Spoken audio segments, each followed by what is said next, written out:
of our meeting today, I'd like to thank all city staff and my fellow board members around the table for their volunteer hours or our volunteer hours and the staff's commitment to present all the cases here today.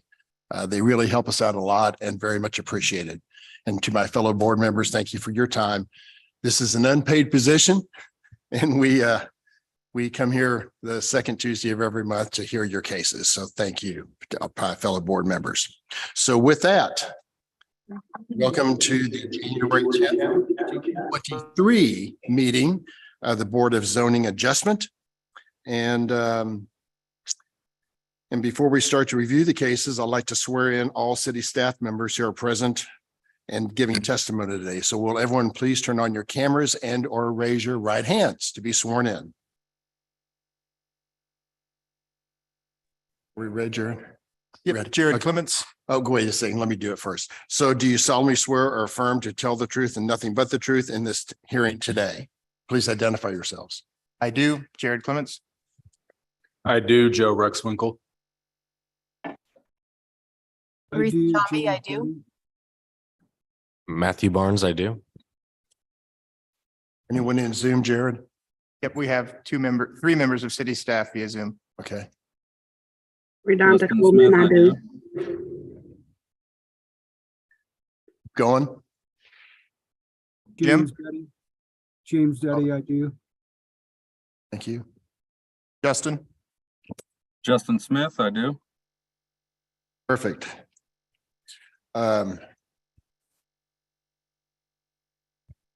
Jared, I'm going to turn it over to you. Do we have any continuances or dismissals today, sir? Yes, we have one dismissal, docket number 2, case number CD BZA 2022-00166, and then we have 2 continuances after that.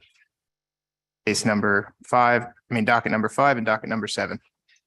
Great.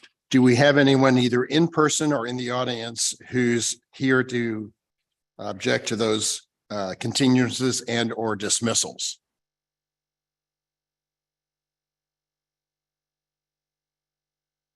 See one member of the Zoom attendee list raising their hand. And I will, they've been promoted.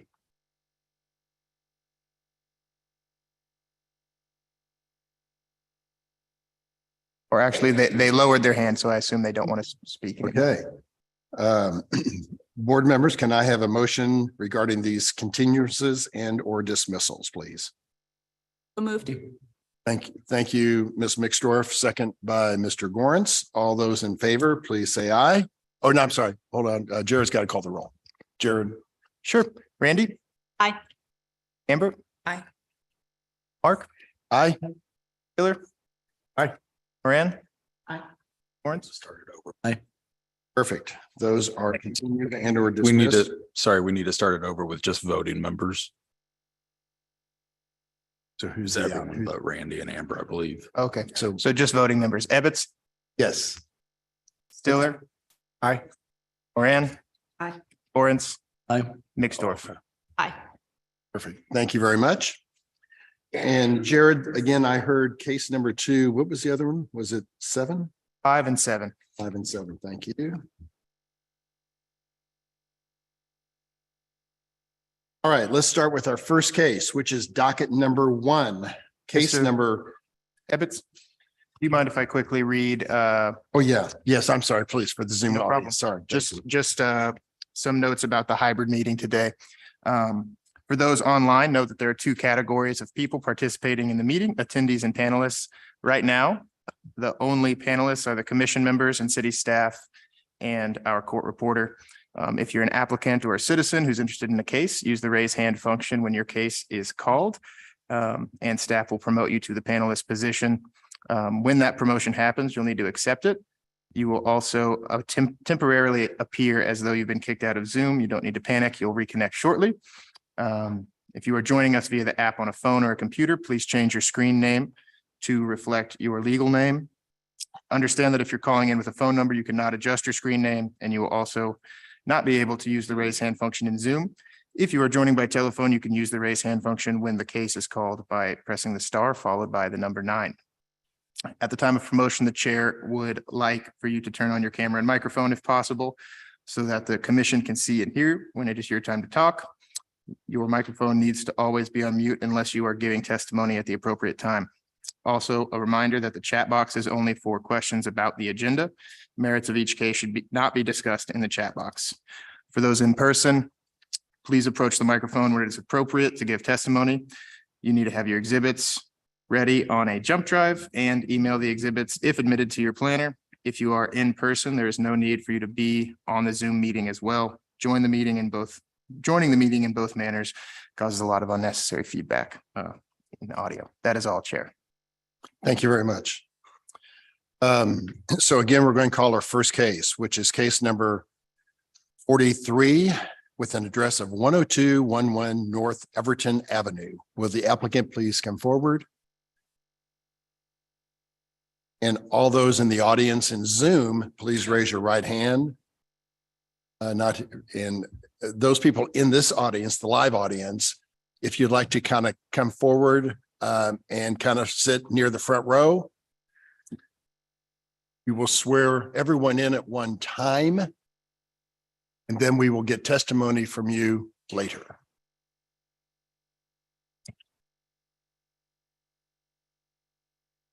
Currently, 2 people on Zoom are raising their Okay, hands. thank you. Could you promote those, Jared? Thank you. Wait for the Zoom audience to come on board.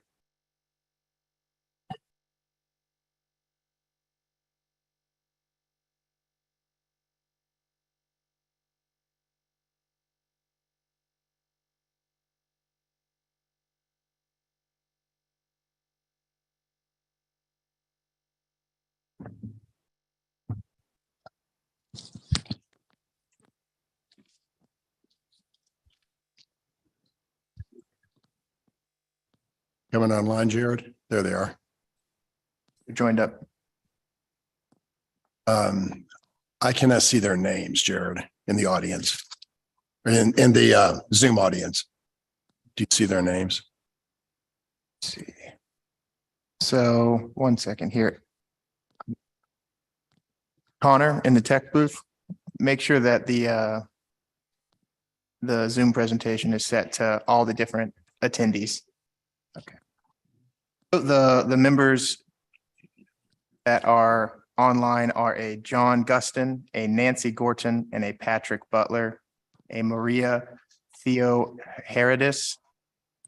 That's it. After Patrick, what was that other name? Maria Okay. Theo Herodis. So people in the Zoom audience, give me a second. We're going to swear everyone here in the live audience. Those in the live audience, do you solemnly swear or affirm to tell the truth and nothing but the truth during this hearing today? Let's go through each person to say I do, and then your name, please, for the court reporter. I do, James Gregg. Thank you. I do, Julie Salmi. Thank you. I do, Greg Hebner. Thank you, Greg.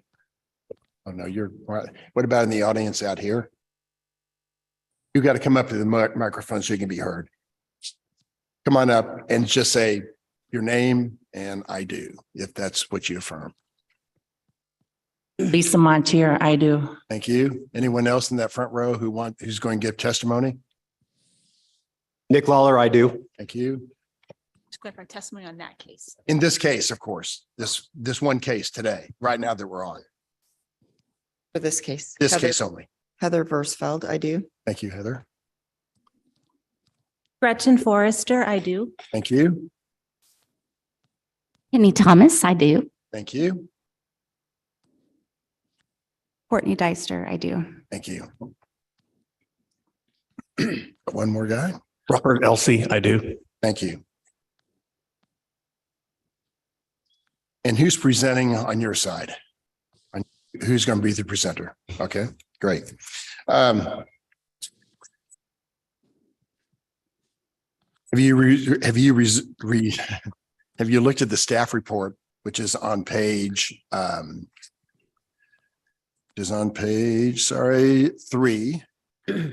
excuse me. The exhibits labeled 1 to 16. Those are needed for this case today. Do you have any objection to us admitting those? We do have some objections to them. Would you like to? Should we? Yeah, they lack foundation. Okay, so we'll let you address that in a moment, but part of that exhibit is a presentation by Mr. Barnes of city staff to present your case to us as board members today. And one other second, who, I'm sorry. I'm also going to swear in Holly Brady. I do.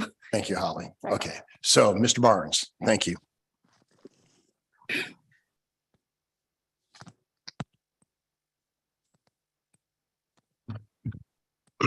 Let me share my screen here. And one other second before you start, there was a quorum that was established during the presentation last week or last month. We did, yeah. I'd say I do. Yeah, okay, I'll get that in just a second. I don't know why I'm confused today. So we have a quorum of Ebbets, Gorence, Mixdorf, Moran, and Stiller. All those are here, along with Miss Crosby. She was also in the audience. I did forget to swear in those people in the Zoom class, or in the Zoom presentation.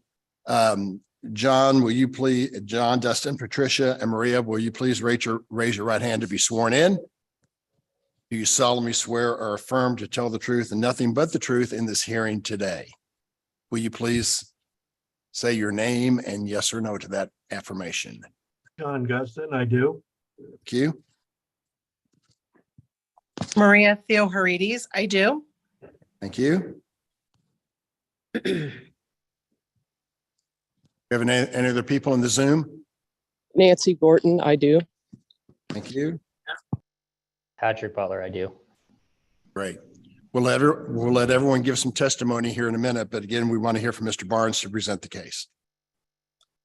Okay, we have docket item number 1, which is a special use permit for a residential reentry facility located at 10211 North Everton Road. As stated, this is a case that was previously heard at the December BZA hearing. So I'll kind of go through this so we're not rehashing my presentation again. And the applicant team is to my right. It's located in the Northland, just south of the airport, just near I-29 and north of Highway 152. Here's a closer view of the subject site there. You can see the airport at the top left-hand side of the screen. The subject site is outlined in yellow. You can see Highway 152 to the south. Here's just a closer view of the subject site. You can see that North Everton is currently a dead-end road. There is a paper street that would allow for Northwest 101st Terrace to connect in the future. And there's only one other building on this stretch of North Everton, just south of the site in discussion today. Here's just if you can see the red line on the screen, that is a 1 mile buffer of the subject area. There is 2 residential uses within that area. The Woodcrest Apartments is 1,800 feet away at the star on the south part of the screen, and Hawkesbury is on the about 5,120 feet away, located within that 1 mile radius. Applicant is proposing a 1,500 square foot building for a residential reentry facility. We have classified this as a detention and correctional facility in the district M2, and in any manufacturing district, an SUP is required for this use. The applicant is proposing bricks and aluminum siding for the building. Here's just an updated site plan of the area that applicant has since the last meeting. Provided more water detention on the southern part of the site. They are also proposing an outdoor facility generally located where the red box at the top of the screen is located. It is with 75 feet away from the property line, and then the M1, the standards require it be set back at least 25 feet. So they are in compliance with that. So here's some elevations of the subject site. And with that, at the hearing for the City Plan Commission, they recommend denial of the special use permit. I can take any questions. I will say I've been sent public testimony in the form of emails. It is not notarized, but I have printed out here today for your review if you would like to see it. If they're not notarized, we really can't admit those, if I recall my meeting rules, correct? So can't look at those. Lady, not yet. Ladies and gentlemen, present your case. Why should we grant your motion today? Right. Good morning. Thank you for hearing us again and Happy New Year. We're very thankful for the opportunity to present more information about our case, share more about our qualifications, as well as this residential reentry center. And speaking with the city staff last week, it was brought to our attention that for unique applications like this one, it makes more sense to turn the topic of conversation toward the qualifications of the development team, more so than just the zoning criteria. So we also remember the board's direction at the end of the last session to attempt to keep things short, not rehash items from before, and present new information. So with that, we'd like to present Julie Salmi, our VP of Compliance. She is going to be working full-time on this project during the duration of the federal contract, should be awarded the federal contract. And I'd like to turn it over to her to share a little bit more about her background and experience, as well as speak about residential reentry centers in the United States and the specifics of the proposed residential reentry center here in Kansas City. Morning, ladies and gentlemen. This is quite an honor. I've never been in front of a city council before. Well, So I appreciate you letting me speak. What I'd like to do is hopefully just is hopefully change the minds of individuals who disagree with halfway houses. I would like to explain what a halfway house is, what my role is. And hopefully at the end of this presentation, we'll see the benefits of what a halfway house will present to not only the individuals that will be going to the halfway house, but to the community as well. So what I'd like to do is I understand during the last meeting, there were questions regarding myself and my role and my background and qualifications. So I would like to just briefly go over my history with the Bureau of Prisons. I don't want to get into too much detail because again, we're under time constraints and I understand that. But overall, I've had 27 years of experience with the Bureau of Prisons. The first 15 of which were inside the actual prisons themselves. I was case manager, inmate system supervisor, correctional officer. And so I've worked at all security levels from a low security to a penitentiary. So I understand human nature. I understand inmates. So once I kind of concluded that portion of my career, I transitioned to reentry, and that's where I really found my passion. Because I've seen inmates in prison release and really have, not that much to go to, not a very, high success rate. And so I wanted to be involved in the reentry division. And so the last 17 years of my career was involved in reentry. And that started in the Dallas Residential Reentry Office. I was a case manager, and basically what I would do there is I would review halfway house referrals that we received from the institution. And upon my determination and upon our manager's determination, we would either go forward with the referral or we would send it back to the institution for clarification, various other reasons. I was also a contract oversight specialist. The good majority of my time there was spent going to halfway houses under my purview and providing inspections, providing training, doing monitoring to make sure that the halfway house, the staff, the residents were in compliance with the conditions of their contract. So there was tremendous oversight, and there still is tremendous oversight of our halfway houses. I would also provide training to our RC staff. I would do specialized training for the key staff, which I'll go into a little bit later, but key staff are traditionally the non-security or the non-residential monitor staff. They're more the facility director, case managers, employment specialists. And so I would do dedicated training for them as well. I would conduct background investigations on all prospective staff, meaning I would run FBI background checks, rap sheets for the state, any states that the applicants noted on their form that they're from or they visited. And I would do driver's license checks. So there's a detailed background investigation before we allow halfway houses, or the Bureau of Prisons allows halfway houses to actually employ these staff. And then, of course, there's the training and all that stuff that goes into play before they're allowed to work with our residents. I did that for 12 years. So I'm very well versed in what halfway houses should be run like, how they're supposed to perform, what I look for, what I, train the staff to do. And then I go and make sure they do it. I make sure that their policies and procedures are in place and that their practices back up those policies and procedures. I also developed quality control and assurance programs. I spent, like I said, most of my time in the actual halfway houses. And I would also review potential new contracts that come into who want to do business with the BOP.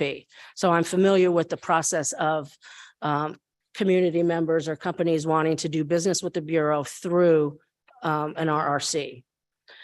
And part of what I'm doing now is I'm preparing those proposals for the Bureau. I retired in 2016 as an administrator, assistant administrator for our Western sector. And I oversaw, I can't even begin to tell you how many halfway houses and residential reentry management offices where I supervised the staff and their programs and their involvement with the halfway houses to make sure that the BOP staff are doing what they're supposed to do as well. So I retired in 2016 and I started a Full Circle Prison Consulting company to do just this. I decided, when you're actually working in a field for that long, you're like, okay, when I retire, I'm doing something completely different. And it didn't work out. I have a passion for returning citizens, for individuals who are involved in the justice system, and I just didn't want to let it go. And so I started my company, and that's what I do, is I try to get solid companies to contract with the Bureau of Prisons as they reach out to me. I also consult with inmates and their families on what to expect in prisons. I'm a certified DOJ PREA auditor, Prison Rape Elimination Act, very, very detailed program there. And I am also a certified ACA auditor, and I go to American Correctional Association. I also go to individual halfway houses and conduct these independent audits. I am a subcontractor for a Global Corrections Group where I do operational assessments for various federal, state, local prisons and jails as well. So that's basically my background in a nutshell. So I've got, like I said, 27 years experience in this field with an array of actual experience. So getting into what a residential reentry center is, there's so many misconceptions of what an actual residential reentry center is, which is basically, the old term halfway house. It's like you're halfway in and you're halfway out, what are you? So I would like to kind of just explain a little bit about what a halfway house is and what type of environment we expect to purport to the community and we expect to operate.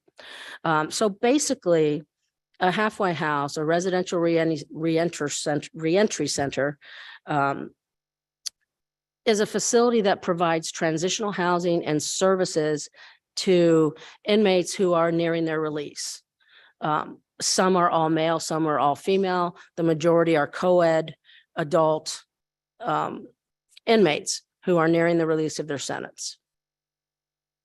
And basically, we provide a safe and structured supervised environment while offering employment opportunities, programming, counseling services for the residents in the halfway house to help them transition home. So, excuse me.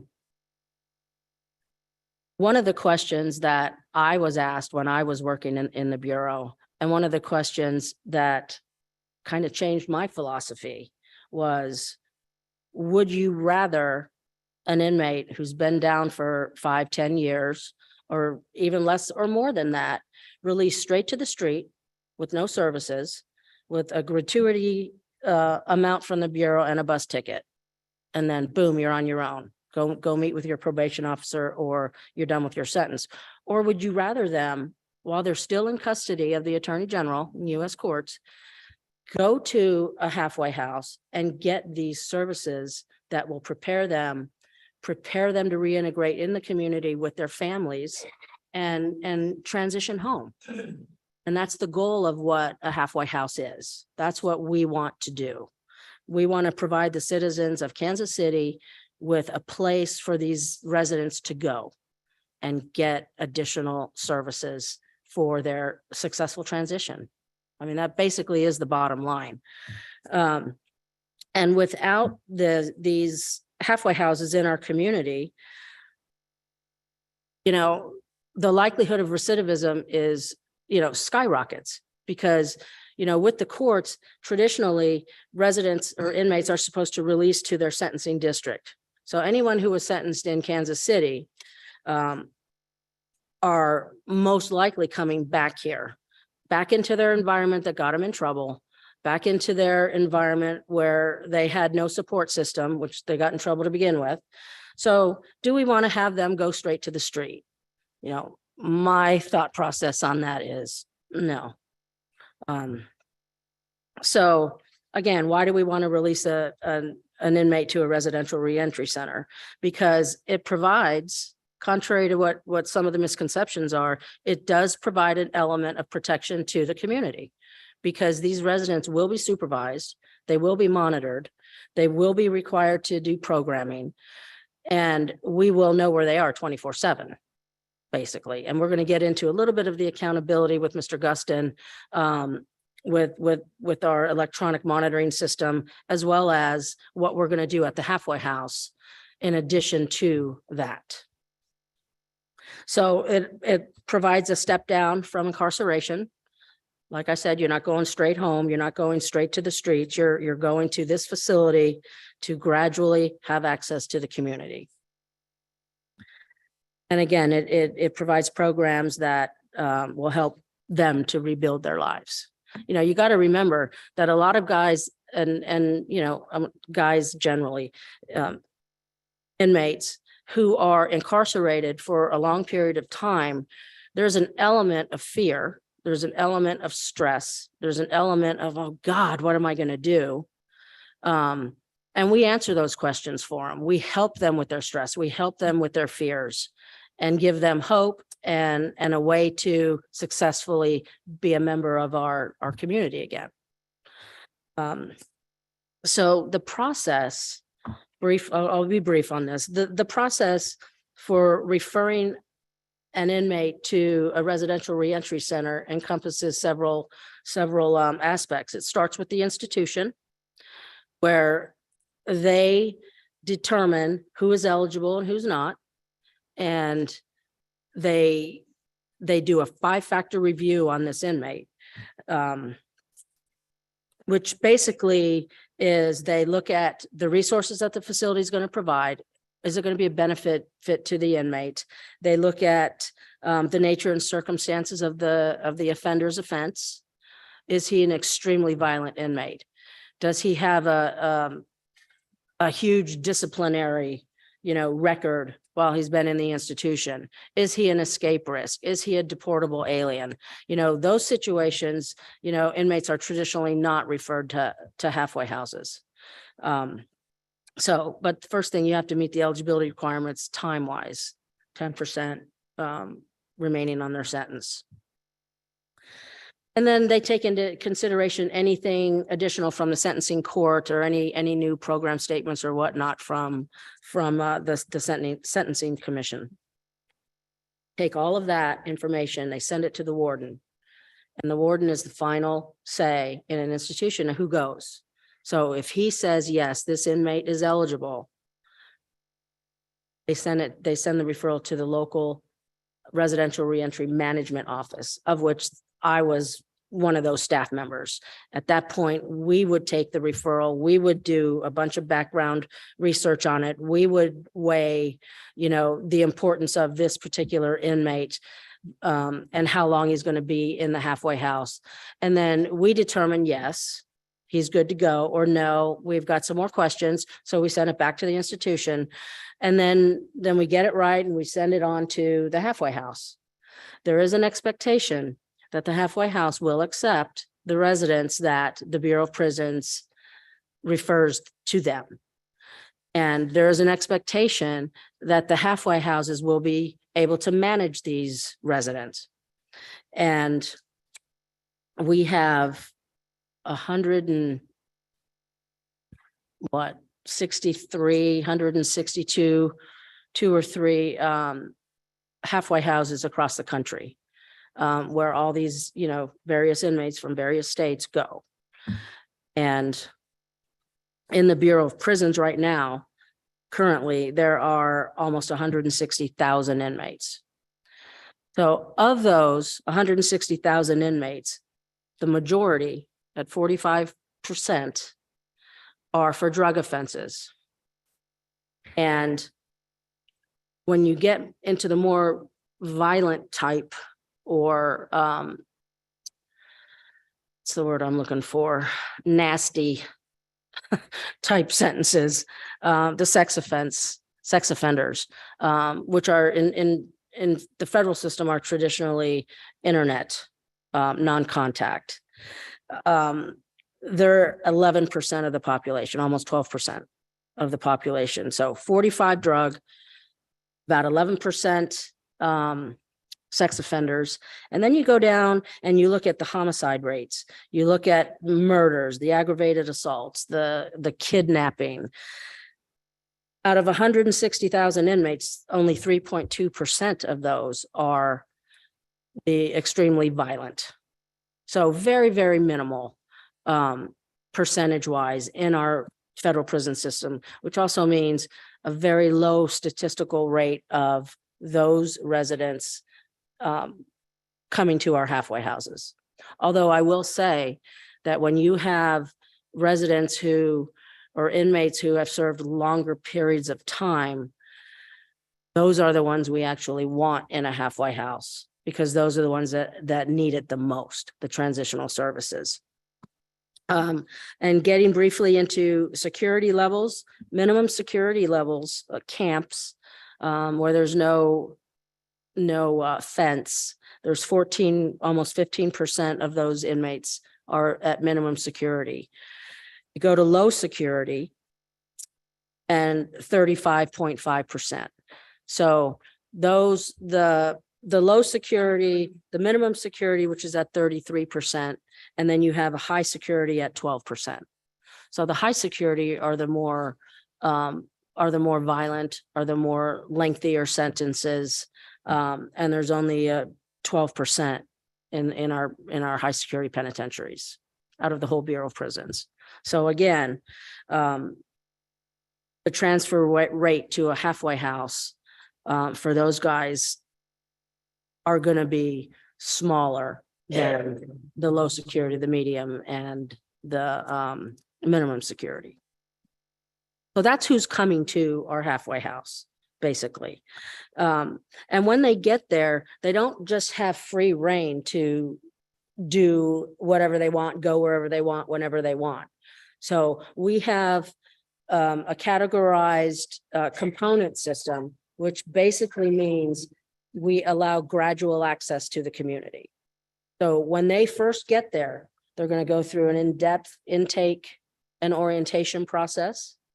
They're going to have risk assessments, and they're going to have individualized program plans based on those risk assessments that they're going to be expected to follow. And there'll be biweekly or bi-monthly follow-up with their case managers.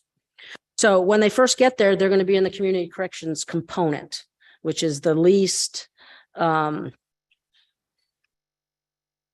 which actually is the most restrictive. So other than work, other than, programming that they have to attend to, drug abuse, alcohol, counseling, whatnot, they're restricted to the halfway house. And then as they show progress, as they show responsibility, they move up to a pre-release program where they have more access to the community, where they can go out on weekend passes to their families. And then finally, our goal is to get them on home confinement, where they serve the remainder of their months at home, because there's really no more benefit for them. They already have a job. They're successfully doing their programming. And then, and that's what we want. So then when they actually release from their sentence, they're already home. They've already established those community ties and those family ties. And that's the way that we would like to see this go. And that's the way that it is going in other contracted halfway houses with the Bureau of Prisons. So briefly on programming, like I said, they're going to have an intake and orientation process, and the risk assessments, individual planning. There's going to be bi-monthly meetings with their case manager. So there's not, okay, you guys are going to do this, and then that's it. There's follow-up with staff. There's going to be a monthly multidisciplinary team meetings with them that include Bureau of Prisons representatives, that will include United States Probation Office, the key staff, the facility director, the case managers. Every month, they're going to review all these inmates. Programming, we're going to provide an array of programming to start with the change programs, interactive journaling, cognitive behavioral programming, which we find to be very helpful and very useful in kind of altering thought processes. We're going to provide life skills, employment counseling, specialized females. We're not going to forget the females just because there's a small amount of them. I think we're contracted for 5. But they're important too. Parenting classes, remember, all these guys have been away from their families for a long time, and we want to slowly get them back into the fold, so to speak. We're going to have volunteer and mentorship programs. We're going to be active with community resources, reaching out. And we're going to have visitation times for families to come to the facility, visit with their family member. Accountability, security, safety. This is a huge topic when it comes to residential reentry centers, and a huge topic for the general public who worry about their particular safety, their family safety, and that extreme gamut. And those would be my questions too. I mean, I definitely understand the concerns that they have. And so what I want to do, hopefully, is convey what we're going to do to combat that. And we're going to have a structured, supervised environment, period. Residents are going to adhere to specific schedules, exact itineraries, exact passes. We're going to know exactly where they're supposed to go, when they're supposed to be there. And we're going to track that. We're going to follow that. There is going to be a sign-in, sign-out process whenever a resident departs from the facility on an authorized absence pass, to either to work, to church, to dinner, to their home. They've got to sign out of the facility. So we know that that inmate is not in the facility and he's allowed to be out. Same thing when they come back, they have to sign in. So again, we know where they are at all times. They are expected, whether you're in the halfway house, whether you're on weekend pass, whether you're on home confinement, to adhere to the national curfew of 9 p.m. to 6 a.m. And we will be making accountability calls, and John will get into a lot of, the specifics when it comes to the Track Tech accountability and what it will do. So right now you have halfway houses who are operating on their policies, their procedures, their tracking mechanisms, and a lot of halfway houses don't have electronic tracking systems. But we will. And when Mr. Guston, completes his presentation, you'll have a pretty good idea of what this electronic monitoring really does. We are going to have 5 official head counts during a 24-hour period every day. And that's going to include our Track Tech system. It's also going to include staff making rounds and actually going and physically counting those inmates. We're going to have resident, facility, and vehicle searches. Residents, when they come in, they're going to be pat searched. They're going to have drug and alcohol testing. Some will have drug and alcohol testing 4 times a month. The rest of the population that don't have that need will be tested randomly. And we're going to be making multiple community contact calls. We're going to be calling their employment supervisors to see how they're doing. We're going to be calling any professors if they go to school. So we're going to have contact with those community resources to make sure that they're not only there, but that they're doing well. Because if they're not doing well, then we have a problem and we want to address it. Okay, so that's what we're going to do basically without our Track Tech monitoring system. So if I may ask John Guston to speak on the actual Track Tech system. Can I do that? Sure. Okay. John? Yeah, good morning, and thank you for allowing me to present here this morning.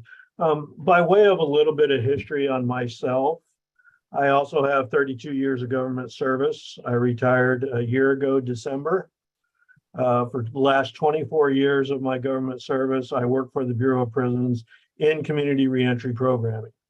I retired. At the time of my retirement, I was the administrator, the national administrator for all halfway house programs nationwide. I set standards and guidelines for halfway houses and ensured compliance.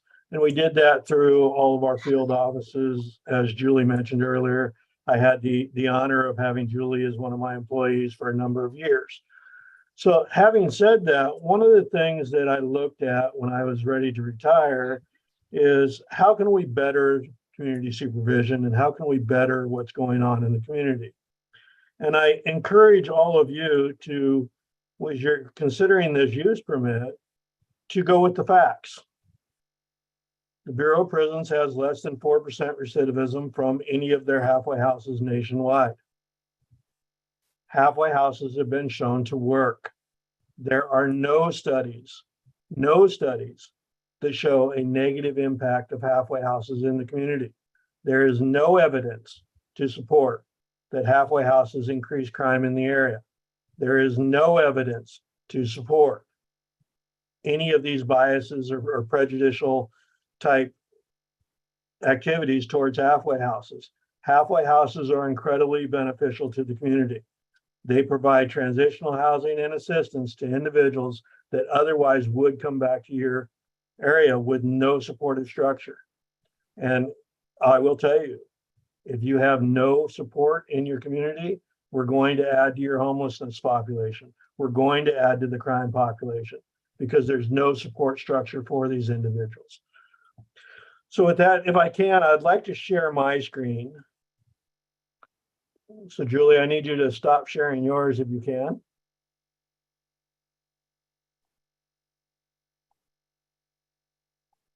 You need me to what?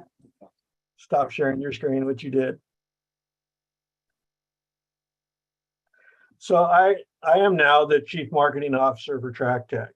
And what I looked at when I was going and looking for Track Tech is how can we get rid of, or how can we replace traditional ankle monitors?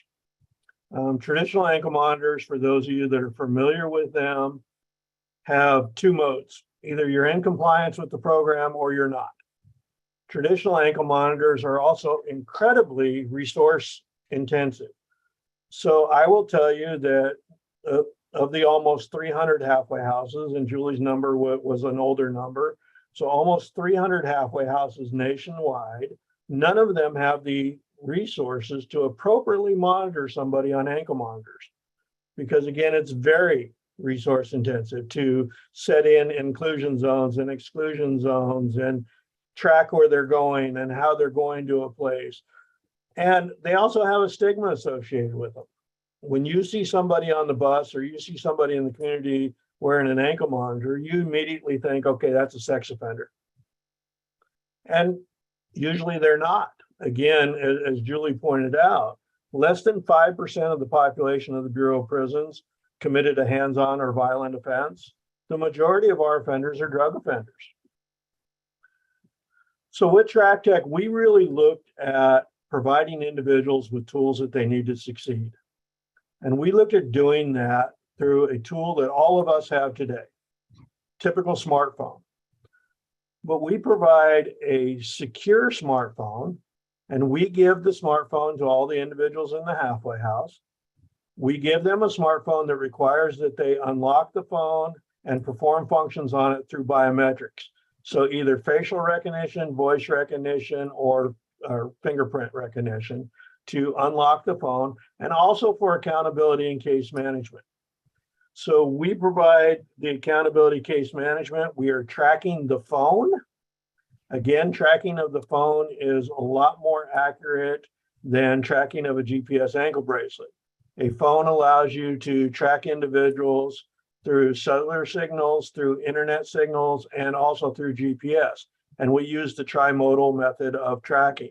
So we're accurate to a lot shorter or smaller radius than typical GPS. But the other thing it allows us to do is it allows us to really create schedules based on calendars. So if an individual is allowed to leave the halfway house and go to work, we can use some of the API features of Google and some others to actually map out the route, how long it's going to take, and ensure that they take that route, and ensure then that they arrive at their destination on time and they don't leave that designation or destination. And we get a lot of questions about, well, if you just give them a phone, why can't they leave their phone at home? Why can't they just give it to somebody else? Well, again, the phone is biometrically secure, and we send random check-ins to that phone. So for those individuals that are the highest risk or the highest, we believe need the highest level of security in the community, we can ping that phone, 24 times a day if we wanted to. We could do it every hour, every half hour, every 10 minutes if you wanted to, and it's automatic. So I truly wanted to take the resource, the people out of the factor to provide this real live accountability through automation, which is then verified or validated through human interception. So again, we can ping this, and we require that individuals, when we ping their phone, check in via one of the 3 biometrics that we have on the phone. They get a certain amount of time to respond to that. And if they don't, then it sends an alert to the command center or the security desk at the facility that, hey, this individual's not in compliance. For those that are the highest risk, or in some cases for all offenders, when they come into an RRC, we also have a tether. And if you see here, our tether looks like a watch. It's just like a smartwatch. I wear one almost every day when I'm out in the community. Very rarely do I actually get asked what it is. But that watch is a tamper-proof bracelet. If somebody were to take it off, it tells us that they take it off. It has a heart rate sensor in it. It has a proximity sensor in it that ensures the individual is in close proximity to their phone. So really, really dynamic security to make sure that, yes, the individual's with the phone, and yes, the individual's where he's supposed to be or she is supposed to be. Sir, I'm going to interrupt you just for a moment. Thank you for your explanation of your technology. Very good presentation, but the key here is the location of this facility, not the technology behind it. But we do appreciate your presentation today. I need to move you. Sure. I need to move on. And again, thank you very much for that explanation. Thank you. Thank you. Yeah, I think what we wanted to convey is that we're going to know where the residents are. We're going to be able to track them like a GP, like on Google Maps. You're going to be able to see where they go. So then, you know, for the sake of expediency, I just want to briefly talk about the halfway house staff. We're not going to have one or two staff. We're going to have a director. We're going to have case managers. We're going to have security staff. And there will be a male and female staff minimum on shift 24/7. Qualifications for the facility director, we expect a degree in social sciences, behavioral sciences, a minimum of experience in a related field, 2 years, 2 years in a supervisory position. And then case manager, same thing, a bachelor's degree and 1 year of experience. And we do that because we want to have qualified people who know what they're doing to address the residents while they're there. We're not just going to hire anybody. And James here, I think James wants to discuss other residential reentry centers very briefly. And just to kind of give you an idea of what they look like and where they're located, just a few. Thank you. Yes. So there's been some discussion about what this looks like, the impact it'll have on the community. Is it an appropriate location? So we wanted to give you some examples of facilities nearby. This is the Alpha House in Springfield, Missouri, not too far from here. It looks like maybe eclectic, but fairly standard commercial building. Next, we've got the Dismas House in St. Louis, which is actually kind of a beautiful building in my opinion. But again, it doesn't seem to be a blight on the neighborhood in any way, shape or form. And then just looking at them from above, you can get a better feel for where some of these are located. And these facilities have been there for years. They're successful, otherwise they would have been shut down. Here's that Alpha House again in Springfield. Just to the south is the airport. There's single family homes right across the street there. Next, Dismas House in St. Louis. There's a school next door, a church a couple doors down from that. It's across the street from a park. And it's right next to and surrounded by other single family residences. A couple more examples, Peoria, Illinois, very similar situation. Topeka, Kansas, this was grandfathered in, but it's across the street from a high school next to a Walmart, down the street from single family. Same story in Wichita, and this is maybe a little bit more like what we're proposing. It's separate. It's in a more industrial commercial area. But again, this is residential, just a half mile away. And then lastly, in Omaha, this is again another similar situation to what we're proposing. It's right by the airport. It's in kind of a commercial industrial area. This one has single family residential about a half a mile away versus what we're proposing, I think is around 1.25 miles as the crow flies away. So just to kind of give the boards a feel for where other facilities are located. Then briefly, we wanted to touch on crime rates as well. That's been a concern that people have expressed. There was a study released by the BOP talking about inmates that were released to RRCs and home confinement as part of the CARES Act in 2020. And of approximately 11,000 inmates, there were 15 new crimes committed that the BOP was reporting. Most of these were minor offenses, and only one was a violent aggravated assault. So the crime rate with that was 0.13%. Now, comparing that to Kansas City, Fox 4 News reported from an FBI study over 7,900 violent crimes in 2020, so a similar time period. And just the violent crime rate there in Kansas City was approximately 1.5%. So, approximately 10 times as much. I mean, if we compare violent crime to violent crime, you might say 100 times as much. So that just kind of gives you an idea of will this increase the crime in the area or in the community? And the statistics here indicate that is unlikely.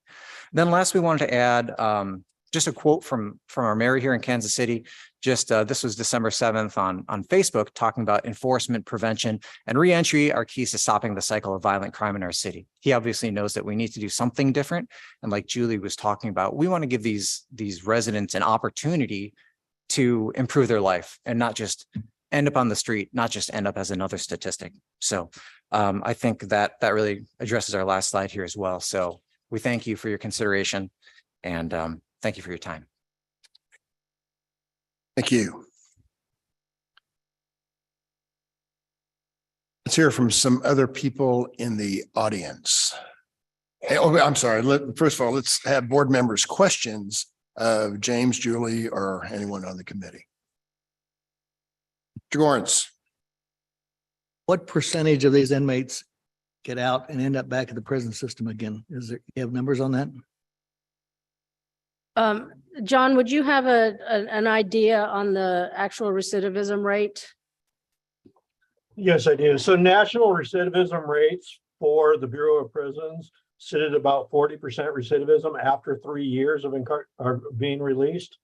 It's important to note again that those that are in the RRCs, those that are in the halfway house programs, for the period of time that they're in the halfway house program or on home confinement, that recidivism rate is less than 4%. It's 40 after they get out for a while. Correct. Yeah. Which is significantly lower than the state of Missouri. A question. So with the way this contract would work, would you usually then be in charge of the contract for the duration of the contract, only the beginning when this is started, or how does that process actually fall through? No, I plan to, if we actually get the contract award, my role is going to be likened to a vice president of compliance. So I'm going to be in charge of basically what I was doing when I was with the Bureau. I'm going to go to the halfway house and I'm going to make sure that they follow their policies and procedures and that their actual practices are in place. I'm going to make sure that all the training is done, that audits are prepared for, that I do audits as well. I'm going to do, like, the Bureau of Prisons will come out at least 4 times a year to halfway house facilities. 3 of those are random and unannounced visits to the halfway house. So they can just show up, the oversight specialist, and say, surprise, show me your accountability logs, show me your drug and alcohol testing, show me, X, Y, and Z. And I'm going to be monitoring that on a full-time basis. I have a comment, not a question. I commend y'all for coming in with this presentation. This is a Board of Zoning adjustment, and we are here to discuss locations of properties and proposed use permits. And the fact that you all took to heart what you heard at the last hearing and presented a presentation that most likely would not be before a zoning board, I commend you for doing that. I think you've answered a lot of questions that people had before. And again, though it may not have been the form that was intended for that presentation, you did it, and commend you for doing so. Julie, how many other homes are you supervising right now? Right In your now, contract? well, I'm working on a contract in St. Louis. And once that contract becomes available, I will be working with them on an as-needed basis as they want me. So this is kind of unique. James and Greg reached out to me and they wanted assistance with their proposal to the Bureau of Prisons. And that's what they contracted with me for. And then through this process, they're like, wait, we would like to retain you to work through the entire process with us. So if we get the award, we want you to help develop our policies and procedures. We want you to help us get ready for when the residents actually come. And we want you to be a part of our executive team and provide oversight. So typically my role in my consulting business is to do what I'm doing, which is preparing responses to the Bureau's RFPs, requests for proposals. So in answer to your question, right now, I'm not overseeing anybody yet. But if we get this contract, that's where I will be a full-time worker with Advantage Reentry Services. Will you be headquartered here in Kansas City or will you work remotely, Julie? I will be in Colorado Springs. So typically, executive staff, CEOs, COOs, vice presidents, they're not on site at the actual halfway houses, but they do routinely report to the halfway houses. So even when I'm not there, I'm going to be doing remote monitorings. I'm going to say, hey, send me your accountability logs for this time frame. Send me your individual program plans. I want to review them and make sure that they have substance. So I will be going out to the facility to do my regular trainings, to do oversight and monitorings, but I'll also be fully active when I'm off site. Thank you. Yes, I have one quick clarification. There is a difference in our zoning code between a halfway house and a correctional and detention facility, just to make you guys aware. The correctional and detention facility is what we've classified this use as, which is it's mandated and under 24 hours supervised. Also, did we admit their presentation as a exhibit? Well, right now. And so that presentation is admitted, and I believe that would be exhibit number 18. Bear with me. Almost there.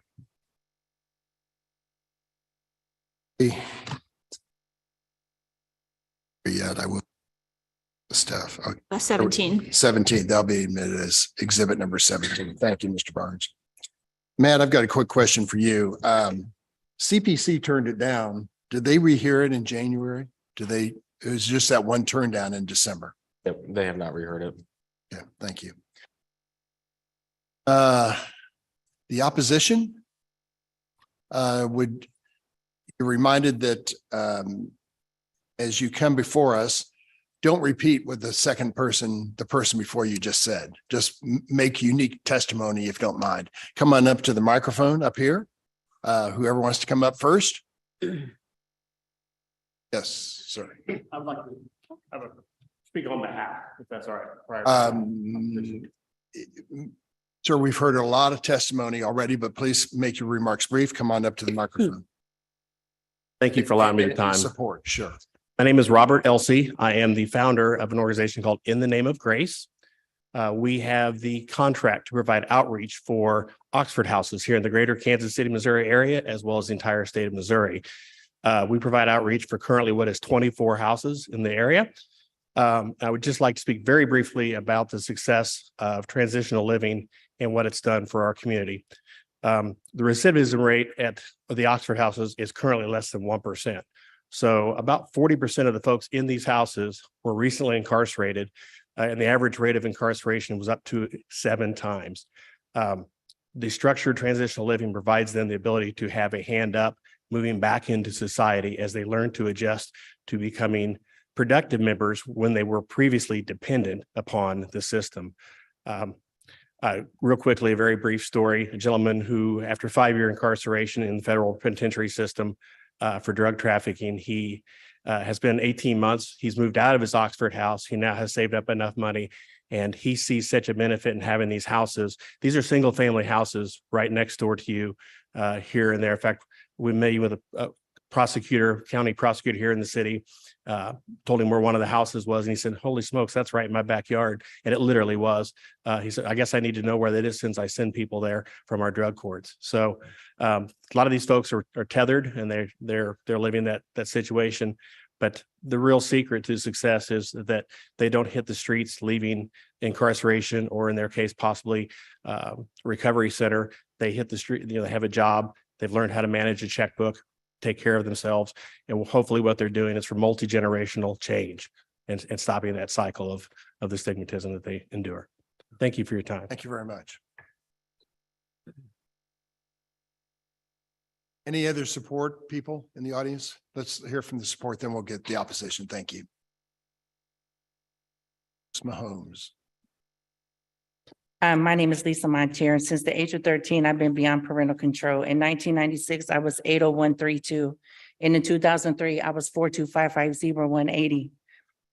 And in the year of 2018, I am Lisa Montier. I was in the state prison with a 10 and 3-year sentence. I was in federal prison with a 32-month sentence and a 3-year probation. I have had to rebuild my life 3 times, not only because of the choice I had made and the decisions, but because of the role and what I've done. I finally have made the decision that I was to be a better civilian and then to be incarcerated, but that was painfully a long process, essentially trying to get back into the civilian life on my own. Back then, I wish I was fortunate to have gone through a residential reentry facility. I was not given that opportunity. It would have sped up my process to be confirmed in today's society as the civilian I am today. In that same vein, however, I am extremely grateful that in my life experiences are what they are, because I would not likely have met nor be in the trajectory and that I am currently in because Greg was brought into my life. I met Greg in March of 2022 when he was looking to purchase a building I managed for the owner at that time. Greg proceeded to purchase the building in the middle of the year, and I stayed managing the property for one of Greg's companies.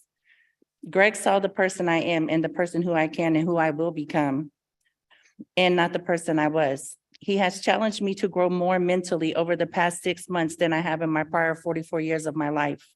He has given me greater responsibility every month as I have proven myself to him and proven to myself that I can withstand more today than I could have ever in my previously life. Greg sees this in every person that I've seen him engage with. I started writing down my own story over the past few years. Greg told me in December to complete it over the next 90 days, and he would get it published, and it would be a required reading as a part of the programming in this residential reentry center and for the future runs that Greg will eventually control. He said that my story has to get told. He was also honest by saying that he has never published anything, and he knows people that will and people that have engaged and with the right people to make this happen. I know publishing a book is very different from operating several businesses or even running a residential reentry facility. However, Greg's purpose is infectious in the team he leads and the people in which he engages. We hugged and we cried as we discussed writing my book. I couldn't imagine somebody more passionate about changing the trajectory of the residents in the facility than Greg, and I'm excited to be on this journey with them and the team. So, I mean, I have past experience, and had I been given that opportunity to re-enter in a reentry facility, I don't think it would have took me 22 years to get out of the state and federal system. I was never given that chance, but who I was then made me who I am today. But Thank you very much. Thank you. Very, very moving. Thank you.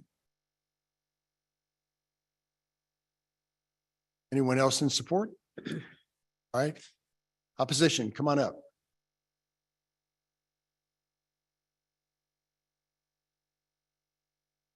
All right, I have my letter to read since it wasn't able to be submitted due to not being notarized. My name is Penny Thomas, and I am the neighborhood watch captain for a Kansas City Northland neighborhood that will be in relatively close proximity to the proposed site for building an RRC by Mr. Greg Hubner and Mr. James Craig. This matter was brought to my attention on the morning of January 4th by a neighboring community that expressed their concern and opposition to allowing a special use permit to be granted to a building for building a facility that will be slated to house convicted felons that are nearing the end of their 20+ year sentences. Admittingly, we are late to learning about this proposed project due to the unfortunate fact that only properties within 300 feet of the location are required to receive a notification of a public meeting about the proposal. Since I personally do not have experience or knowledge of how these types of facilities are operated and what policies are in place to protect the neighboring communities, I decided to begin my research to better understand the purpose of such facilities and compare statistics and data that show if these facilities are successful in nature and therefore deemed necessary for the individuals that choose to obtain entry into them in order to navigate a successful path of reentering life outside of prison. It was to my great surprise to learn that a resident in my neighborhood has had extensive experience in operating and working in RRCs and was able to share his insight with our community. He is obviously a supporter of them when they are done correctly with the right plan of action, appropriate location, and an organization that has qualified experience in operating them. He's strongly against the proposed location for several reasons and has submitted his letter to the Board of Zoning for review as well. During my research, I was not able to locate sufficient information about the qualifications of the individuals wishing to operate this facility to prove that they are indeed armed with expert experience with a project of this magnitude. While watching the footage from the original meeting in December, I was able to see that they were not prepared to answer important questions about the operation of the facility and did not have their expert on hand to assist with that information. That alone is troubling enough to me to wish to oppose this project. I reached out to my councilman's office and learned that the fact that this type of decision does not allow any type of opinion from our representative or an opportunity for them to support or oppose zoning SUP. Began to familiarize myself more with this case by reading all correspondence and the submitted information attached for review on Compass KC.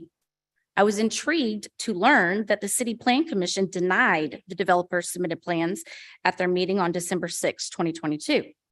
I also reached out to the commanding officer with the Federal Bureau of Prisons on 1/5/23 to request answers for more of my questions, but I have not received a return phone call as of this time. I left a voicemail with the city planner 1-5-23, Matthew Barnes. However, I was on another call when he returned my call on 1/6 and did not get to speak to him, as he reported in his voicemail that he was leaving the office for the day. I contacted Community Interaction Officer Jeff Krebs with KCPD for information on this proposal, to which he replied they were conducting research on how RRCs could potentially have adverse effects on neighboring communities. Having adequate, affordable housing within a close proximity of long-term, sustainable jobs that provide adequate income along with quality medical and mental health care in conjunction with reliable transportation is quite necessary for the success of the residents entering a program like this one, according to information provided on the Missouri Department of Corrections. I also included that link. While emotions can be strong when the mind is left to wonder about how things could look in a community that integrates 55+ individuals that have been convicted of felonies with 20+ year sentences, some of which could be extremely violent or sexual in nature, I am choosing to look at this project from the vantage point of the inmate. For my reasoning on why I strongly oppose the approval of the SUP for building an RRC and the requested location of 10211 North Everton Avenue, Kansas City, Missouri, 64153.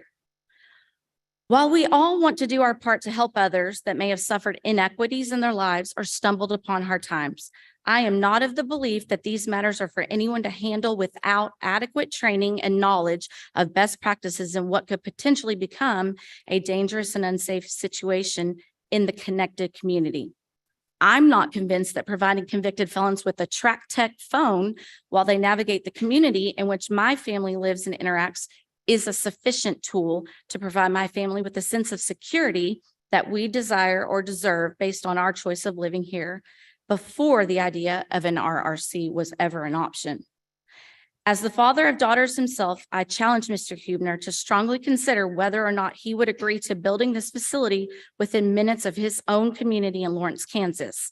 I can't feel confident that he would, and know that if the shoe was on the other foot, he might have doubts in allowing this project to come to fruition in his own backyard. It's apparent to me that this is solely a business venture focused on financial gain rather than truly investing in the success and welfare of the individuals that would be utilizing this facility. Please consider voting no for issuing an SUP for the proposed RRC to be located at 10211 North Everton Avenue. Respectfully, Penny Thomas, Neighborhood Watch Captain for Hawkesbury. Thank you, Ms. Thomas. Somebody online that could find faces. Maria, Hello, I'm Gretchen Forrester. I'm a neighbor of Penny's and I live in Hawkesbury. So we were one of the stars that were within a 1 mile radius of the proposed facility. And thank you for allowing me to speak. Your testimony is inspiring and I really, really do hope that every single one of your clients gets the same result as she does. It's not about the work you're doing. I love that. It's the fact that it's within a mile of my family. I want to be able to walk my dog after dark and feel safe. Just this morning, I was walking my dog before the sun came up and I noticed high schoolers and middle schoolers just outside waiting for carpools, waiting for the bus to pick them up before sunrise. Will they be safe this close to your facility? And you can say, oh, well, it's only 4%. Recidivism rate while living in the facility, but when you're within a mile of that 4%, it's really a small comfort. And you can ping them before they assault somebody in my neighborhood and then ping them again after, but that doesn't negate the crime being committed in our neighborhood.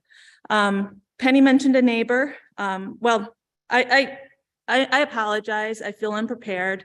I'm just finding out about this 1 mile away. We're just finding out about this within the last couple of days, only because of our neighborhood Facebook page. And I would like to read you a letter from the neighbor that Penny previously referenced. And this is an example of the type of concerns that have just been sprung on us and we're just working through right now. This is from Drake Jackson, resident of Hawkesbury. So before you read that, I need to hear from him, not from you. Okay. So I'm sorry. I'm guessing he'll have a similar emotion that you've just expressed within 1 mile of the facility and probably against it. Yes. And I mean, there's the emotion, there's having children in the neighborhood, but this individual is also he's also a former prison commander who has had somebody in his charge in an ankle monitor commit a murder. And just because that tracking device is on there doesn't mean they can't commit a crime. Right. And so he has some expertise that we're just kind of working through. So I guess I would ask you, if you're not willing to allow this stack of letters you've received or not willing to allow me to read Drake Jackson's letter, would you continue your decision for a different time for those of us who are taking the risk? Because we bought a house where this wasn't present and now it's on the table. Would you allow, now that more people know about it, more people to have the time to get their letters notarized, to make time in their calendar to come before you? That would be within the board's discretion to continue the case some more, but I'm just the chairman. I don't make the motion. So, but thank you for your testimony today. Okay. It's Thank very you. much appreciated. Really, Thank you. it is. I appreciate, and I appreciate the board's service, your volunteer service. Someone else? Hi. My name's Heather Versfeld. Thank you for your attention. I also live very close to Hawkesbury, just across Skyview. We own a home in Tiffany Greens, as well as 3 miles away, we own 2 more homes. And although we very much appreciate the effort of integrating these folks back into society and feel like this is definitely something that needs to be done. It's just a little too close to our children and our families and our neighbors' families and everyone else.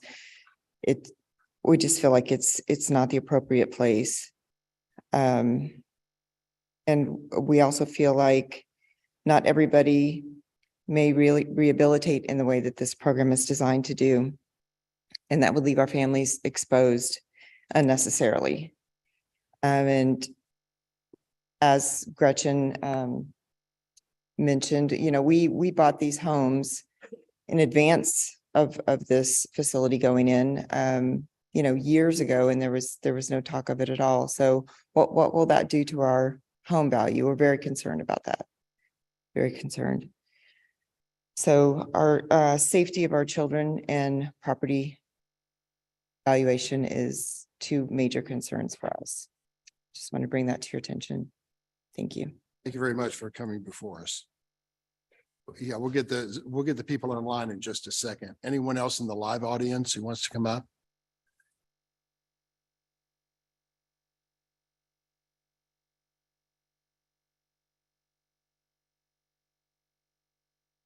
Hi, my name is Courtney Deister, and I've spoken at all three of the hearings now, and I'm the immediate neighbor to the property that these guys are proposing this.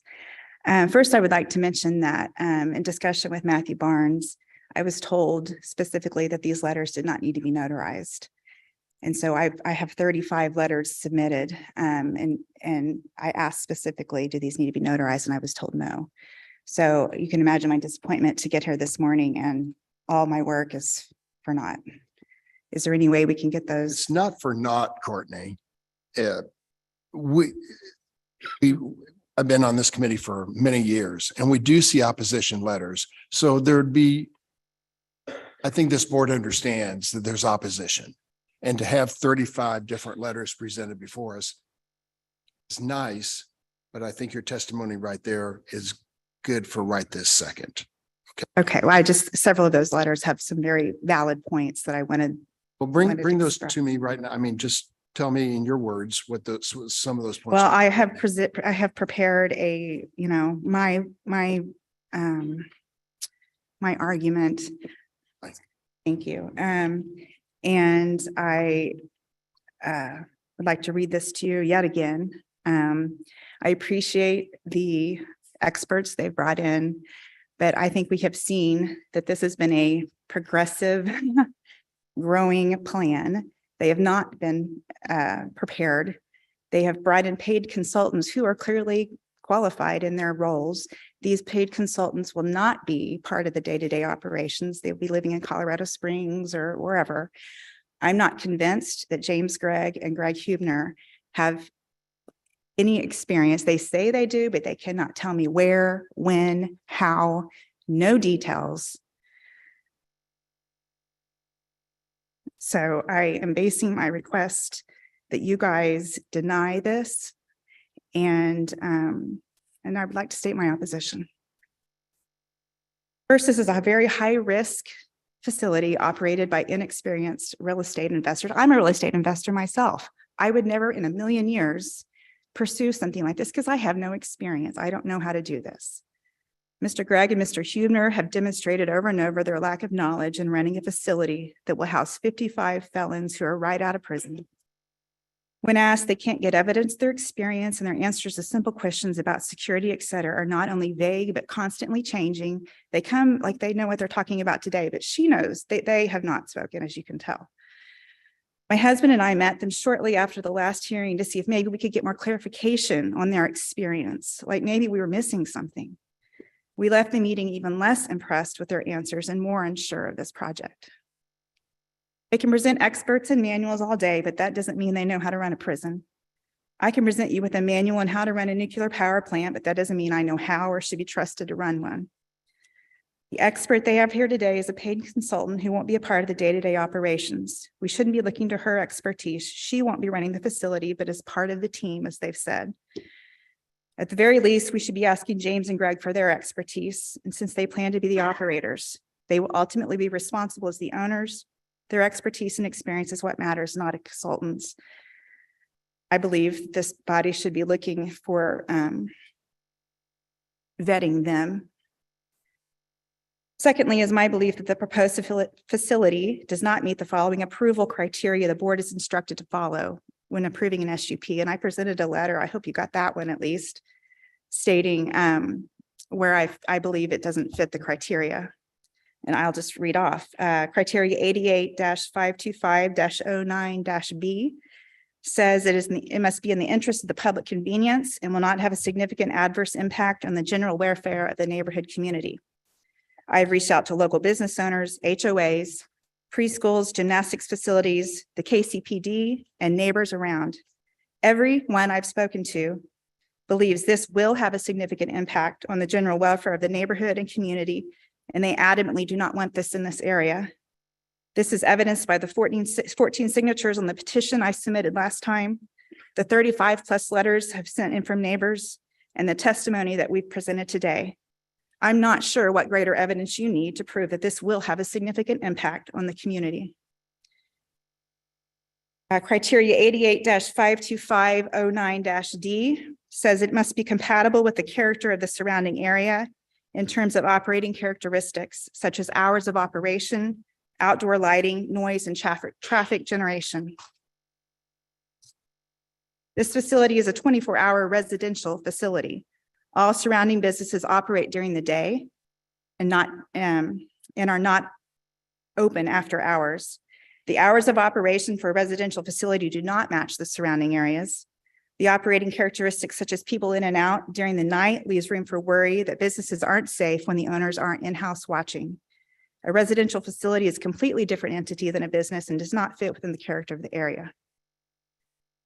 Last, I believe this facility will have a negative impact on property values and growth in the Tiffany Springs area. After talking with real estate professionals and developers in the area, and I did present a letter from North Point Development. I hope you all received that stating and backing up what I'm saying. It is very clear that properties will be negatively affected and growth in the area will be stunted. The idea of a prison reentry center in your neighborhood naturally brings fear and hesitation, which will lead to the area not being as desirable. I have submitted a letter from North Point. Kaw River Development has raised a number of points, like we should be willing to give people second chances, or it has to go somewhere. I'm completely about second chances. I think it's a wonderful thing. People should not be punished the rest of their life for a bad mistake. That does not mean this is the location or these are the operators that need to be housing this. Of course, we want to give second chances. Of course, it has to go somewhere. I'm all for helping those in need. The point of today, though, is that this is a high-risk facility and Kaw River doesn't know what they're doing. James and Greg do not know what they're doing. Yes, they can hire a consultant, and I appreciate your wisdom and your knowledge and your experience. Clearly, you know what you're doing, and I thank you for that. But James and Greg don't have that. Yes, they can buy manuals that they presented last time. That doesn't take away from the fact that this is a high-risk facility that they simply don't know what they are doing. They're real estate investors. I would have no clue how to do this, and I'm a real estate investor as well. They have no experience. They are the wrong operators and this is the wrong location. In conclusion, this petition should not be granted because this is a high-risk facility that shouldn't be operated by inexperienced real estate investors who have no experience with felons. It doesn't meet the approval criteria this board is obligated to follow, and it will negatively impact property values and growth in the Northland. I am 100% in opposition of this right now for myself, the community represented here in the letters, the petition on Zoom. But if I am forced to suffer the consequences of this decision, I would ask for at least an approval with some conditions. And I can present you with a list of those if we get to that. How many conditions are there, Ms. Deister? I have 4 listed, but again, I'm not conceding. Yeah, this board does listen to conditions from the CPC, City Planning Commission. Usually we don't include those from concerned opposition. I think you need to express your opposition to us today. And I want to correct myself. There were a number of letters that Mr. Barnes put in the proposal today that this committee has seen. The North Point letter I see. So there's probably 20 or 25 in here. So your emails were put a part of this proposal. So there's another 10 or 15 that I mean, I'm looking. he printed out here. Corey, Stress. I mean, there's quite a few in there. They were forwarded from you to Mr. Barnes. Right, but there's more, but he hasn't printed out here. That's fine. So I'm not trying to dismiss those, Ms. Deister. I'm just trying to tell you that they weren't sent in the same manner as those others. But I do recognize that you've got 35 opposition letters in there for that. So Okay, when it comes to, you said the conditions, it was denied by the CPC, so I don't know how I would have even considered discussing conditions with them back at that. Right. So, All right, we've got another person. Is that okay? Do you want to, if the conditions are, I've got to think about this. The conditions, unfortunately, we can't react to. We cannot include in our motion to accept or dismiss your conditions. I'm sorry.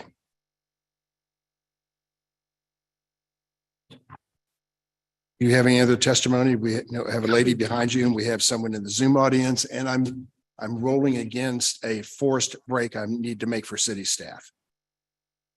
I would like to request that my letter be admitted because I don't believe it met I don't know. I know I emailed it to Mr. Barnes, but that was just as yesterday. So could you, since I was here in person and presented mine, could Sure, that be admitted we into will the? add that as an exhibit. If Mr. Perfect. Barnes can dig that up, I'll look Sure. at it, then we'll. It's get Penny that one. Thomas. Sure. Got it. So put that one in. I appreciate it. Thank you.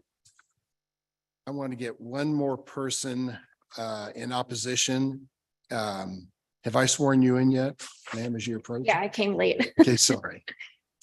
Go ahead and give us your testimony, and knowing that I'm up against a forced break here in just a little bit, so. Okay. So thank you for hearing me out. My name's Holly Brady. I have a really messy testimony right now because I found out last night that this was happening from my HOA. I searched for a house for 2 years and I just bought my first house by myself in September in a neighborhood that is just a couple miles from this facility. I used to live in the apartments near this facility or proposed location where I felt safe as a single woman, and traveling for a living, getting Ubers around that area, walking at night, all of that felt safe to me. So I was excited to have a house in a really well-established neighborhood. So what I've been told is that this is going to have inmates that have been doing 20 plus years. And the crimes that usually cause that are people who cause rape, child molesters, murders. Obviously, that's scary for me, knowing that those people could be put back into the community near my house. Sorry, this is my first time. It's okay. Anyways, so I am planning on building a family in this area. And I bought this house at the top of my budget, knowing that it was going to be a safe location. I have a ring, so I see where all the crimes end up happening, and it's nowhere near where I bought my home. So obviously, if this goes through, I'm going to have to start thinking about where I'm going to raise my family, because it probably won't be here. Aside from it affecting the property value once it's established or once the word gets out. My other point I wanted to bring up is that because I travel for a living, I've been to a ton of cities who have a lot of loitering and crime near the airport. I refuse to stay at those hotels. And I think it's ironic that we put $1.5 million into a brand new airport and we're going to put a facility right next door that would cause potential. I know they said there's no studies that show there's more crime, but I know that it's human nature to surround yourself around people who are like-minded. And I'm not so much worried about just those inmates. I'm worried about the people that come to visit those inmates, the families they came from, the communities they're used to that could be brought to our community because of the people living there.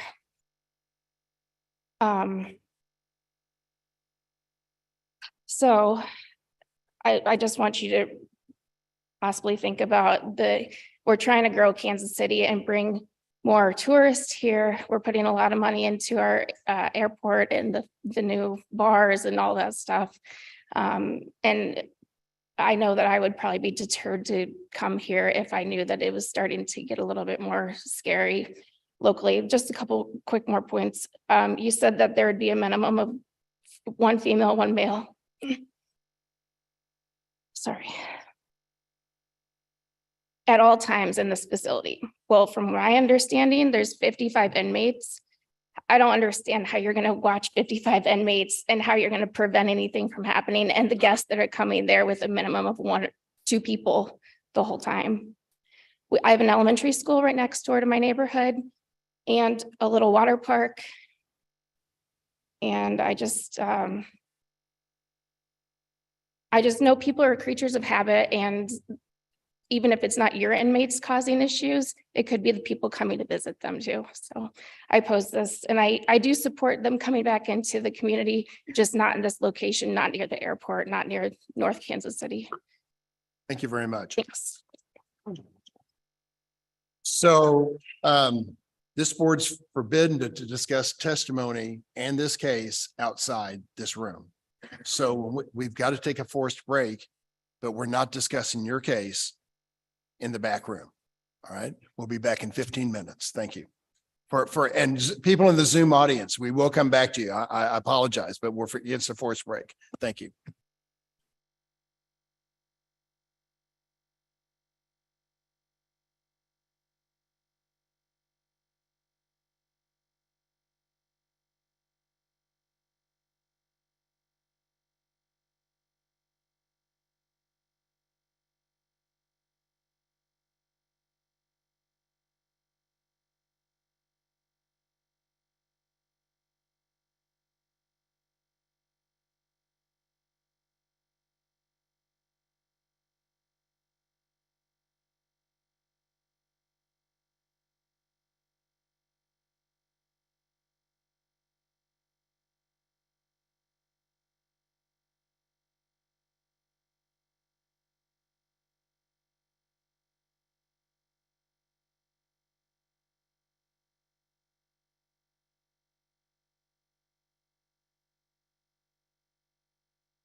Recording, good?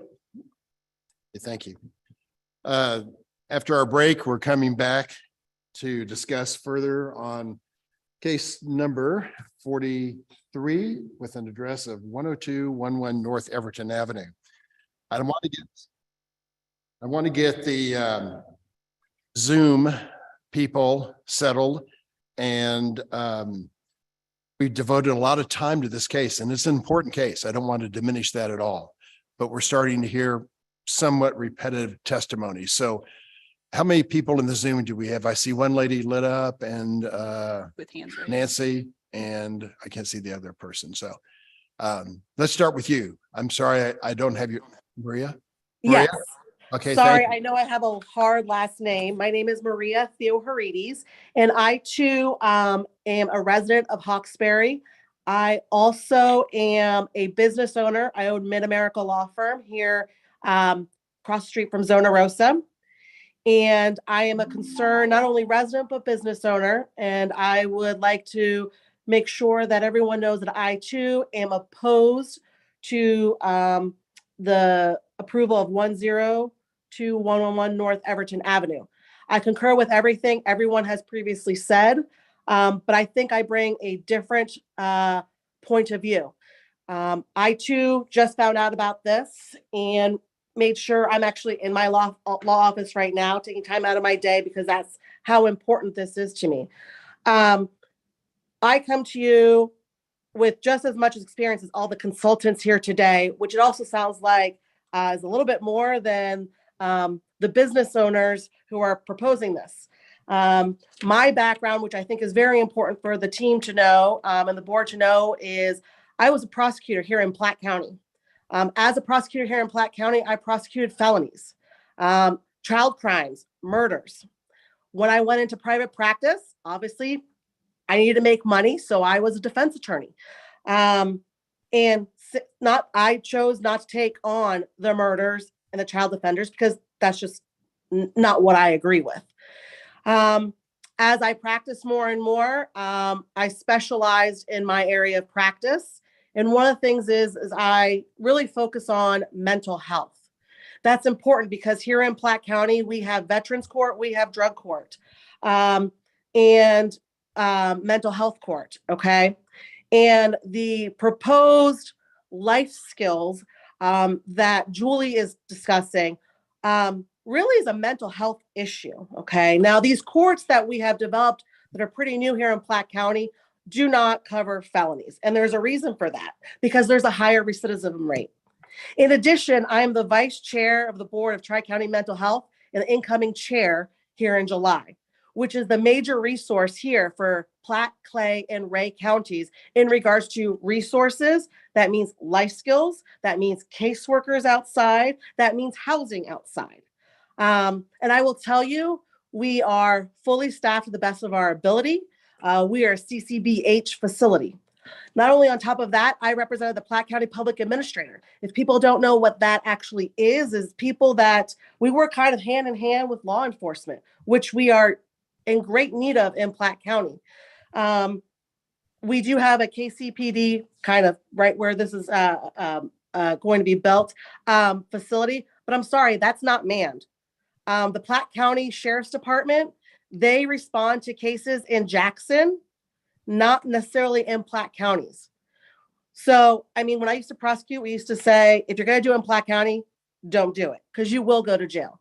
The problem that we're having here is that since 2008, when there was a recession, our jails were to the max, let alone during the pandemic. We couldn't keep people safe in terms of health because we are to the max. In Jackson County, they don't even have a jail, as we all know. They bust them out to everywhere else. And to be quite honest, they're maxed out. They won't take them in Jackson County.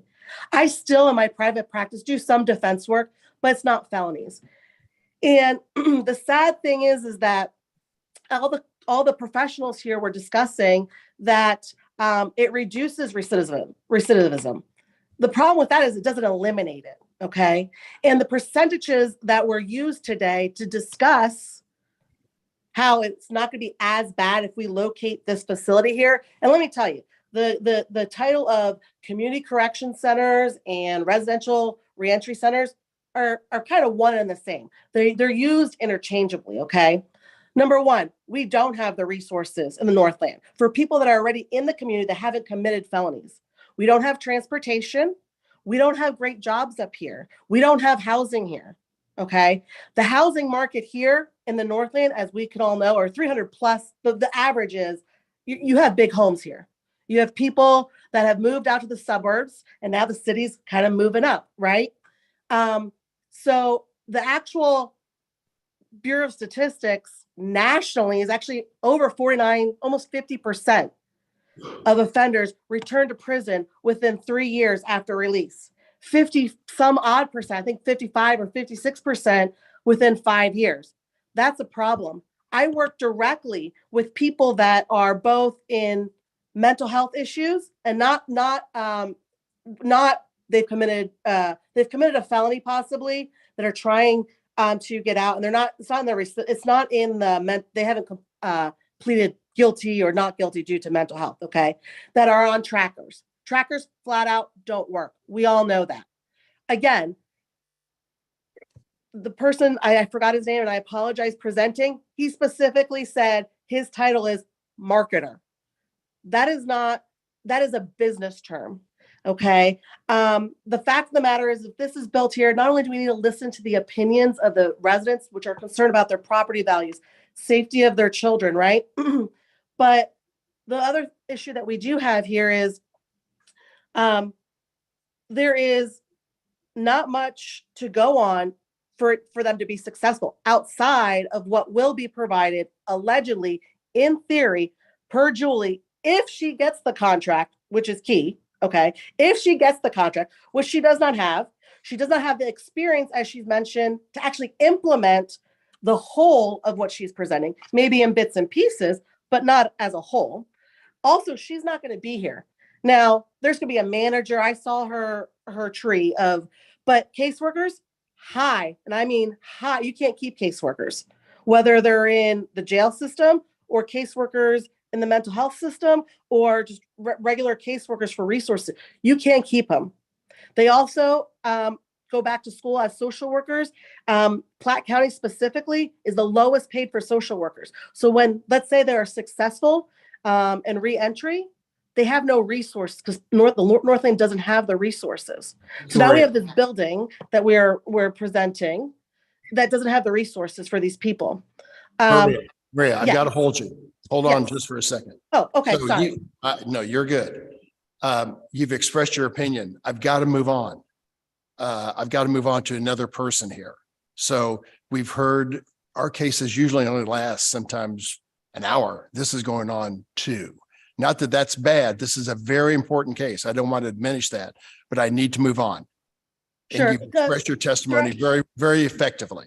Director, I just want to say one thing, and I understand that it's, I'm on plenty of boards. I understand this is, but the issue I'm having is everyone that has spoken previously has like their personal beliefs only that have been on the record.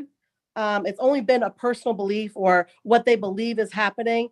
And, as an attorney, and that's really what everyone kind of needed here, presenting the issues of the facts of the holes in the presentations presented today. And I don't think, I understand where you're coming from, but to be honest, I don't think I think I'm presenting holes in the, I guess, they're in the, for the favoritism of the consultants that came today. We gave them a lot of talk time for the consultants of why it should happen here.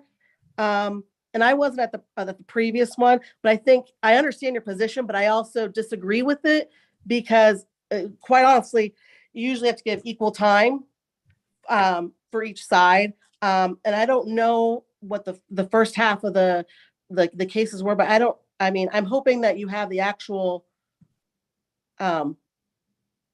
numbers like that I'm presenting, just like the consultants presented, because I don't think we've had that, at least not today that I've heard. We've had a lot of testimony today. And again, I want to thank you for yours. Thank you very much. We had another person in the Zoom audience. Who is that, Randy? Looks like Nancy Nancy. Gordon. Okay. Go ahead. Hey, thank you for your time today and thanks for your service. I briefly make 3 points. One, there was discussion about a new tracking system via a smartphone. And you know as well as I do that biometrics can be duplicated. So I don't buy it for a second. And as the last lady just stated, that's a marketing tool. I'd like to see evidence-based data that proves that those are actually effective and reliable. And I'd be hard pressed to believe any data that says it is. 2, will this facility, if it's approved, and I hope to God that it's not, because I'm a property owner here too, a business owner, and I've been spending the last 2 years picking up trash along I-29 and 152 and can tell you all kinds of stories, but I'm not saying that people don't need a second chance either. This is just not the right location for it for lots of reasons, but some people pointed out specifically next to the airport, specifically next to a water park where children are and next to schools. The facility, I'm not sure of the details of this, but I don't believe it has a research center for the inmates to be able to, I don't know what the facility is providing as far as research is, but if these inmates are then bused to the Green Hills Library, how are they going to be supervised in what they're viewing on those computers? And you and I both know that it's very difficult to get somebody to change their behavior patterns. And if behavior modification isn't instilled, which it wouldn't be, that's a problem. And then the third point I wanted to make just went out the window. And I don't want to hold up your time. My question is, are you going to be willing to amend the decision to include the letters that were not notified, since people were told they didn't need to be notified and now they're being told they are needing to be notified? I think that's a gross error and that needs to be rectified through this council. And 2, I just found out about this yesterday and I'm within a mile and I teach young children and I don't want to have to worry about their safety here. So that's pretty much it in a nutshell for me. I appreciate your time. Thank you so much. Thank you very much for your testimony today. Thank you. Jared, do we have anyone else out there? Do you see? Yes, we have 5 more people via Zoom raising their hand.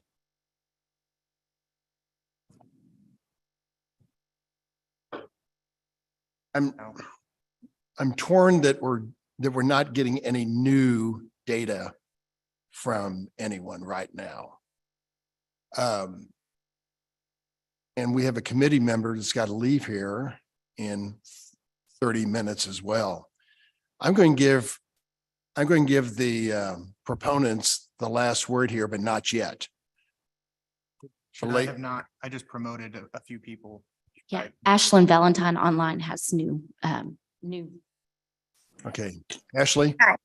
Hi. Yes. I need to swear you in. Do you solemnly swear or affirm to tell the truth and nothing but the truth in this hearing today? I do. State your name for the court reporter, please. Ashlyn Valentine. Go ahead, Ashley. Thank you.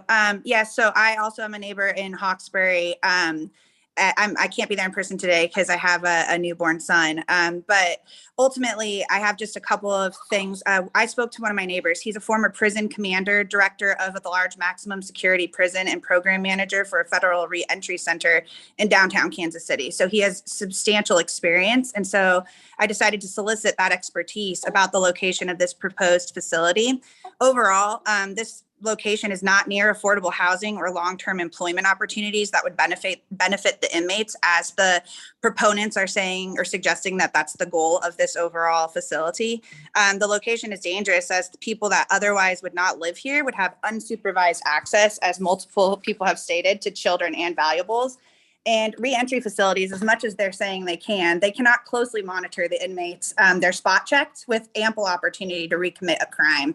So while you may be able to track their whereabouts, you cannot track what they are doing or who they are with. The entrepreneurs proposing this, but is not really a benefit to the inmates as intended, rather simply exploiting the inmates themselves for capitalistic purposes. And so overall, I do not feel comfortable with my child and my neighbors' families living near a 20+ year felony population with sex offenders, murderers, and others. I know that the consultant previously stated that the sex offenders is around 11% and murderers and violent crimes is a small percentage, but that's overall 15% of this population. And one single incident would detrimentally impact families and this entire community. So I strongly oppose this and just wanted to put my perspective out there along with that expertise of our neighbor. Thank you for the time. Thank you, Ms. Ashley. Appreciate your testimony.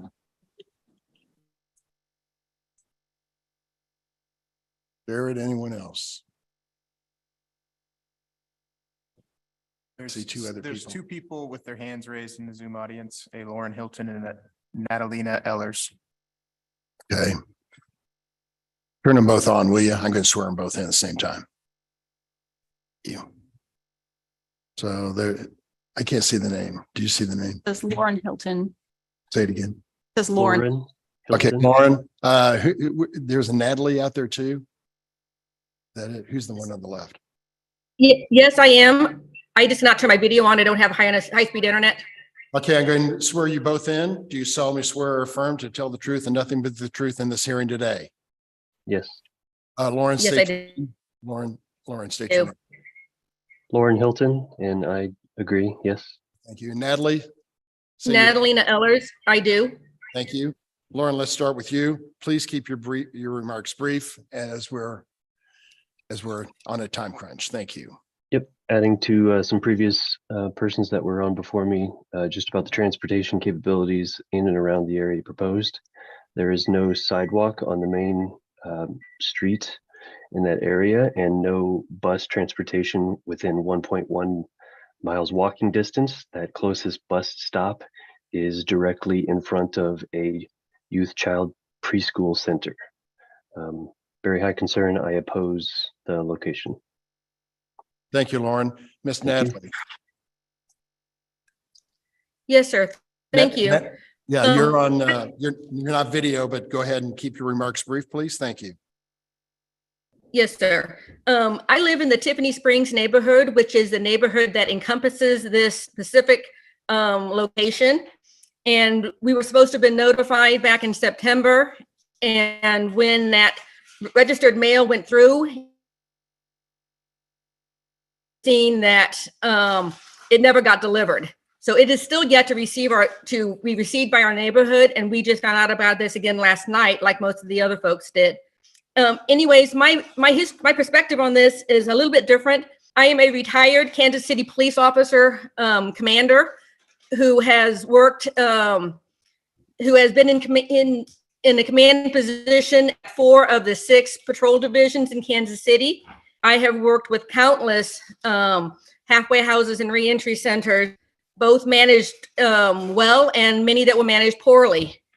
And I can say, I know they stated that there were not statistics showing that there was an increased crime, but I can speak from experience that in every neighborhood where these go in, there is an increase in effects of the community, either from the individuals themselves or from people who come into the area to meet up with them, their friends, their family, things of that nature. You have increases in nuisance crimes, loitering, drugs, and then you have increases in the physical crimes, auto thefts, break-ins, as well as the violent crime potential.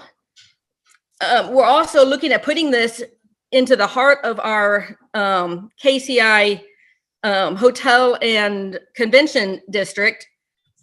And you'll have tourists coming into Kansas City, not knowing that they're going to be in a hotel within a couple of miles of a reentry facility. There 1 or 2 bad reports or bad incidences with those tourists, and the Kansas City area can lose millions and millions of dollars in tax revenue from those tourist dollars. I know they talked about it's critical to have a reentry facility close to a metropolitan area to allow these individuals to adequately reacclimate into society. but but there is a reentry facility, federal, 20 miles from this specific location in Leavenworth. That is not too far for these individuals to be able to connect with their community, find jobs in their area where they'll be within the area of this facility, because the housing prices and the jobs in this area probably aren't going to fit with their economic needs. So Leavenworth is suitable for them to be able to re-enter into the Kansas City metro area. Additionally, there are numerous calls to these facilities for things like drugs, picking up drugs that are picked up that the inmates try to bring in, they sneak in, that kind of thing, which is going to put even an additional strain on our police officers, of which we only have 3 to 4 officers at any given time in North Patrol Division. And they're going to be tied up dealing with nuisance problems like recovering of narcotics, as well as trying to babysit this facility and the individuals that are in that facility. Most of the time, our North Patrol officers are heading to Center Patrol and East Patrol to handle their calls for service, aren't even up in the Northland. So this is going to strain our already strained police department beyond what it's able to manage. And then the additional testimony that was already given about our public facilities, like our libraries, where these individuals will be hanging out to do their research and job searching. And again, the officers have a hard time trying to police those areas because they're so tied up on other calls. This is just not an ideal location. This is not a facility that we need in this area. Again, like I said, I'm a 25-year retired law enforcement officer from KCPD. I don't think I mentioned appreciate that. your testimony. That I was Nat. retired. Nat, So thank you so much. thank you very much. So, yeah, go ahead. Applicant. So the special use permit is for a period of 3 years. What is the contract period if you were to get that from the BOP? The contract period is for a period of 5 years with a 6-month extension for the Bureau of Prisons to go through their processes for the new contract. So in the 3-year time frame, you'd have to come back while you're still operating. If this were to not be renewed at that 3-year time frame, then your contract would just be terminated with BOP, or how Yeah, would that? because, the BOP requires that we have appropriate zoning. CPC suggested the idea of possibly aligning the two. Yeah, and currently there's no formal time frame. That was something that was discussed last time to add as a condition of the time frame. It's currently not there. I'd like to give the proposal people about 5 minutes. You got an hour and 20 minutes, an hour and 15 minutes on the front end. We've given almost an hour to the opposition. So I think we've been pretty fair here. I know you raised your hand, Julie, to make some comments on some things that they said. You've got about 5 minutes, and then board members may have questions of the opposition and or you, and then we'll open it up to motions. Thank you. I was made aware of somebody else in the audience that would like to speak, but if it's new and not rehashing, you're welcome to come forward. Is that on the Zoom audience or in the live audience? Okay. Please keep your remarks brief and make sure that we haven't heard them before. Thank you. I will be very brief. I have not been sworn in. Okay. Do you solemnly swear or affirm to tell the truth and nothing but the truth in this hearing today? Yes, I do. And your name, please? Gayla Hyatt. Thank you, Gayla. Go ahead. My name is Gayla Hyatt. I'm a member of the Tiffany Greens neighborhood, which is just outside the current radius. And I simply want to say, and I'll just skip to the bottom. I would assume, first of all, I want to thank you for your testimony because you did answer many of the questions. I, like all of the other residents, just heard about this less than a week ago. And there's a great deal of concern. And it's my assumption that community support is vital to the success of this program. And I would just say that without the community being able to come and have their questions answered and get further information, it's very difficult for us to support this project. After hearing the testimony, it does not seem that there are adequate resources, not only to staff the facility, but in the local community itself. While the area is zoned industrial, this is very much a residential community. And if you look just outside the radius, it is a very highly densely populated residential area. And for those reasons, I would either ask for a continuance to provide the residents time to gather more information, and or just let you know that I'm very opposed to this with the current information I've been provided. Thank you. Thank you very much, Gayla. Who wants to speak on your behalf for 3 to 5 minutes to answer concerns? If you don't mind, I'll start and then I believe James will And finish up. good, go ahead, Julie. Okay. A lot of the stuff, the concerns that I've heard just now, basically. Move the microphone closer to you, please. Thank you. I'm sorry. Can you hear me now? Most of the concerns that we've heard we addressed. So I think some of the letters that were written before we spoke.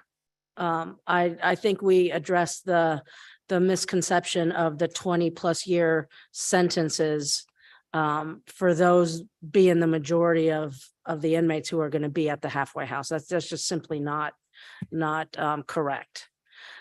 Same with the nature of the offenses. There's a belief that there's just going to be murderers, rapists, sex offenders, just the bad guys, so to speak, are going to be at this halfway house. And that is just not accurate as well. I mentioned the 1 male and 1 female requirement for staffing. That is the minimum, and it tells, the BOP is telling the halfway house staff that you will have 1 male to represent male inmates. And then if you're a co-ed facility, that you have to have at least 1 female. Okay, clearly that is not enough staff to supervise and operationally do what they're supposed to do at the halfway house. So we've got multiple staff members, like I mentioned. We're going to have at least 9 to begin with, 9 full-time residential monitors who are going to be the ones that are doing the counts, the searches, the phone calls, the accountability, the random rounds through the facility and outside the facility.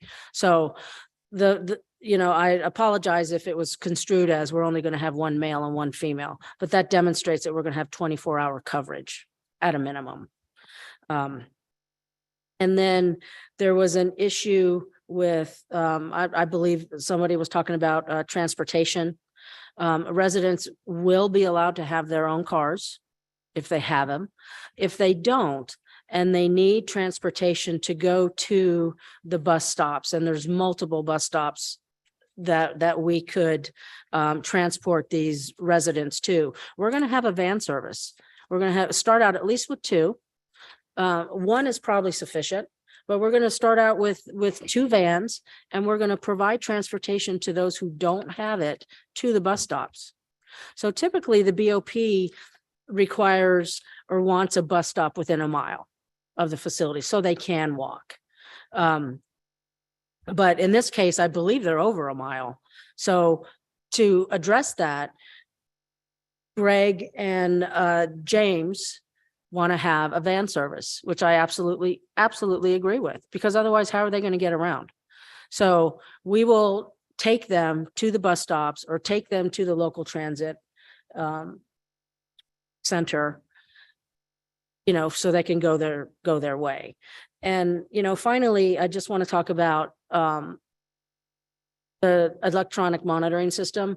So when John Guston was talking about the tethering program or the tethering watch, smartwatch lookalike, those are typically reserved for, the ones you might have a little bit of thought about. And what these guys want to do is they want to have the tethering system on all the residents. And with that system, we can geofence parameters of where they will be allowed to go. So let's say an inmate goes and he releases from the halfway house, he's out in the community. He has a specific path that he's supposed to go. So they're not allowed to go across to the neighbor's house. A huge alert will sound, and we will know exactly where they are when they're violating it. And, we'll be able to take the appropriate action. So current halfway houses who don't have this monitoring type technology are still operating successfully, but we're adding that extra security measure.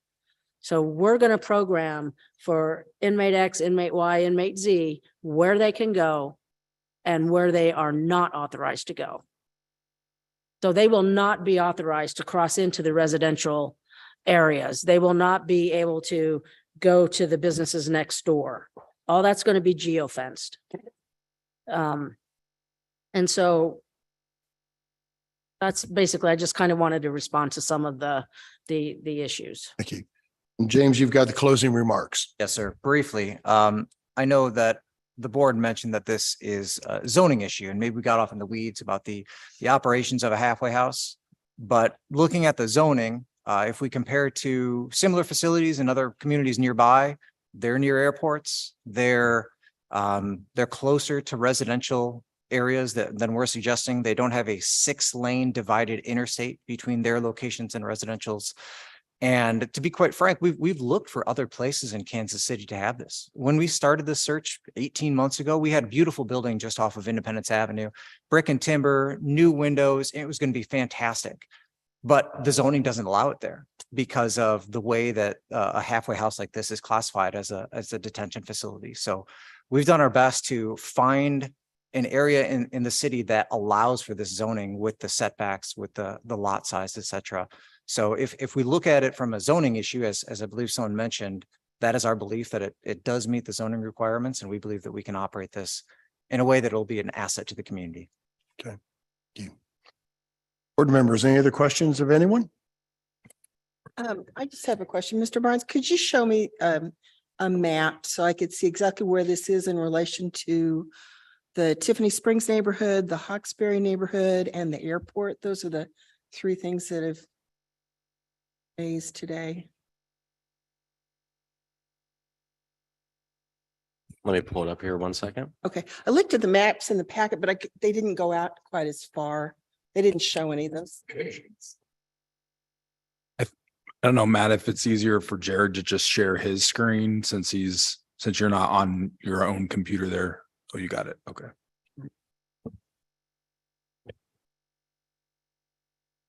So there is the subject site outlined in yellow there. This neighborhood over on the right side of the screen is the Hawkesbury neighborhood. I will say I'm not familiar with the names of the other neighborhoods in the area. All right. Be sure to share to Zoom. Thank you. And when you do that, go back to the map and I can identify the neighborhoods. Okay. Zoom in some. So the Tiffany Springs neighborhood encompasses the property and includes the neighborhood, the residential area to the south along, right in there. Although the name of that development is different than Tiffany Springs neighborhood. And then he identified Hawkesbury on the opposite side of Skyview as Tiffany Greens. And then I believe you have some letters potentially from Tiffany Woods, which is further south down at Old Tiffany Springs Road. And then possibly also from Autumn Ridge, which is just south of that. And then the airport, of course, is to the north and west at the top of the screen. This is across 29 from the facility proposed site. That's across I-29, like on. Yes, Oh. Yeah, there's only one neighborhood that's on this residential area that's on this side of the highway, and it's the one that's south of Old Tiffany Springs Road. And I'm forgetting, it's drawing a blank on the name of it, but I don't believe we heard testimony from any individual who lives in that neighborhood, or at least they didn't identify that they did. Okay. The airport is, I'm sorry for going on Ms. Moran's question, approximately how many miles is the airport from the proposed site? And I probably should Google this myself. I would guess it's about 2 miles. The actual runways are about 2 miles, but the airport owns a ton of property around here. So the property they own is closer. Yeah. Yeah, to the actual terminal, it's 12,981 feet. To the closest runway, about 4,600 feet.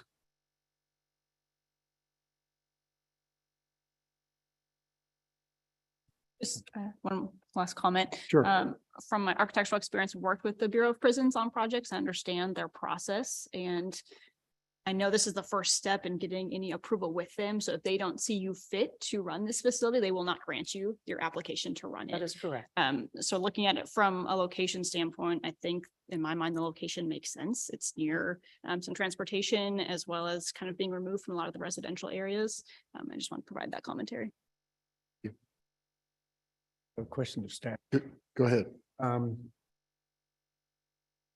Give us a sense of relatively the geographic restrictions for this particular use relative to other uses. You find this to be one of the more restrictive uses geographically? Zoning ordinance?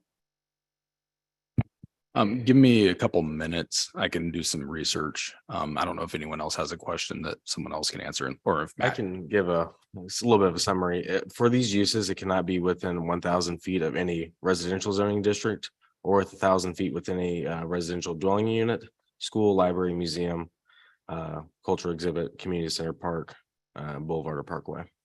So it is pretty restrictive on the areas. And 1,000 feet is a little bit less than a quarter of a mile. So Good enough. pretty restrictive. Okay, thank you. Else? So this permit would be for 3 years? So yeah, there's no set date on it right now. At the last hearing, That's in the conditions I just read. was there one in there for 3 years? Yes. Item number 6. Okay, yes, sorry, my apologies. Yes, currently 3 years, but it's up to you guys if you want to extend that or shorten it or. Okay, and my understanding is there's a provision in the code that also allows us to come back and revisit SUPs if there's problems, if they're not complying with the requirements. Yes, So even in less than 3 years, if there's neighborhood complaints or problems, is that correct? That's correct. If there's a complaint and it's found to be in violation of anything in the code or any condition that you apply to the project, we can either get them to resolve that complaint or bring it back to the board for revocation.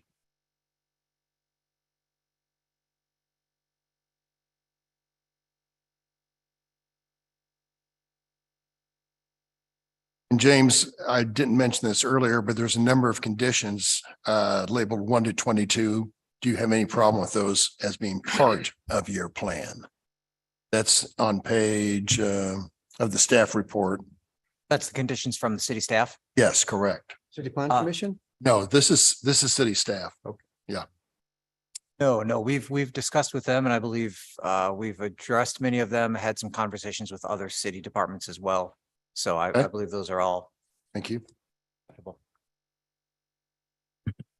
During the break, the opposition did ask me about the possibility of taking the case to the city plan commission to add those proposed conditions.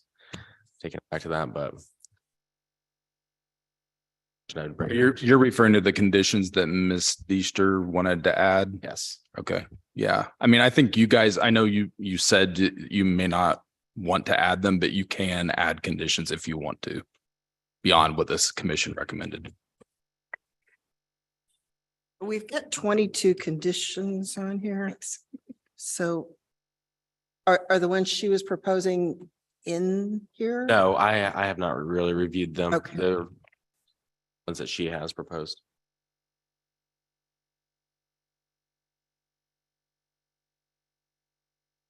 Board These members, do we conditions want seem to, pretty encompassing. they seem pretty good. I don't know.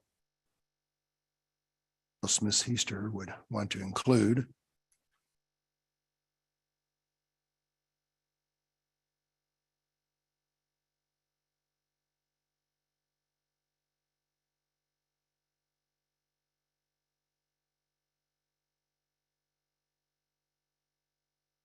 Somebody's got to do something. And other questions, I would offer a motion. Okay, go ahead. In case 43, I would move that the board grant the 3-year special use permit applicants in accordance with the staff report, staff conditions, and city plan commission conditions contained here in the staff report. I have a motion. Do I have a second to that? Second. Second from Ms. Mixdorf. Please call the roll. Ebbets? I'm the last one. Oh, the motion was to approve the SUP for 3 years. That was the motion and been seconded, and we're going to take the roll call right now. Lawrence? No. Moran? Yes, aye. Stiller? Aye. Hixdorf? Aye. Ebbets? No. Motion fails. Thank you for everyone's testimony today.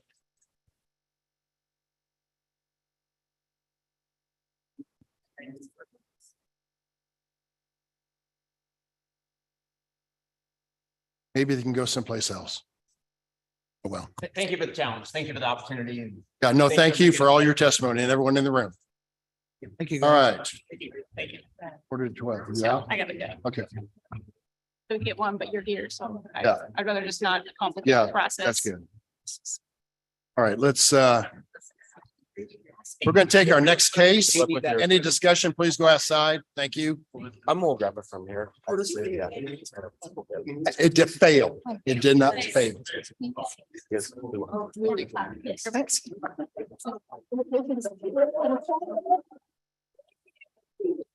Sorry, but we need everyone to the board has more business, so please leave the chamber if you want to talk. Thank you. 2940 Madison Avenue. Will the applicant please come forward? And anyone in the Zoom audience on this case, please raise your hand on case number 179 with an address of 7940 Madison.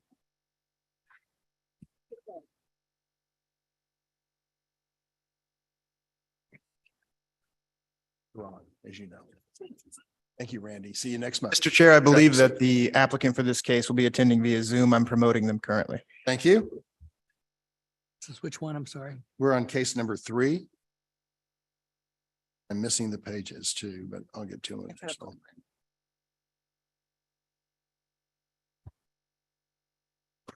Is it Dennis? 46.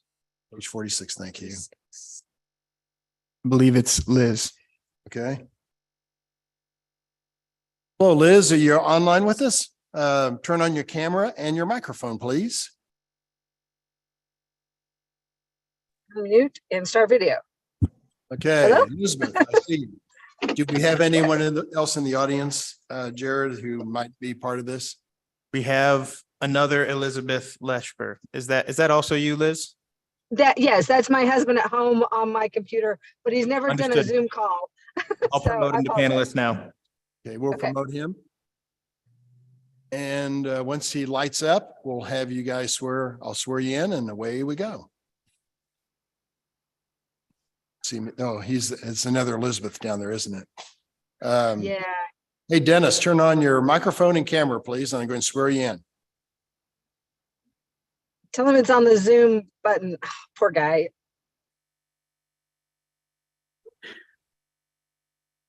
Like me at home. Yeah. Sorry. Is that him? Is that it? Okay, there you go. Please raise your right Okay, hand to be sorry. sworn in. Do you solemnly swear or affirm to tell the truth and nothing but the truth during this hearing today? State your I name do. and I do or I don't, whatever. I do, Elizabeth Leshberg. Thank you. Dennis Leshper, I do. Thank you. As part of your case today, there's a list of administrative exhibits labeled 1 to 9 found on page 3 of the staff report. Do you have any problem with us admitting those for your hearing today? No, we do not. Yeah, that's great. Part of that is a presentation by Mr. Clements about your case to the board members today. So Jared, please go ahead. Thank you, Mr. Chair. One moment while I start the presentation. Okay, before us, we have docket item number 3. This is case number CDBZA 2022-00179, located at 7940 Madison Avenue. Zoning district is R6. The applicant in this case is seeking approval of a variance to the side setback requirements to allow for a garage addition to be completed on the existing home. This is the location of the subject site. It's within the boundaries of the Country Club Waldo area plan. More specifically, it's on Madison Avenue, just north of 80th Street. So this is the site plan submitted by the applicants. You can see at the top here is the encroachment we're discussing today. The existing garage to the left is an existing encroachment. To the right, they have aligned the new garage with the existing garage and are placing it on the front of the house there. So these are the case factors for the setback variance. It's 1.08 feet. Substantial change to the character of the neighborhood is not anticipated. Difficulty could be obviated by a change in design for the proposed structure, but not for the existing structure, obviously. With that, I'll conclude my presentation. Thank you, Jared. Lawrence. Do we have anyone else in the audience on this? Probably not. No, we do not.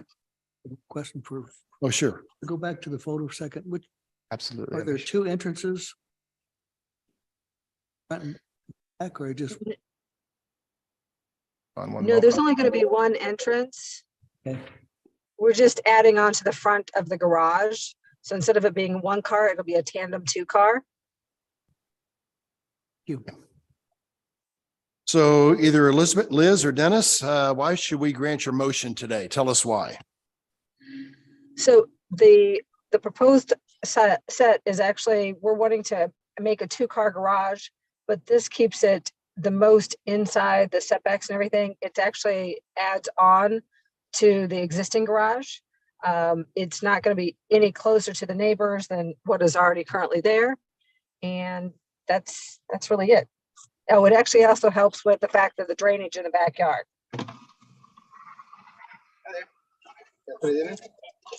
Well, that was one of the other options we considered, was putting it in the backyard, but that created other problems that for drainage and for ease of entrance and exit of the garage. So that's why we decided that the best solution was to just put the tandem in front and just move the existing garage forward instead of trying to build an entirely new structure in the backyard. Any opposition from your neighbors on this? Have you heard from anybody? We talked to the neighbor that this would affect, and they had no problems with it. We actually talked to their son also, and he said, do we need to come over and sign something right now? Because we will. And we were like, no, we don't even have the architectural rendering done or anything. And so then once we got it done, we showed them, and they're like, well, that's only going to make it more private for us, because that bedroom will have, that window won't really be looking into our living room window. Right. The board members, do you have any other questions of the applicants? Any motions, or what's your thoughts? I offer a motion. I move that we accept these or approve the special use permit as presented. According to the staff report and site plan. Staff report and site plan. Perfect. And it's Do I- a variance Thank you, request Ms. Never. also. Do I have a second to that? Second. It's a variance request, Sure. just a quick correction, not a special use permit. Appreciate that. Correct my motion to comply with what we were just told by staff. Perfect. Second. We have a second by Mr. Gorens. And motion by Ms. Crosby. Please call the roll, Jared. Lawrence, Aye. Moran. Aye. Stiller. Aye. Crosby. Aye. Ebbets. Aye. Good luck with your project. It's been approved. Awesome. Thank you very much. All right.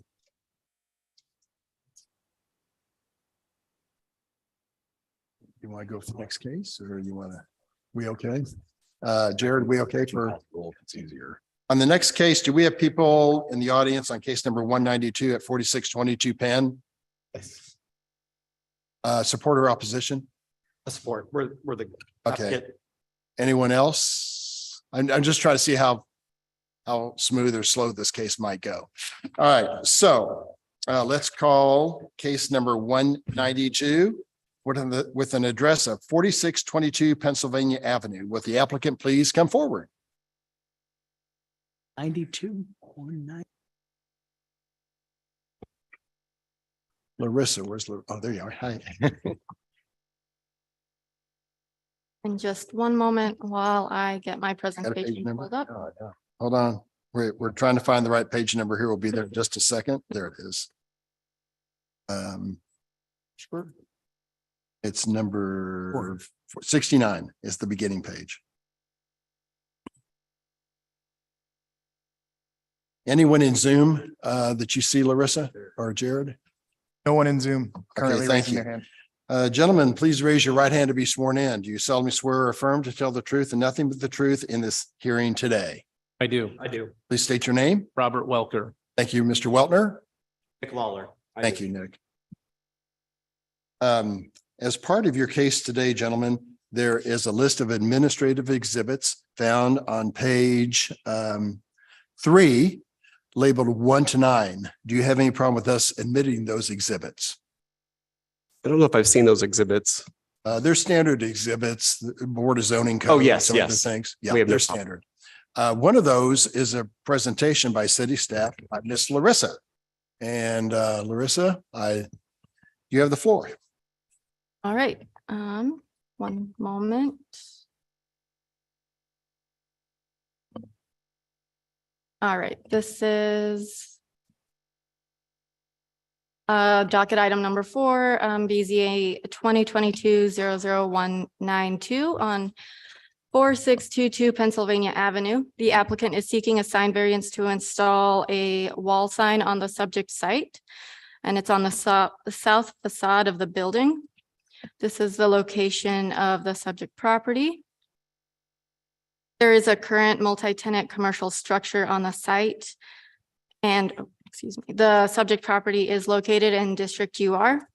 When the UR was approved, there was no sign plan included in that UR, so the applicant and all signs must comply with section 88445 of the Zoning and Development Code. Individual buildings with interior tenants are permitted 3 wall signs per building elevation to identify a major tenant, plus 3 total wall signs to identify subtenants.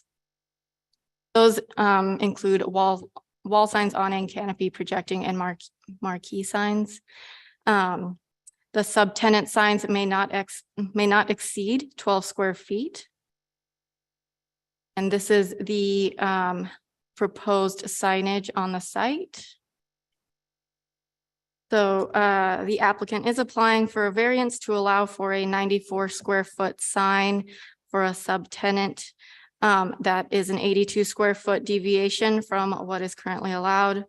A substantial change to the character of the neighborhood is anticipated, as the more signs there are in and around the plaza area, the more light pollution and sign clutter there will be to affect the surrounding residential neighborhoods, and a change in design would obviate the need for a variance.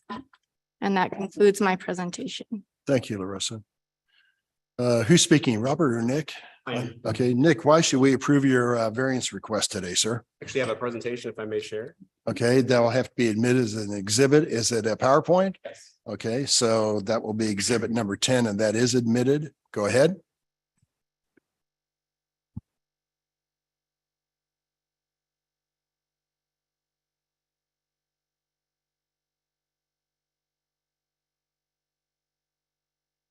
Thank you for your time today. As mentioned, the site there is on the Katrika Plaza, just north of 47th Street, just to the west of Pennsylvania. There's 3 categories for the signage ordinance for the city to assign. We're assigned this top category, which puts us in the same realm as a Walmart or Target. With that, as mentioned by city staff, so 3 signs are allowed for the major tenant and 3 additional subtenant signs for the subtenants. Those signs cannot exceed 12 square feet and also no more than 10% of the facade area of the building. We're not seeing that on Zoom. See on that screen there, you can see what's visible on Zoom. It looks like it's still Larissa's presentation. I think you might turn off the share screen. I'm so sorry to interrupt, by the way.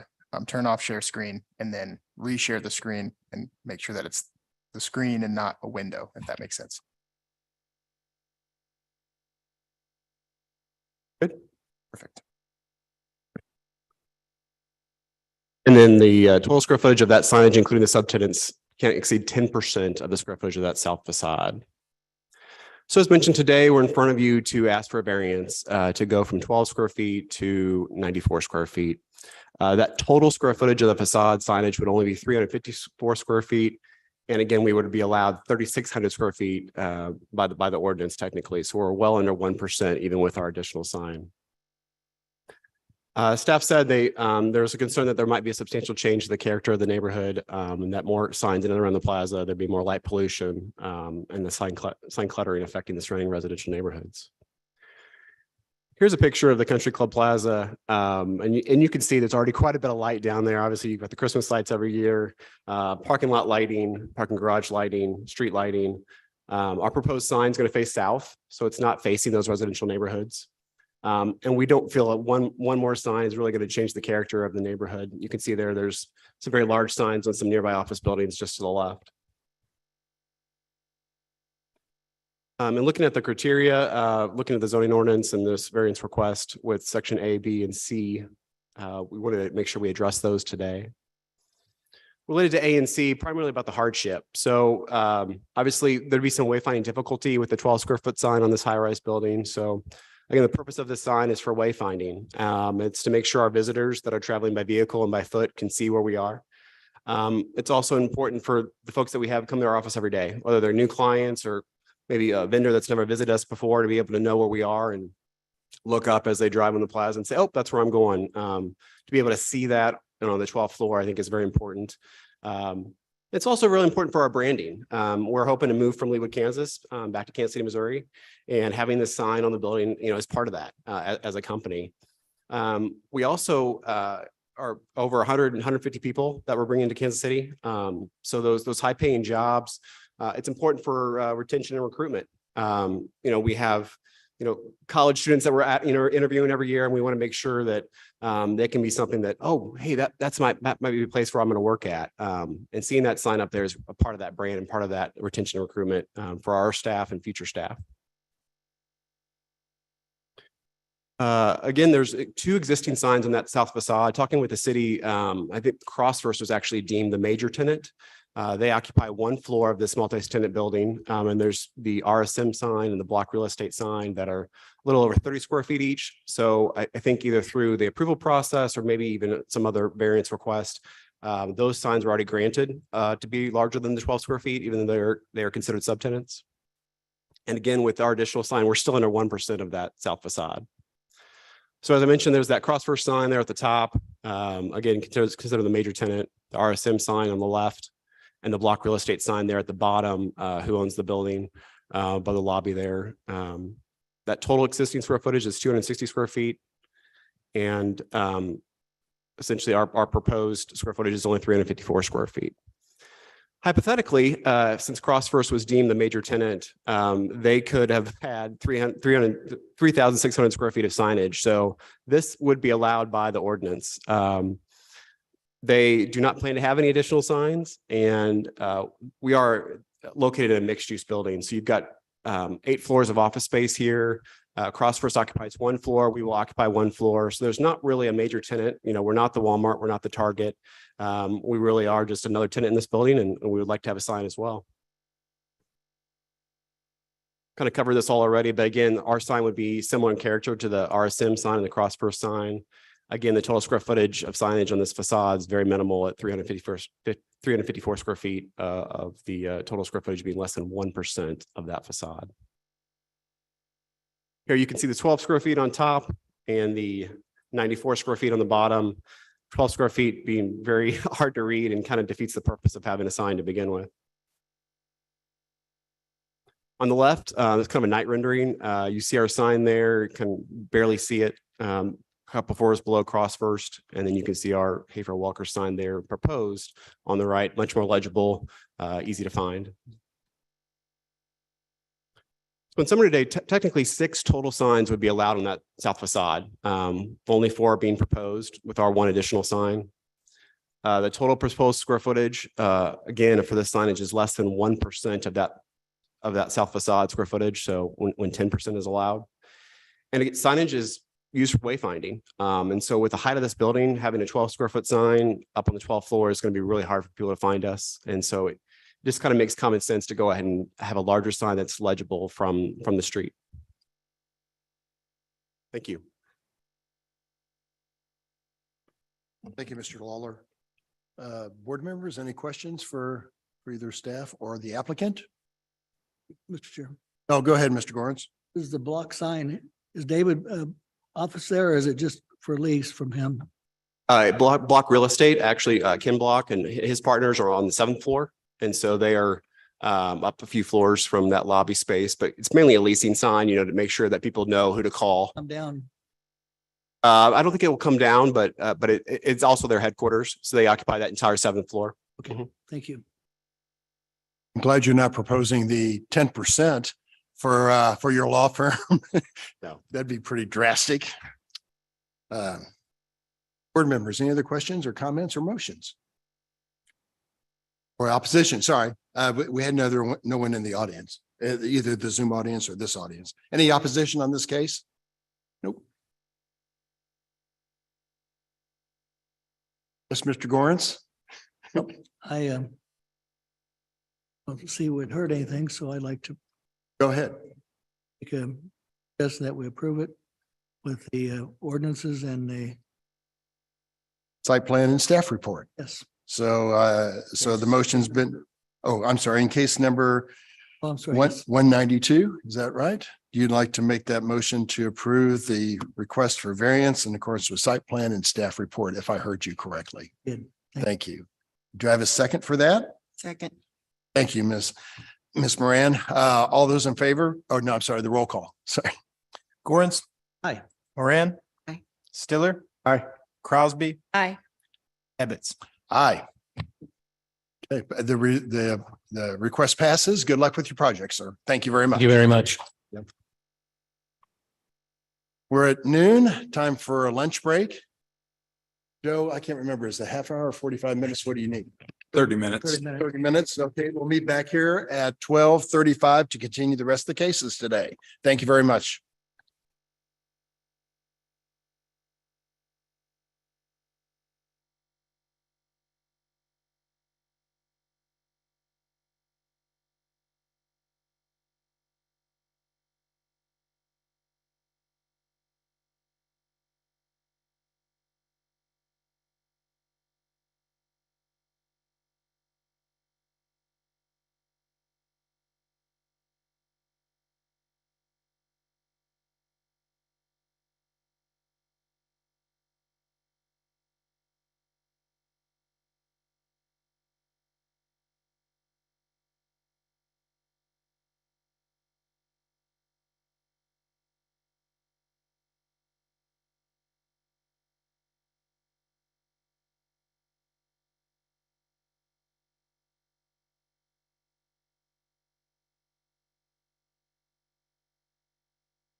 One more committee member, and then we'll start it back up.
Started. Okay, we're starting the afternoon docket. And the first case up is docket number 6. Case number 167 with an address of 8128 East 74th Street. Will the applicant please come forward? I think they should be attending via Zoom. Okay. I believe it's a Sarah Hunt and an Alon Fish. I'm promoting them right now. Great. If they didn't have their hands raised, they'll need to be reminded that they will have to accept the promotion. They've both accepted.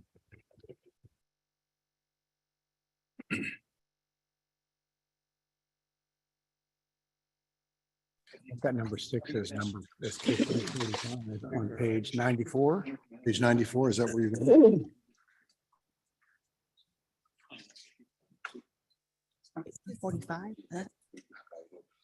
Screen is going dark.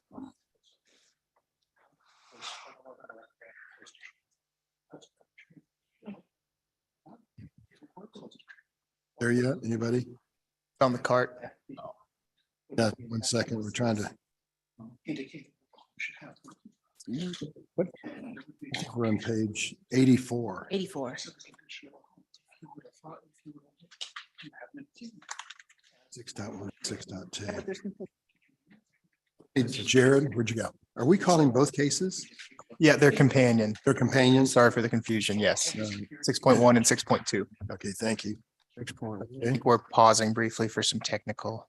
Mr. Chairman? Yeah. Before you begin taking testimony on this matter, I had several procedural issues that I wanted to have the committee address. Do you want to do that after? Yeah, so we're going to call the case. Okay. We're going to let Jared present, and then I'm going to let you come up unless you have a objection to the, again, I can't really say anything yet because we're not on the record, but you're going to have to give us a few minutes for us to get technically oriented here, and then I'll let you speak. Is that okay? Okay, I would like to address the procedural issues that I need to address. I'd like to address before testimony is provided if possible. We got to ask the commercial questions.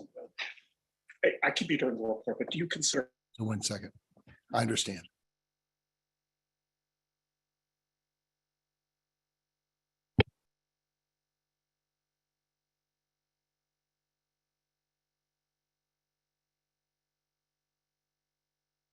You ready? Jared? Good? I'm good. Okay, yeah, I see the thumbs up. So there's actually 2 cases we're calling. Case number 167 with an address of 8128 East 74th Street. And the other case is case number 173 with an address of 9501 Manchester. They're both represented by the same applicant. And will he please come forward to sit at the, oh, he's Zoom. And understand this procedural issue. Ma'am, the procedural Yes. issue that you have a question on. Now I've got to swear everybody in here, so give me a second. Okay. No, you're coming up. The three people, it looks like in the audience, who haven't been sworn in, please raise your right hand to be sworn. Do you solemnly swear or affirm to tell the truth and nothing but the truth in this hearing today? Let's start on Zoom. I can't see the names. Who's testifying? Sarah Jane Hunt, I do. Okay, keep on going. Mr. Fish, we couldn't hear you. Alan Fish, I do. Thank you. And the third person? There are four. I believe you're referring to me, Brandon Wright. I do. And I don't believe Redonda, have you been? Steady. Redonda Coleman. I do. Redonda? I do. Okay, thank you. And then, and Miss Johnson, is that you? And you say I do, and then your name, please. Carla Fields Johnson, I do. Thank you, Miss Johnson. Okay, whoa, hold on here. Hold Into on. the microphone, please. You've got to come up to your microphone and we've got to hear you. Actually, the court reporter's got to. Yolanda Cole, I do. Thank you. And I probably need to spell Yolanda. It's No, wrong. you're okay. Okay, because You're they okay. spell it wrong. It's okay. We're all good. Christopher Alvarado. Thank you. Come on up, ladies.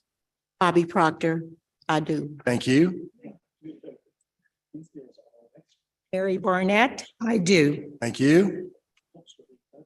Teresa Tanner, I do. Thank you, Miss Tanner.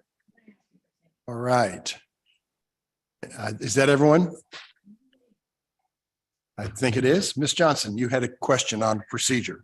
I did, and thank you, Mr. Chairman. My name is Carla Johnson. I'm counsel for the Hickman Mills School District. And so I'm here in opposition to the appeal. My question was whether or not this is strictly an appeal of an ordinance violation, or is there an underlying variance request that goes with this? And the reason I'm asking, and forgive my ignorance, I'm a school lawyer. So I'm not versed in reviewing the staff reports, but at the top left-hand corner of the staff report next to the case name, the request says variance. And then in the body of the request, under the summary and purpose, it references just an appealed determination on a ordinance violation. That's the one we're doing, the appeal. Okay. We're not doing any variances, correct? Okay. All right. I did not prepare the staff report, but that sounds like a field that just didn't get changed by staff when they wrote the staff report. So. Okay, who's presenting in Zoom? Who's speaking on Zoom on behalf of this case today? Sarah Jane Hunt, and I'm the attorney for New Beginning Sanctuary and Jams Property, Inc. Okay, great. And it was Sarah James? Sarah Jane is the first name. I have a Southern mother. And HUNT is my last name. Okay, that's fine. Thank you, Sarah Jane. That's great. Alan. Before we begin, Sarah Jane, hold on. Before we begin, there's a list of administrative exhibits associated with both of these cases. They are on page number page number 2, labeled 1 to 12 on the first case, and on the second case, it's probably the same, but I've got to zoom down here for a minute. It will be administrative exhibits 1 to 9. Do you have any problem with us admitting those to hear your case today? My only issue is that they were not provided on the portal. Not all of the exhibits are, only some of them. So I have a hard time really knowing what they contain. I don't think I have any objection to them, but at some point, just for the sake of the record, we probably want to make sure those are all attached in the portal. Okay. I can double check after the hearing and verify that all the exhibits are attached on Compass. And these are pretty standard exhibits. Right. And, so if you don't have a problem with those, we will admit those 1 to 12. Yes. Miss Sarah Jane? Yes. Thank you. Those are admitted. And one of those is a is a report from city staff on your hearing, on your cases today. So Jared, you're in charge. Go ahead. Thank you, Mr. Chair. Moment here. So before us, we have docket items number 6.1 and 6.2, cases CDBZA 2022-00167 and CDBZA 2022-00173. Locations of these sites are 9501 Manchester Avenue and 8128 East 74th Street. The zoning district for both sites is R-7.5. The applicant is appealing staff determinations relating to issuing violations regarding illegal uses on the subject site. So these are the two locations of the subject site. While they're different locations, they have the same ownership, same zoning district, so it made sense to take them through as companion cases here. This is the location of case number 167, 8128 East 74th Street, within the boundaries of the Blue Ridge area plan. Case number 173 is located at 9501 Manchester Ave, and it is within the boundaries of the Hickman Mills area plan. So this is a screen capture from the applicant's website describing their use as a long-term recovery center for substances and alcohol. These are some standards from our zoning and development code relating to group homes and halfway houses. A group home is prohibited in R 7.5. It specifically calls out in the midst of its definition that it excludes houses for and prohibits houses for alcoholics, drug addicts, prisoners, or juvenile delinquents, or any facility for individuals under court mandated supervision. Halfway houses are also prohibited in R 7.5 explicitly. You can see the definition there, and it is prohibited. These are some key points from the case. This operation is a 501c3. Therefore, they do not need a business license. This is why they have been able to operate for some time without us being aware of the use at this location. As I mentioned, KCMO does allow for group homes for physically or mentally disabled folks in all districts that allow household living. The code prohibits addiction recovery housing in R 7.5 and group homes, which is what this use is. The organization owning and operating services on site proclaimed to serve individuals recovering drug or alcohol abuse. In December, the BZA voted to continue this case. That'll conclude my presentation. Thank you. And we continued the case because the applicant was not available, as I recall. Correct. Ms. Sarah Jane, why should we overturn these cases, these rulings? Well, first, one point I'd like to make about the continuance is that it was continued because I didn't get notice of the hearing until less than 24 hours before it was set. And so I don't think it's reasonable to assess a fee to my client based on that administrative. I don't know what happened, but my client nor I got any notice of the hearing until less than 24 hours before it was supposed to happen. As far as the appeal is concerned, we are appealing because we believe that the decision is in violation of the Fair Housing Act, the Americans with Disabilities Act, and the Missouri Human Rights Act. Specifically, we are requesting a reasonable accommodation that the city treat the home as a functional equivalent of a family by waiving the number of unrelated persons that can reside together as a family and treat the use of 8128 E 74th Street and 9501 Manchester Avenue as single use. Courts have consistently treated the use of a single family residence by groups of individuals who are recovering alcoholics and recovering substance users as a functional equivalent of the family. As I think you know, based on your own presentation, my clients provide housing for individuals recovering from addiction from drugs and alcohol. These residents are in recovery and are not using drugs or alcohol. The residents and prospective residents are adults with the disability of substance use disorder.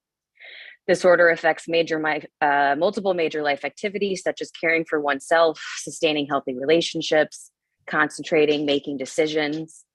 Even though many of the residents may have completed some type of rehabilitation treatment program prior to coming to live at the properties, their underlying addictions substantially limit their ability to live independently in the community without suffering relapse.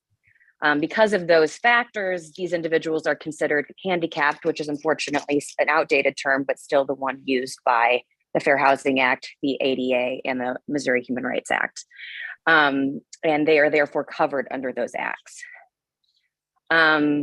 These homes have been in operation since the spring of 2022. They function as the equivalent of a family, and they allow people in recovery to provide one another with continual mutual support as well as mutual monitoring to prevent relapse. It is not a halfway house. I sat through the hearing earlier today describing an application for a halfway house, and this does not look anything like that because those are two separate things. You know, in a world where we prioritize providing recovery opportunities to individuals with substance use disorder, there would be a continuum of care, starting with inpatient care, then a halfway home, then a 1/3 home, and then a sober living facility like the one that my clients operate. Essentially, a sober living home is the last step before going home. The residents work, volunteer, attend sobriety program meetings, and support each other while gradually adapting to sober life outside of a treatment facility. For that reason, it is important that they live in a residential area. The whole point of sober living is to live in an environment as close to being as close to their home life as possible. The reason for this is it is important for individuals who are learning sober techniques and learning to live sober in the world are able to do so as the rigors of, you know, normal life, dealing with chores, dealing with relationships in their households, dealing with balancing work. As those things become real, they need an opportunity to put their sober techniques to use before going back to their home environments. At this time, the dwellings located at the properties in question house 7 unrelated recovering persons and 2 house leaders who are also in recovery. There is no evidence, as I mentioned, the houses have had residents in them since the spring of 2022. There is no evidence of any parking issues, any blight, any excessive use of public services. You would not even know the homes housed individuals in recovery by looking at them from the outside. Importantly, the city code does not limit the number of persons related by blood or marriage to be considered a family. The city does not impose any numerical limitations on the number of people who reside together who are related by blood, marriage, or adoption. Because of their disability, the residents of these properties can't maintain the traditional family organization that the city ordinance dictates. Treating the use of these properties as something other than a family, therefore discriminates against disabled people. Any failure to treat the home as the functional equivalent of the family or a single housekeeping unit could have a disparate impact on them by preventing them from living together in drug and alcohol-free housing units. The city's restrictions on group of disabled persons that do not meet its definition of family limits the type of living arrangement necessary for people in sobriety to function. Further, these restrictions do not apply to individuals who are related by blood or marriage. Finally, excluding individuals in recovery from the city's definition of group homes treats individuals with substance use disorder less favorably than individuals with other disabilities, which is decidedly not legal under the Fair Housing Act, the ADA, and the Missouri Human Rights Act. The Fair Housing Act defines discrimination to include a refusal to make reasonable accommodations in rules, policies, practices, or services when such accommodations are necessary to afford such disabled person an equal opportunity to use and enjoy a dwelling. It is also discriminatory under the FHA to discriminate based on disability type, which is what I talked about earlier. It is well established that the Fair Housing Act prohibits discriminatory land use decisions by municipalities, even which such decisions are made under the auspice of enforcing local zoning ordinance. In other words, municipalities are obligated to consider reasonable accommodation requests to their own local ordinances, so long as such a request is reasonable and would not unduly burden the municipality in question, either administratively or financially. Here, accommodating my clients would not cause the city any undue burden. The basic purpose, permitting new beginnings to continue operating would not significantly compromise the policies reflected in the city's ordinances, nor is there any significant evidence that such an accommodation would significantly compromise the city's interest in protecting the residential character of the surrounding neighborhood. I understand there is opposition to this home's existence. Such opposition usually takes the form, like we heard earlier today, that these homes are necessary, that people in recovery need these types of programs, just not in my backyard. That kind of NIMBY type of rationale has been used historically to mass discrimination of all kinds: racial discrimination, sex discrimination, and now disability discrimination. It is not a valid defense to the Fair Housing Act. It is not a valid defense to the Americans with Disabilities Act, and it is not a valid defense to the Missouri Human Rights Act. Nor can stereotypes of individuals with disabilities be used as a defense, like unsupported claims of property devaluation and unsupported claims of general safety concerns. As such, because my client's request for a reasonable accommodation is both reasonable and necessary and would cause no undue financial or administrative burden to the city, we respectfully request the city treat the homes as a functional equivalent of the family by waiving the number of unrelated persons that can reside together as a family, and treat the use of 8128 East 74th Street and 9501 Manchester Avenue as a single family use. Further, if you have specific questions about the operation of New Beginnings, my client, Alan Fish, is also here to take questions from this board. Thank you. Thank you. Board members, do you have any questions of this person? I do. Okay, we're going around the table. Mr. Goris, you start first. Hey, I'll make it just one question. There's actually three, and you probably answer it one time here, but does the homeowners live there in each house? Or is it just an investment property? Does the occupants pay rent? How many bedrooms and bathrooms are in each property? Mr. Fish, I'll allow you to answer these questions. I think it best to come from you. Good afternoon. Thank you for allowing us the time to Speak up, please, Mr. Fish. Oh, hang on. Thank you for allowing us the time today to hear this request. The homes are normal. Mr. Fish, homes. excuse me. I'm sorry, sir. You've either got to get closer to the microphone or maybe it's something here. Do we need to turn up the volume? Nope, it's you. So can you? Turn his volume up. Can you turn your volume up or? Is that better? Get really, really close. The people in the audience cannot hear you. Is that better? A little bit. Okay. I had the setting before you guys put me on. I had it turned down on the speaker, so that may be why. The homes are normal homes. They have a minimum of 4 bedrooms and a fully finished basement in each home. And if you could repeat the other parts of the question, I apologize. You live on the premises that you're? I do not. We operate homes in Springfield, Joplin, Kansas City, and Branson. I reside in Springfield. I founded the program in 2013, and I continue to live in Springfield, but it is necessary in all of Missouri. So the occupants pay you rent? The occupants pay program fees. The housing is included in that. We offer programming and well, we offer classes and we do group meetings and things like that. We hold them accountable to chores. We hold them accountable to curfews. We hold them accountable to remaining abstinent from substance use. Is each house co-ed and if so, how many bedrooms and how many bathrooms? The houses are not co-ed. These two in question are actually both male homes. They can currently have 9 occupants. There are 4 bedrooms and a fully finished basement.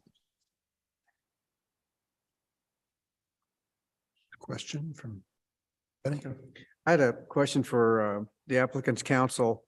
My understanding, the basis of your argument is fundamentally that the zoning and development code is in conflict with federal and state laws, and therefore you're asking that we do not enforce it?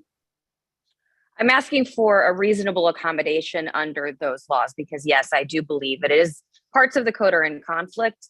But frankly, even if the code was perfectly sound, it doesn't stop a municipality from being required to consider reasonable accommodations under the laws that I have mentioned. Okay, thank you. My questions are also for counsel for the applicant slash, I guess, appellant. If you believe, and it's your argument, that there is an issue with the code being enforced, being discriminatory, then isn't your argument properly before the board who created, or the entity that created that law, not this board that's enforcing it? No, it's not. There are many laws on the books all over the country that, local laws on the books all over the country that are weird, that are illegal, and sometimes just downright bizarre that people haven't gotten around to amending. It's not illegal to have a ordinance on the books that might conflict with federal law. The illegal part of it is when you enforce it, and that's what happened here. So to the chair's question, you are asking that this entity disregard a standing regulation that is currently on the books and currently enforced. Is that what you're asking us to do? I am asking you to, as all municipalities are obligated to do, to consider a reasonable accommodation that has been presented to you. That reasonable accommodation process is outlined in the Fair Housing Act. There's also one in the ADA, and the Missouri Human Rights Act also contemplates that. And what that says is reasonable accommodations for individuals who are covered as disabled under those acts that are reasonable and necessary should be made unless the municipality has evidence of a substantial undue financial or administrative burden for granting that reasonable accommodation. Is it your testimony today that drug addiction and or alcohol addiction are covered under the ADA as it applies to the Fair Housing Act? Those individually, not the use of a drug or a controlled substance in response to a medical condition. So what is covered is individuals who have what's called substance use disorder, which are the diagnoses of the individuals in question here. Someone who's actively using is not covered. Somebody who has a disability that affects one or more major life activities, which I've indicated here, substance use disorder does, would be covered by those acts. And is that, and you have citation for that the actual act of recovery is an SUD that's covered by the ADA as it relates to housing? Well, the ADA and the Fair Housing Act don't specifically require there to, I'm sorry. Yeah, no, what you just said is exactly the point I'm making. Your entire argument on behalf of your client, who, by the way, began operating this facility in violation of an existing statute, your basis for that is that an SUD is considered a disability and therefore entitled to us ignoring the current statute. But the fact is that neither the ADA nor the FHA say that addiction recovery in and of itself is a disability that needs to be accommodated. You're misunderstanding the definition of disability as it is outlined in those acts. The definition of disability as it is outlined in those acts doesn't name any disability. It defines what a disability is. And what a disability is defined as under those acts is any mental or physical impairment that affects one or more major life activities. Courts have interpreted since that SUD is defined as a disability under the Fair Housing Act, the ADA, and the Missouri Human Rights Act. And those are courts in Missouri and or the 8th Circuit? There are cases all over the country, which I can provide to you if you would like. If you're asking us, just, okay, that's fine. My last question is. But did you your also cli- have counsel who can advise you on those things. All right, did your client know that this was a violation of a standing municipal regulation when they commenced operating their company, their facilities? They did not know. The issue that's happening is that there's a definition being assigned to my clients that they've never assigned to themselves. So they operate as a single family unit. Your board has called them a halfway house. That's not what they are. So no, they did not know that you would define them as a halfway house because that is not what they are. And also, I should tell you though, under the case law, whether they knew or not is not a factor. I have a question. Ms. Hunt, your accommodation that you're requesting is for 9 men to live in each of these houses? The accommodation we are requesting is for them to be treated as a single family. So whatever limit on the number. Yeah, whatever limit that the city has on family, people who are related under the definition of family in the ordinance, we would, obviously be willing to take. It's my understanding there isn't one, however. You're requesting an accommodation. Why do you need an accommodation to allow 9 or 20 or 30 people to live in this house? Why can't they rehabilitate themselves with 5 people living in the house? Well, that's not the accommodation we're requesting. We're requesting to be treated as a single family. So however you define and limit single families in the city, we are requesting for that limit to be applied to us as well. However, to the extent there is a question about the number of people, so this is a 4-bedroom home. The residents share rooms. The reason they share rooms is because of accountability and support. And so the number of people is generally based off of the square footage and to make sure that residents aren't alone, that there's not loneliness, and that the fair housing model, as I indicated in our appeal letter, the sober home model is based off of that family, that family institution, and that people are never alone, that they don't have parts of the house that they can retreat to and sink into loneliness or other things that could potentially trigger relapse. So the number of individuals is important to the therapeutic model of a sober home. Well, I have a question for staff then. When you inspected this property, what were the complaints that you received that caused you to go to this property? This Redonda Coleman, legal investigator. So a couple of complaints was that the crowding of the vehicles along the streets, and also the noise and just a lot of people in and out of the properties. And how many people did you find living at each of those properties? Well, on the inspection that was conducted at 8128 East 74th Street, actually, I was only able to see one tenant who let me in to do the interior inspection. And I do believe I caught him off guard when I went, but he told me that there was 12 tenants at the time staying in the 5-bedroom house. And what about the other property? I was never able to get inside of the 9501 Manchester Avenue to do an interior inspection.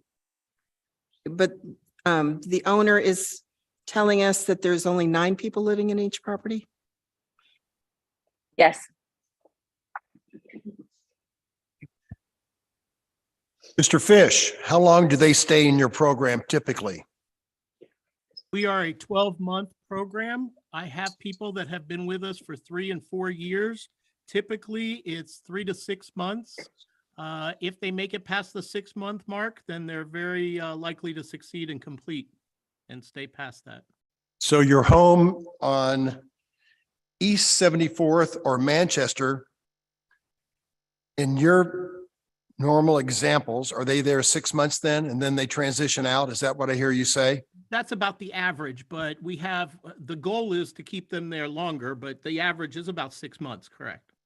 And again, you might have someone who transitions out in 6 months, and then a guy who came in 3 months before that transitions 3 months after that 6. So you have a constant flow of people in and out of this home. Yes or no? Yes.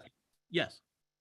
And that's why the numbers vary as well. There's, I mean, people get support and some people can't stand to be held accountable and not ready to change.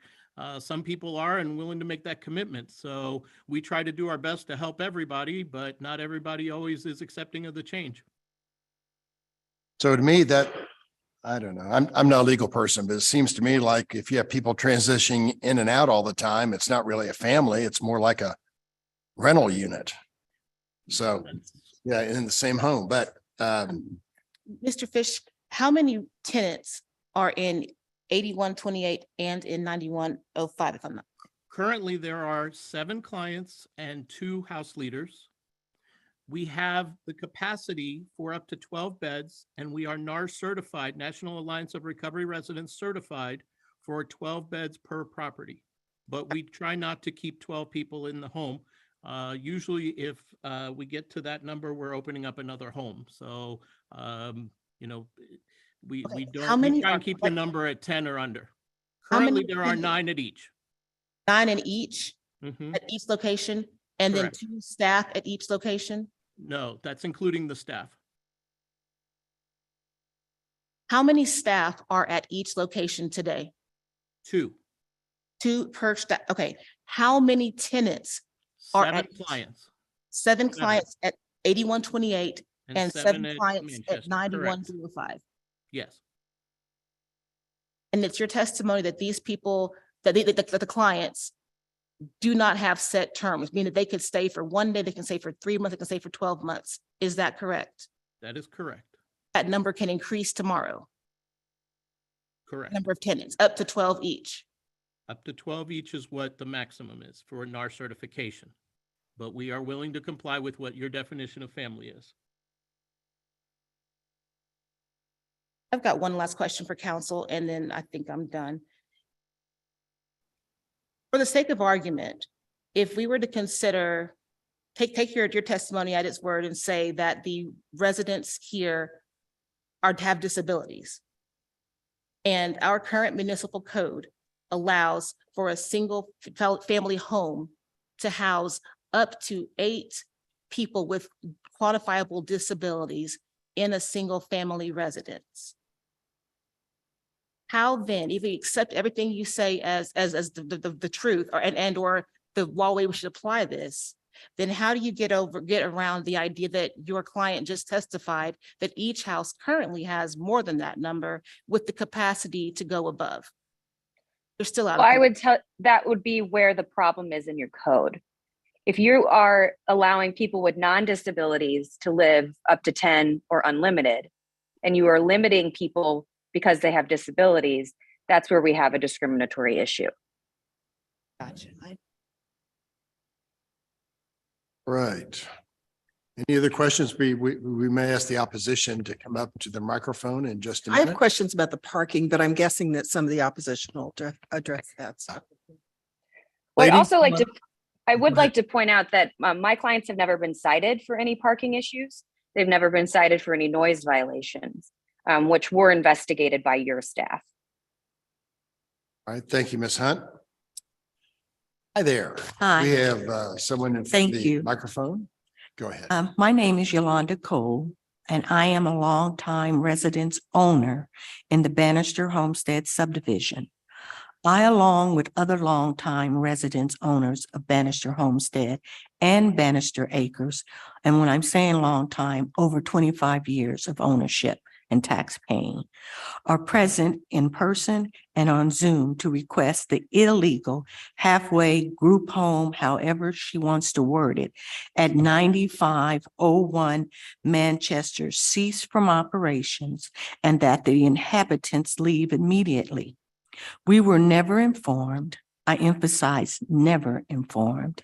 And the halfway group home started operating prior to getting any city approval until we, the neighbors, complained to the city of Kansas City, Missouri. We're basing our request on the city of Kansas City, Missouri codes and ordinances and the U.S. Department of Justice Fair Housing Act 42 USC 3601. The City of Kansas City, Missouri Code and Ordinances referenced are the following. We use 100 series base zoning district, 88110 residential districts, 88110-1 districts, Bannister Homestead and Bannister Acres subdivision zoning classification is an R75. Residential district R75 is a single family dwelling unit per 7,500 feet. Group living or halfway house or special zoning are not permitted in our zone. We also reviewed 88350 group living, 88352 halfway houses, because that's what we were told. 8835201, no halfway house facility shall be located within 1,500 feet of a daycare or 500 feet from a school. Halfway house located at 9501 Manchester is located 1,056 feet, 0.2 miles from Blue Diamond Children Daycare, located 8101 East Bannister Road, and has no natural or man-made barriers separating, which is a direct violation. Hickman Mills C1 School District Elementary School, Truman Elementary, located at 9750 James A.V. Road, is just 0.4 miles, 2,112 feet, less than a mile. And children board the school bus less than 500 feet from 9501 Manchester. A City of Kansas City park, Bannister Park, located 9601 James A.V. Road, is just 0.6 miles, once again, less than a mile from that location. The U.S. Department of Justice Fair Housing Act 42 U.S. 306 Esquire reference discrimination in housing based upon race or color. Zoning changes of predominantly minority neighborhoods is a violation. We are a predominantly minority neighborhood, and if the halfway house, substance abuse group home, however they want to word it, is allowed, that would be a direct violation against our rights under the Fair Housing Act. Discrimination in housing based upon disability. The Fair Housing Act affords no protection to individuals with or without disability who presents a direct threat to the persons or property of others. We, the neighborhood, are threatened of our personal and property, our security and safety of us, our children, grandchildren, and our family, to include our property marketability values, are all at stake. And the U.S. housing currently states under of illegal controlled substance, persons convicted of illegal manufacture or distribution of controlled substance are not considered disabled under the Fair Housing Act. Jam Property LLS, established in Springfield, Missouri in 2019, is a for-profit real estate investment company. I emphasize investment. And New Beginning Sanctuary is a 501c3 corporation, a not-for-profit, but still must maintain a positive financial ending balance to be solvable, and whose funding is from business donated, but primary self-funded from fees collected from clients who are enrolled in their 12-month live-in program. Both are located throughout the United States. Once again, we're asking the board to uphold the property violation and to remove the halfway group home based on current existing City of Kansas City, Missouri codes and ordinance and the U.S. Department of Justice. Also, we reviewed the definition in the city code for multiple families. And the city does have proper codes if they look at the code and audience. You do have them already established. You have it established for group living in that definition, which is under 88,350. You have halfway houses, 88,352. So all of that is already established at the city. And there is no direct violation concerning the Fair Housing Act. In fact, if you do allow it, it would be a direct violation against us because our families, I'm a senior citizen. Okay, we have people who live in our homes who are handicapped. So, and we're talking over 60 some homes. So you would then violate our rights for one house. We're asking for you to respect what the city has said and uphold the violation. I thank you. Thank you very much for your testimony. Anyone else in the audience want to come up?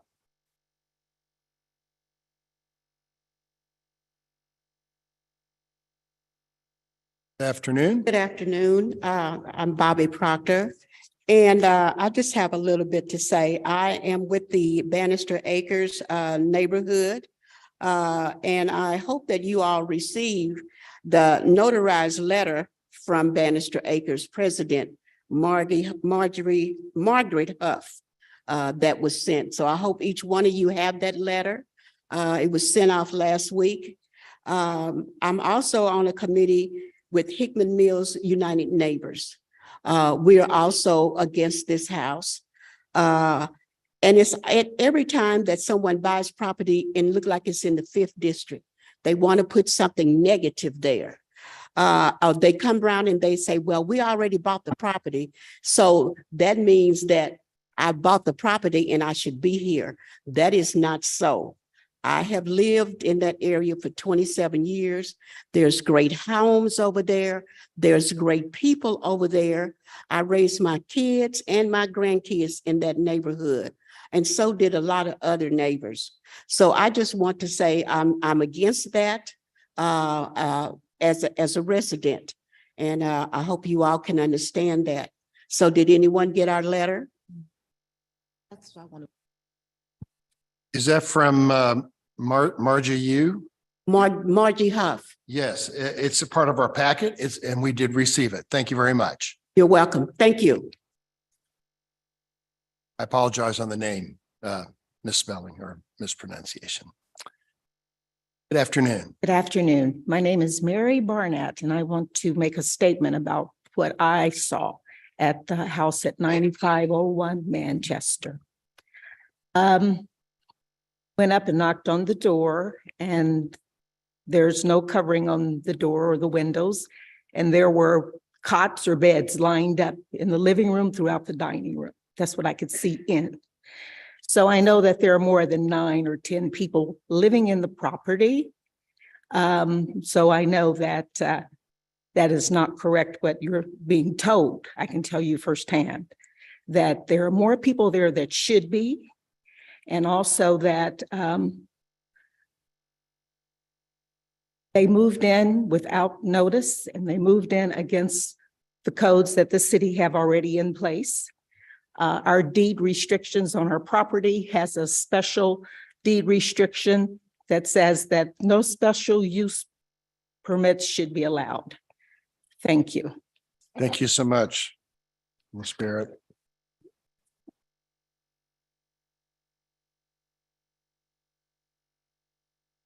Good afternoon. Thank you. Good afternoon. My name is Teresa Tanner. I am the Executive Director of Student Services for the Hickman Mills School District. And in working with students and families with all kinds of needs, I do applaud a group that is wanting to work with individuals that have drug and alcohol abuse use. I do not agree that it should be held in and continue to violate the codes of the Kansas City. One of the reasons is because Truman Elementary School is located within 0.4 tenths of a mile to this location, and our school district requires bus service for 0.5, a half a mile. So we do have students that are walking, and we do know that sometimes individuals need more than one time to do a kind of a sobriety, sober. So they do relapse often. And when you have drugs and alcohol, addictions, abuse, whatever you want to call it, a lot of times that does come with some violence, some crimes, gun violence, things, additional items just besides just drug and alcohol abuse. So just I would ask that you uphold your ordinance, because these are our most vulnerable, most influential population of our students. Thank you. Thank you so much, Ms. Tanner.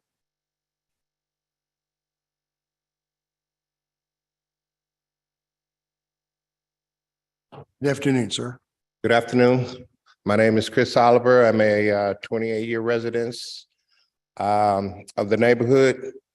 I live in a proximity of the house where I pretty much see everything. Okay, I got Ring cameras all around my house. I was not aware of the situation.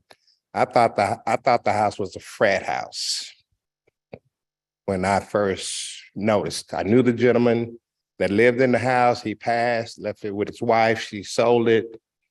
And lo and behold, new tenants, not a problem. That happens all around. But again, the manner in which it happened, okay, upon learning of what happened, you can tell that they had a problem with us, because I guess they think we had a problem with them. I had a problem with the situation. I don't know them from Adam. Wouldn't be able to pick them out now if they were in court. Okay. Several occasions when it was warm weather, about 6 or 7 of them exit the house, some shirtless, shorts, walking in the middle of the street with grocery bags, plastic grocery bags. Walking, talking loud, and just, it's like, that's not normal. That's not normal in my neighborhood, They were gone about 10 minutes. I said, okay, well, they're going to get trash, pick up the trash in the neighborhood. Come back, bags empty, I think they were trying to make a scene. Okay. We were here a month ago, right? And I made a statement, which I'm sorry if I offended anybody, that if anything happens between now and January, it's on you guys, okay? I don't know if you remember the statement or not, but I apologize. But not long before that, I have on my phone Ring camera video of someone coming from that area. And if anyone knows Ring, it picks up at a certain location, okay? It's a cul-de-sac over there. And the house is there. So it wasn't like he was coming from an intersection. He was coming from that area. Walked up to my house, backpack, hoodie. As he was walking up, you can tell that something just wasn't right.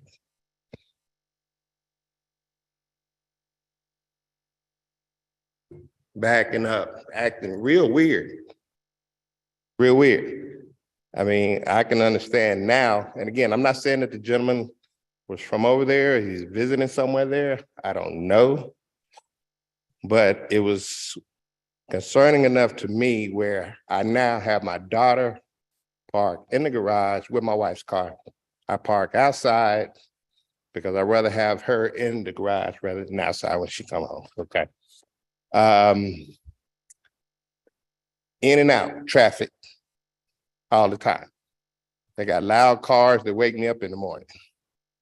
You can just hear it. Several occasions there's been, they say it's what, 9 people there? I call that a party. I don't know who lives there, who don't. Cars here come and go. It's just not a normal neighborhood anymore. So, That's about it. I mean, I look at my Ring camera daily. I don't really document things, but I notice things. You can call me a nosy neighbor if you want to, but if something happened in my visual, I'm gonna come tell you. I look after all these people behind me, every last one of them. And if something is not right, they're gonna have to deal with me. So with that being said, I mean, I hope you guys do not allow this to continue. Because right now, I don't feel comfortable sitting on my front porch after looking at this video.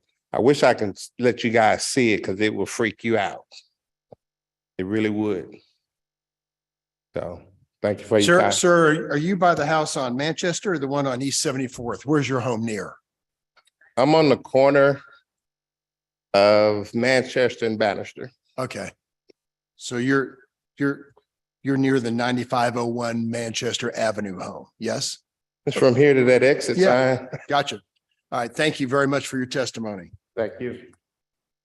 Sure. I kind of want to make it clear, all of us are for 9501 Manchester. Thank you very much, ma'am. Okay. Thank you. Questions of the opposition, anyone? Or maybe, I have. Mr. Chair. wait, I'm sorry. Yeah, come on up. I'm sorry, I didn't. And just to make note, there's someone online with their hand raised, Okay, maybe after great. this Thank as you. well. Okay. Is there additional opposition testimony online? You're next. Please tell us. Okay. Good afternoon. My name is Carla Johnson, and as I said before, I'm counsel for the Hickman Mills School District. I'd like to use my time to accomplish two goals. One is to present the position of the district formally on this issue. And then second is to address the legal arguments that were presented by counsel for the appellant.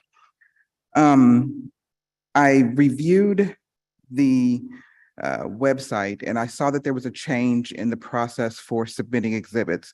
I don't know if it is appropriate for me to have my position statement marked as an exhibit and introduced, or is that something that has to come via?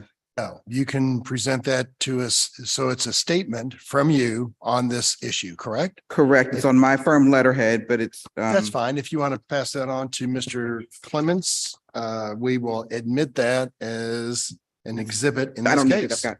Thank you. What number is it, kids? You guys have a number? There'll be exhibit 13 and they'll be admitted. And can you bring it on up or is she going to read it? Going to read it. Okay. Thank you. My comments are coming from this. So again, we normally on exhibits, you don't read them. We look at them and then, but if it's a short statement, please go ahead. I'm not reading the exhibit. Okay. You've got it. So I'm not going to read it to you. Thank you. I first want to state that of primary concern to the district, obviously, is the safety of our students. One of our board members is online, Ms. Irene Kendrick. You've heard from our executive director of student services. I'm not going to reiterate what she said with regard to the proximity of the schools to the house.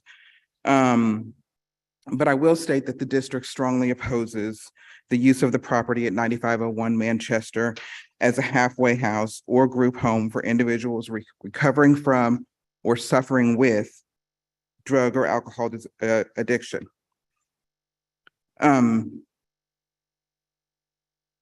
Board of Education, the district's administration, I, as counsel for the district, have been contacted by several families expressing concern about the location of the halfway house. Families have expressed reluctance to send their students to the school that's near the halfway house. And frankly, the district has no reliable information to support a determination that the current or the future residents of the halfway house are not currently suffering from drug and alcohol addiction that would impair their judgment and pose a safety concern to our students. According to section 88-110-02 of the Code of Ordinance for the City of Kansas City, the purpose of Kansas City's residential zoning districts is primarily intended to create, maintain, and promote a variety of housing opportunities for individuals, households, and to maintain and deter the desired physical character of existing and developing neighborhoods. In addition, the regulations offer certainty for property owners, developers, and neighbors about the limits of what's allowed. This is why we're here today. The district is requesting that the requirements of the R 7.5 zoning district apply to prevent the use of the property at 9501 Manchester to be used as a halfway house or a group home. I'd now like to switch and have a little conversation about the legal arguments that were presented by counsel for appellant. I asked from the outset what we were here for, because when I reviewed the application and I compared it to counsel's statement that's been admitted as part of the record, I was confused. I didn't understand how an argument regarding discrimination that I question whether or not it's even properly before this board addresses whether or not there's been a code violation. And so I'd like to take a little time and talk about the code violation and why we believe that the decision of the city should be upheld and that a code violation did in fact exist. So first, according to section 88-57509, an appeal to this board can only be sustained if the board finds that the administrative official erred. Section 88-57508B provides that in acting on appeal, this board must grant to the administrative official's decision the presumption of correctness, and it places the burden of error on the appellant. In this case, I would submit that the appellant has not presented sufficient evidence to support reversible error. In fact, I would argue they haven't presented any evidence that supports that a code violation didn't in fact exist. New Beginning Sanctuary self-proclaims a focus on housing and long-term recovery and substance and alcohol abuse. Counsel's arguments are not evidence. Testimony of the owner is evidence. The owner testified that the council is trying to make the argument that this is a family home and that it should be treated as a family, but the evidence is completely contrary to that. The evidence suggests that individuals that live there are living in there under the direction of someone else who works there. They're transient in and out as they need to be. They receive counseling. They have requirements with regard to their chores and work within the house. None of that supports the notion of a family. It supports the idea of either a group home or a halfway house. And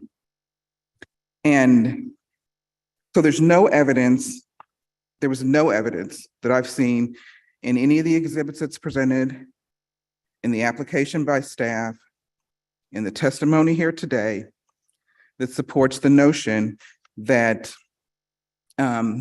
this group should be treated as a family. It's just council's statement. A group home, per the code, is defined as a single family dwelling occupied on a permanent basis by a group of unrelated persons with disabilities. That's what all the evidence presented here today shows. The evidence does not show that the individuals residing are related. To the contrary, appellant is asking us to treat them like they're a family. But the applicant has provided no basis in the city code or state statute to determine such to support such a determination. Additionally, appellant has presented no evidence to support a determination that the property in question is not being used as a halfway house. Again, the burden is on them to present the evidence, not on the community members, not on myself, not on city staff. It's on them to present that. And the evidence that's presented supports the notion that what we've got going on here is either a halfway house or a group home. I would argue that it's a halfway house based upon the testimony that was presented today. There is support provided to these individuals. They're living under certain restrictions. They've got therapy that they're receiving. All of these are things that you would find consistent with a halfway home, which is defined as a facility for the rehabilitation of drug addicts or alcoholics, or for the rehabilitation of ex-offenders in a controlled environment with supervision and treatment or counseling provided on site on an interim basis after a referral from a public agency or institutional facility.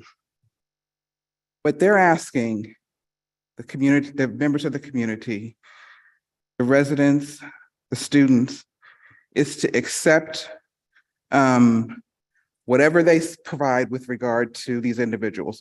We've heard no testimony that indicates what their abuses are, what services that they've been provided, whether they're under any court-ordered supervision to be there, just absolutely devoid of evidence that relates to these issues. And so as a school district, it's just absurd to ask us to be okay with this and to support this in the community without having any information about the safety, about what's going on, about the kind of treatment, who the individuals are, anything, how long they're going to be there. Very little information has been provided. And I'm going to flip for just a brief second to what I consider to be an erroneous argument that the city has imposed discriminatory land use restrictions through its enforcement of zoning. I had a chance to look at council's letter and the case law that she cited, which is case law that really deals with AIDS cases and not housing cases. And I think that's because, and I didn't have a lot of time to do this, but we were up a good chunk of the night looking through, searching for case law that was more on point to the situation. And it really just doesn't, there isn't a lot of it that exists. Certainly none in the state of Missouri and in the 8th Circuit. I could find some outlying circuit case law, and I'm glad to submit that to this body if you want to review that. But when faced with similar claims of housing discrimination, courts have rejected these arguments. As an initial matter, courts have recognized that local governments have broad powers in zoning. Furthermore, even assuming that individuals recovering from alcohol and drug abuse are handicapped for purposes of the Fair Housing Act, there is no violation of the act by the city because nothing has been denied to those recovering from alcohol and drug abuse that is allowed to non-handicapped individuals under the city's zoning laws. Council has not presented the standard that you would use to evaluate that. And I'm going to hold you right there. All right. All that information is great. We're here, this board's here to debate whether they are in error in operating this home. We're not here to debate Missouri and federal law as it reports to fair housing. And so I'm trying to let you have a few more words here, but please make it relevant to the case. And you've defined group home, you defined halfway house, yes, which was already defined. Thank you, ma'am. So, and I appreciate that, Chairman. I had the same question. I felt compelled to address it because it was addressed in their position statement, but I wholeheartedly agree that that's not why we're here today. And that's why I asked from the outset why we were here, because I wanted to understand whether or not we were just here for a code violation. City ordinance is, the codes are clear. They've defined what a halfway house is. There's definition with regard to what a group home is. The testimony that's been presented today by the owner is consistent with both of those. There's a clear code violation, and it's egregious that we're here because the community brought this to the attention rather than the applicant bringing this to the attention of the board and asking for a variance. There's a process to use to get to being able to do what they're wanting to do. They circumvented that process and moved folks into a community that's a hardworking, established community without any regard for the residents that live there. So I would ask respectfully that this committee sustain the hard work of the city in bringing these violations before you, and that any question with regard to discrimination or variance be brought in an appropriate venue. Correct. Thank you. Thank you. I need to take this person in Zoom. And I can't see the name. Can you help me out? It's like a Brandon Wright. Brandon, have you been sworn in yet? Yes. Okay, thank you. Go ahead and give us your testimony. Are you support or opposition? So, I'm appearing in opposition to this. I represent Hickman Mills United Neighborhoods. An organization represents about a dozen neighborhoods down south, including Bannister Acres and also Fairwood, which I serve as president of, just north. So I live about 3 blocks north of this property. And I have seen actually quite a bit of traffic right down Manchester on this, to the point where I had people in my HOA on the south end of Manchester bringing it to my attention. Because we go directly up against them, just right across Bannister. They've already gone through. It's close to schools. It's obviously in violation. The neighborhood already struggles from blight and from rental turnover. The district has one of the highest mobility rates in the area. So for us to say, okay, we need more houses and less stable neighbors, less stable structures in our neighborhood is not necessarily a good thing for us. There is a decrease in property values for neighbors when these properties are operated. This is something that comes up again and again. I've got a study from 2000 that shows you that on average, it's a 20% decrease in the property over 5 years. Okay. And Mr. Fish is not new to this process. He should have known better. I mean, there are articles going back to 2019 on some of the properties he's operated in Springfield on if they were possibly in violation, and how he didn't, and the neighbors were upset that he didn't get consent. This is a repeat problem.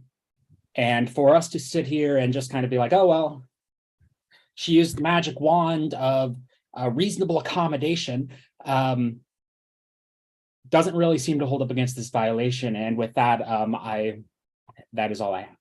Thank you for your time. Thank you. I appreciate that.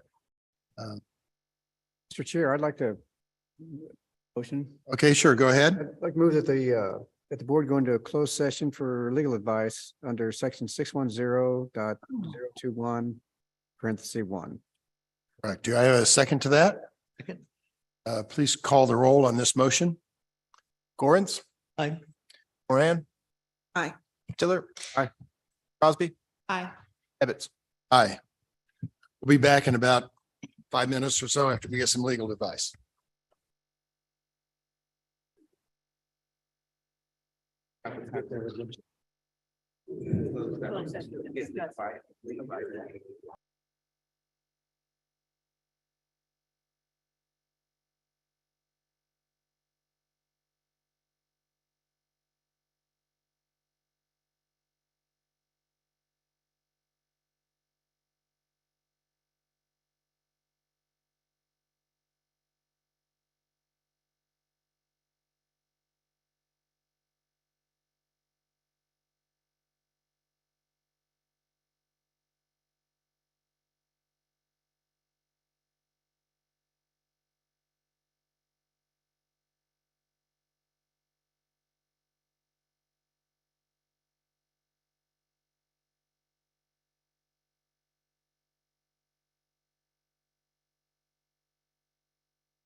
Well, this is James Duddy with the City of Kansas City, Missouri, returning the call regarding the sign inspection.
We're back in session. I need a motion to come out of closed session. Mr. Chair, I move that the board come out of closed session under 610.021 parentheses 1. Second. Thank you. I have a motion and a second. Please call the roll. Gorens, Aye. Moran. Aye. Stiller. Aye. Crosby. Aye. Ebbets. Aye. We're back into open session and we kind of looked at some things and got some legal advice, which is why we went into closed session. It's a complicated matter for sure. And it's the chairman's position, just me, that we need to pause this for a month so we can research and maybe get back with some correct legal advice that we can't have in 10 minutes in the back room.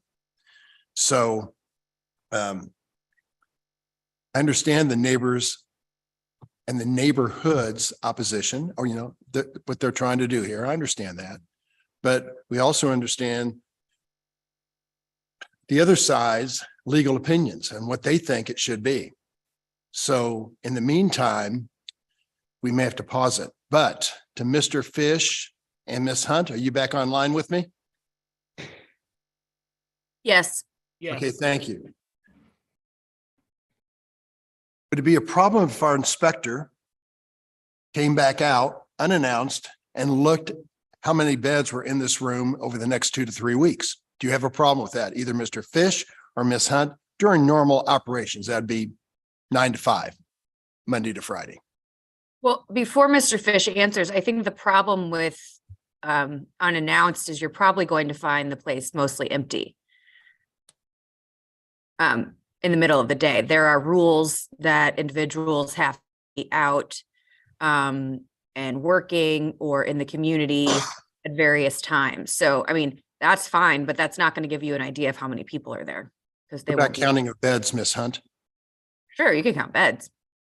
But That that wouldn't doesn't apply necessarily mean that they are occupied, but again, we'll accommodate you the best we can, but I'm just not sure that that's going to give you what you're looking for. Okay.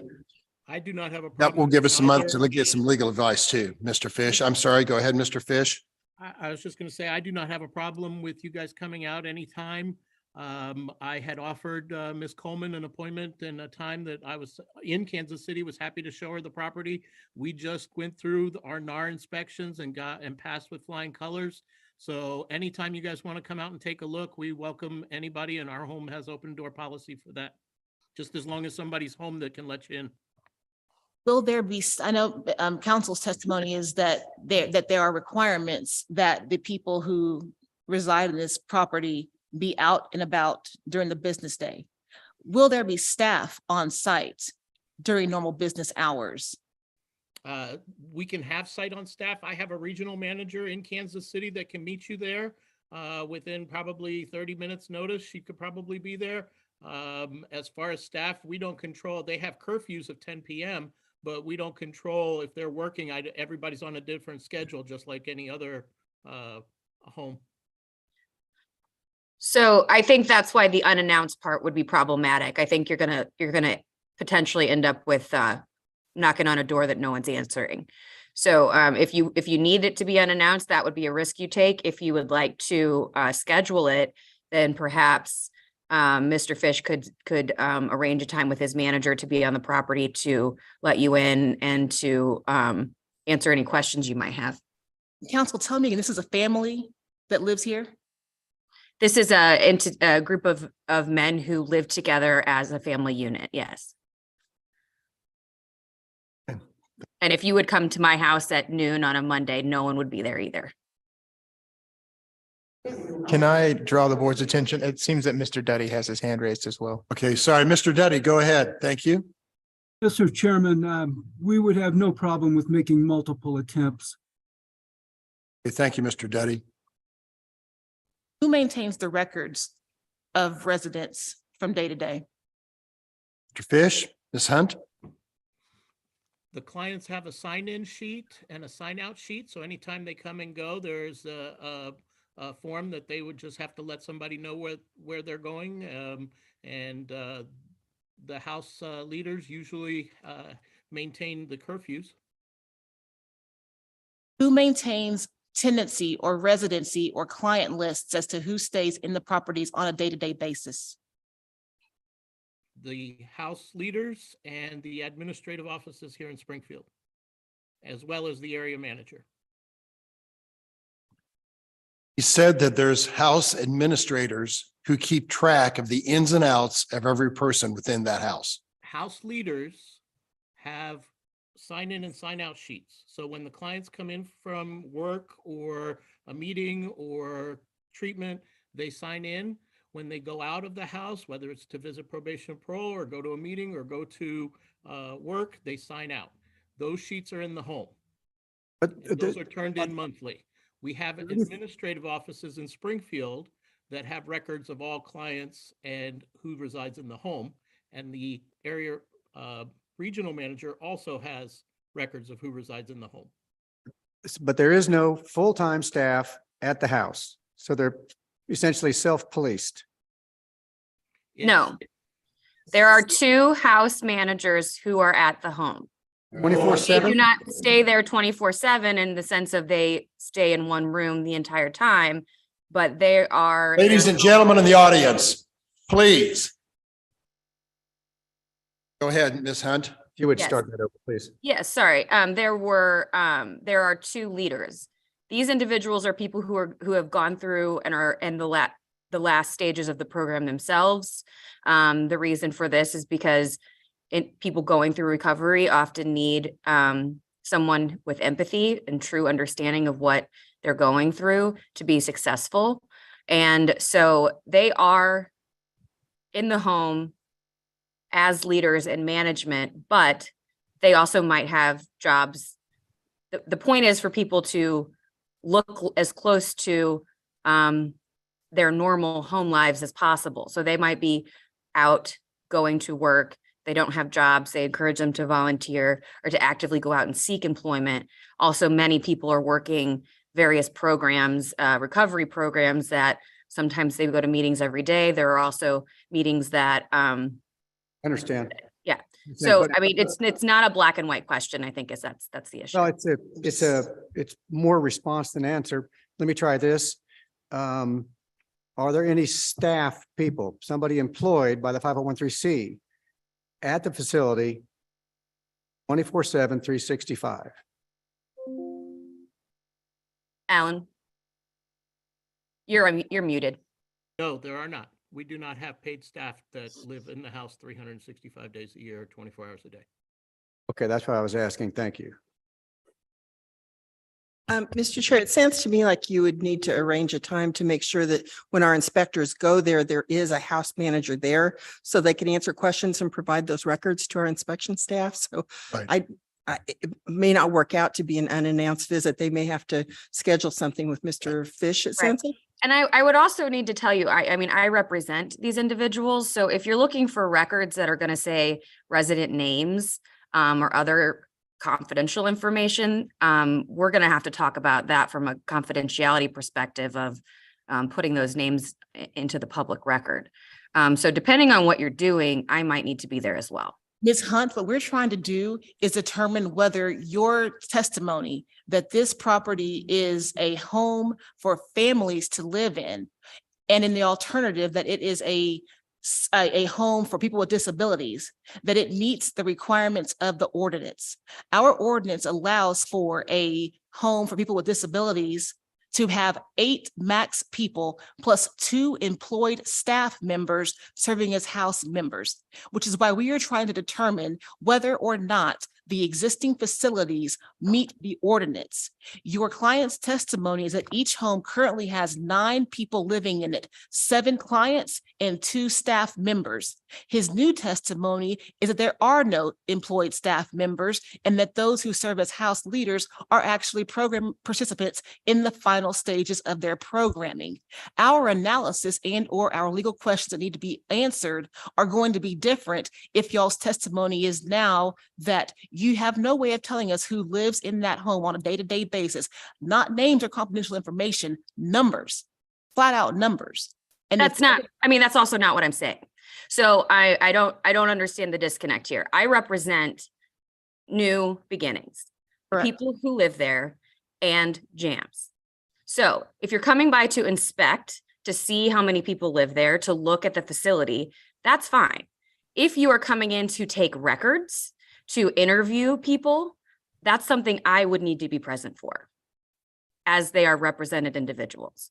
So if that's happening, that cannot be unannounced. It would need to be something that I attended. And to be clear, I understand this happens every time. I have my law practice is based on me filing lawsuits under the Fair Housing Act over and over again. It's what I do for a living.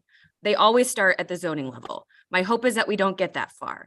But the question is not just about whether my clients fit your zoning ordinance. The question is about whether your zoning ordinance complies with federal law.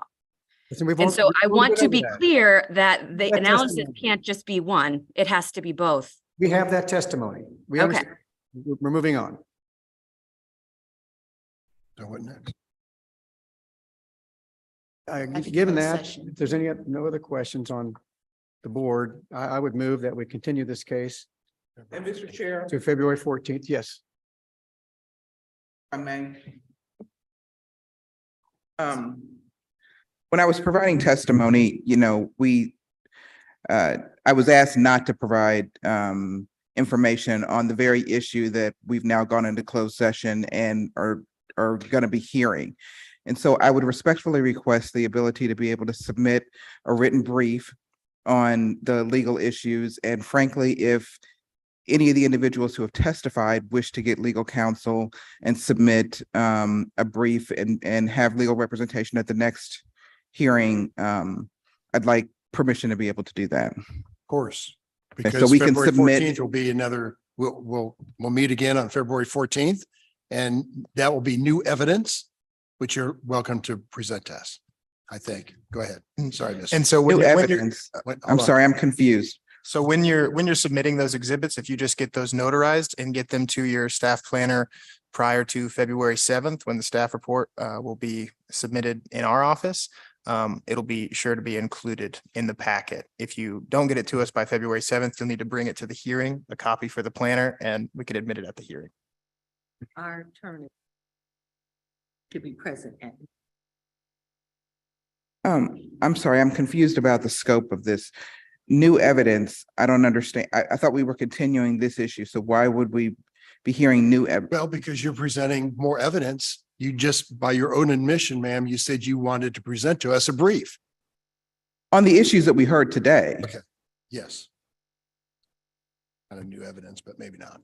It seems like we thought we were arguing, or we were discussing an ordinance, like violations of use of the facility, and counsel for the appellants are saying that the issue is not only the ordinance itself, but that it's an FHA violation. And so I think that what the appellees are saying is, if they're going to brief the issue of the law being wrong, then they need to be able to brief it as well. Is that a fair characterization? I didn't catch all that you were saying, ma'am. I would say that sounds like that we thought this was an appeal of the determination that there was a zoning violation according to the current statutes, and counsel for the appellants are saying that in addition to it, that they're saying that it's not a violation, and even if it was, the ordinance itself violates federal laws. And it sounds like what you all are saying is that if the appellants are going to argue that this is a violation of federal laws, then the appellees should also be able to address that argument. Is that? Absolutely. That's what I'm saying. I'm not really understanding why I'm not really even understanding why we're having a discussion on the issue of federal law when what we're here for is a violation. I believe that should be a separate action, but if this body is inclined to hear arguments on this, then yes, we want to be able to present that argument, including whether or not it's appropriate for this body to even be addressing this issue. That's testimony that we'll always listen to. Yep, that's great. We're right. looking forward to it. Absolutely. Thank you. Yes. Thank you. The board's just looking for more clarity right now Yeah, but in I order mean, to make, in order to make you an know, appropriate decision. You all's ordinance puts the onus on the appellant to be able to present that evidence at this hearing. The appellant has presented their evidence. So I'm not really, I do struggle with just the appropriateness of how this is going. I mean, they have, we've got an ordinance violation question here. We've got an ordinance. We've received testimony with regard to what their behavior was with, relative to the ordinance. And so I am struggling with kind of the procedural questions that I started out the hearing asking, and how we were here when I got a different response at the beginning of the hearing. But that I can certainly address this in a writing to this board, and I appreciate your willingness to allow any member here to obtain counsel and do the same. Thank you. The motion was to continue to February 14th. Is there a second on that? Second. A roll call was there. Thank you. Gorence? You vote no for the continuance? Moran? Aye. Stiller? Aye. Crosby? No. Ebbets? Aye. So this, did I hear two noes? Who knows? Oh, so it fails. But it's just a motion for continuance. Oh, that's right. So it Just need a passes. Yeah, majority. just need a simple majority. Sorry. So we're, this continues to February 14th. No other testimony can be given. This matter is now closed for today. I think we I- no to continue it. Yeah, we did. Didn't we vote to continue? We got a majority. Three. It's different with It's different with- on there. That was an SUP. Thank you. Yeah. Mhm. Okay. I'm also going to request that we be first on the docket on that day, if at all possible. Yeah. You're going to probably have a bunch of lawyers here that are, Thank you.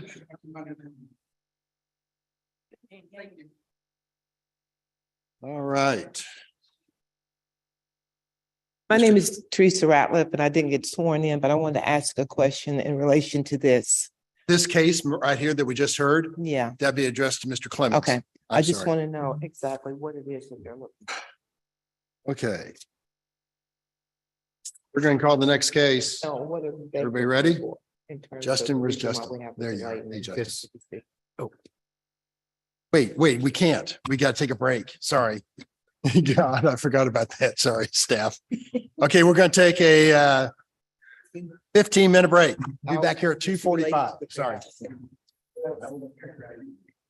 Really space that out.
Well, these guys are case number 9, and then there's no one else in the audience. They're in the hall.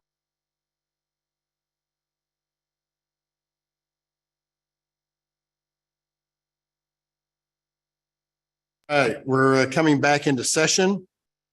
Our next case is docket number 9, case number 171 with an address of 4339 Terrace.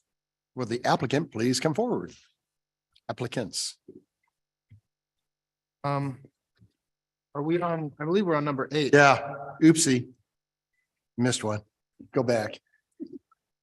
Okay, thank you very much. Number 8? Yeah, we're number 8. Case number 49 with an address of 2420 East Truman Road. Joe Eastwood. Joe Eastwood is online and I am promoting them to a panelist currently. All right. Is there anyone else online who's either opposed or supporting this case? Please raise your hand. There are currently no other raised hands on Zoom. And anyone in this audience for this case on the 2420? Nope. All right. Mr. Eastwood, I've got to find you here. There you are. No, that's Joe Duddy.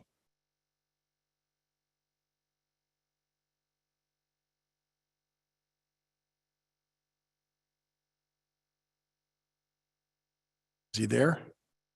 Turn on your microphone and camera, Mr. Eastwood. Okay, how's that? That's Does that good. work? Yes. Okay. There you are, chief man. I'm very new to Zoom and all that stuff, so. So please raise your right hand to be sworn. Do you solemnly swear or affirm to tell the truth and nothing but the truth in this hearing today? Yes. State your name, please. Joe Eastwood. Thank you, sir. As part of your case today, there is a number of administrative exhibits labeled 1 to 9 found on page 4 of your. Wait, I'm on the wrong one. Sorry.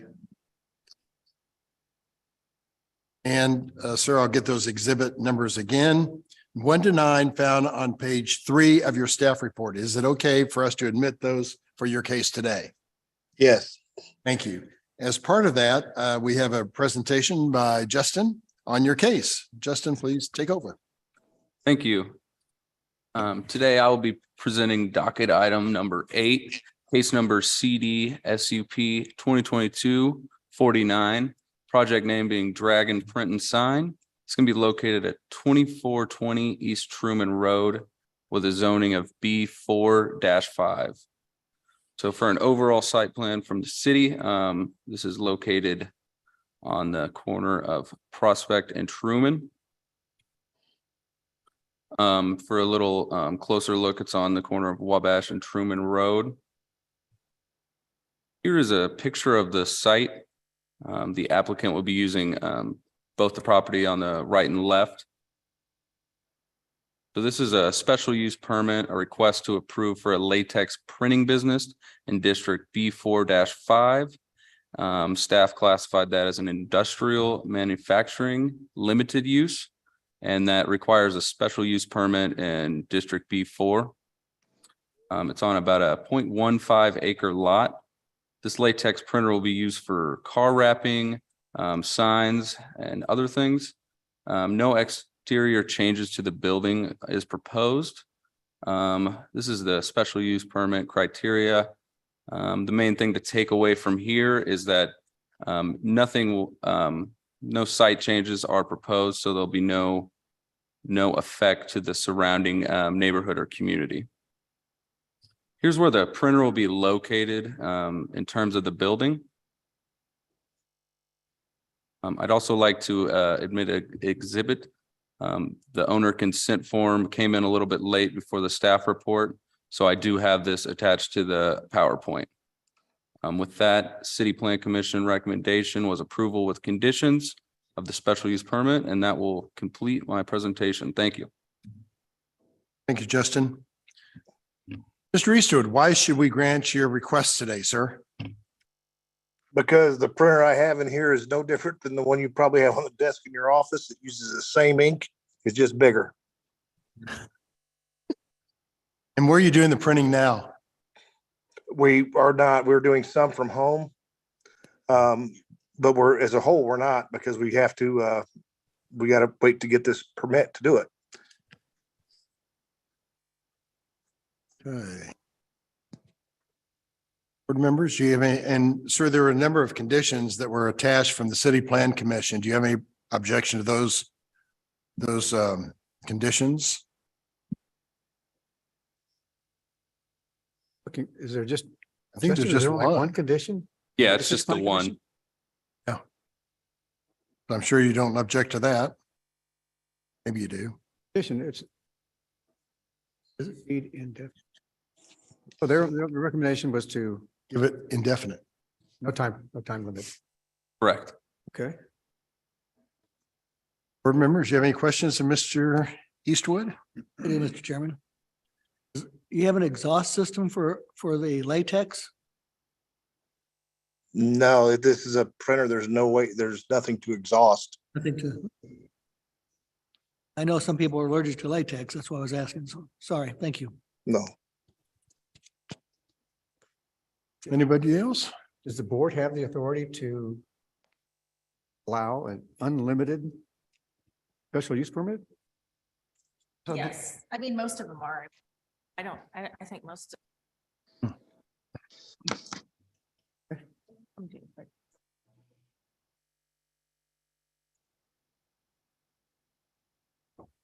So you've got the permit, Mr. Eastwood, for possibly for as long as you stay there and own that business.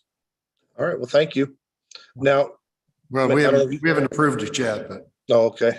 What's currently, what's the current use of the building? It was, well, we just took over in September. We just purchased it the 1st of September. It's a print and sign company. So I say a print and sign company. It's a, if sometimes we have jobs, we don't do printing, we build signs. Some of that we outsource, some of that, we would do in-house whenever we're able. essentially the same use as the previous owner. No, before it was a solar panel company, an electrical company. Okay.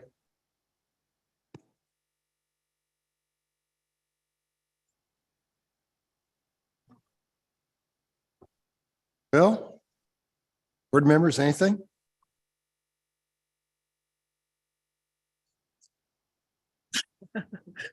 I move that we approve the proposed special use permit pursuant to City Planning Commission and staff reports. Case number 40, In the case number, what is our? 49. 49, please.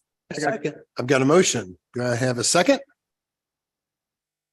Mr. Gorens, second. Call the roll. Lawrence, Yes. Moran, Stiller. Aye. Crosby, Aye. Ebbets. Aye. Good luck with your project, sir. Thank you. Appreciate it. Have a great day. All right. Bye-bye. Chiefs. Chiefs. All right. Already did. I think it's your turn. Come on. So we're going to call the next case, docket number 9, case number 171 with an address of 4339 Terrace Street. We have Mark and Angela or Anita. Who do we have? Mark, Franklin, Angela Oliver, and I believe homeowner local is on. Okay. Sir, could you raise your hand in Zoom? And we'll get you sworn in here. I just promoted a screen name Sokol with a raised hand to a panelist. Great. See anyone else out there? There's no one currently raising their hand online. Okay, once he's online, we'll get everybody sworn in.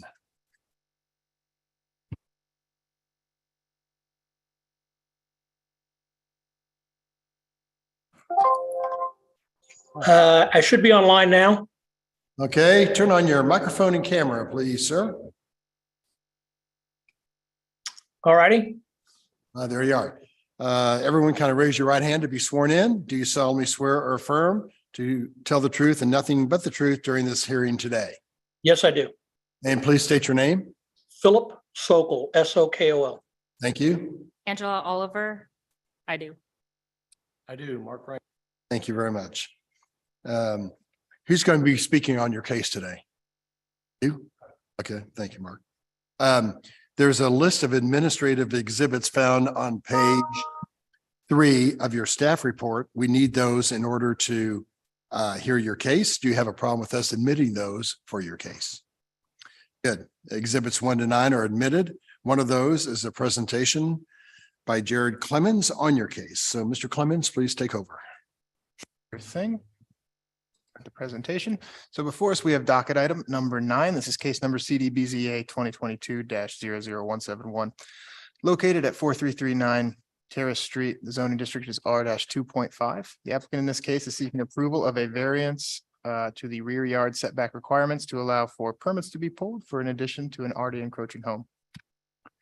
This is the location of the subject site within the Midtown Plaza area plan.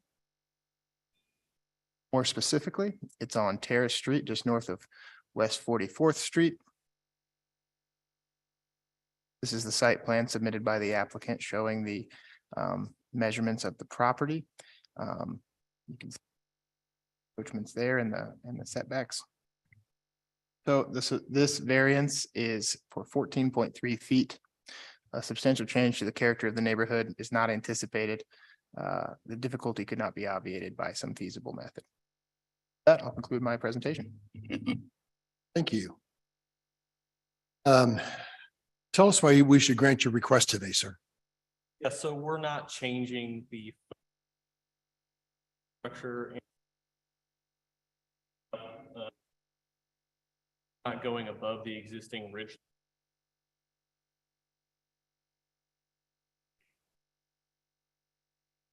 So it's a second story addition. Is that what I think it is? Correct. Yeah. Okay. And sorry to interrupt, this is the court reporter. Could Mr. Franklin speak a little bit closer to the mic? I had a hard time hearing his testimony. Yep, sorry about that. So Thank you. We're proposing a second story addition to the structure, and we are not going to be changing the existing footprint of the structure. So it's not going out any further.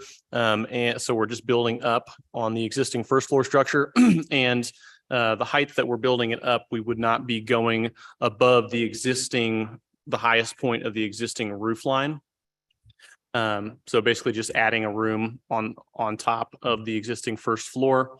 So I think with the setbacks that are there, it's already kind of a really close setback. So. Any neighborhood objection, quick trip, anybody like that? Nope, not that we're aware of. Mr. Chair, I have a question. Who's the owner? Anita Rodriguez, is she here? Yeah, so that's so Philip Sokol, that's his wife. That's the owner. They are the owners. Oh, okay. So the person on Zoom is the owner. Okay, all right. Correct. Yep.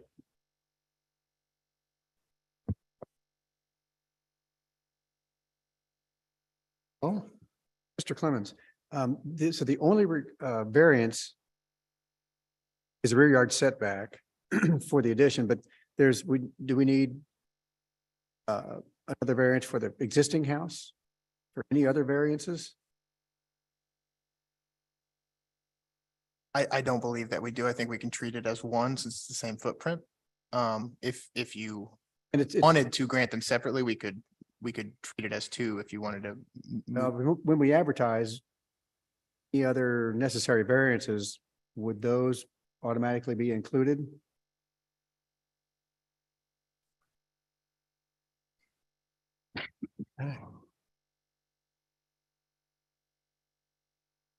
I believe so. Let's try to get it all wrapped up now. Appreciate that. Other questions? Go ahead. I would move in case 171 that the board grant the request for the rear yard setback, including any other proximity variances necessary. Works with staff report and site plan. Thank you, Mr. Stiller. Do I have a second? Second. Thank you, Ms. Crosby. All those, oh, I'm sorry. Call the roll. Sure. Gorens. Aye. Moran. Aye. Stiller. Aye. Crosby. Aye. Ebbets. Aye. Sir, your project passes. Good luck with it. Thank you very much for coming down today. Sorry for the wait.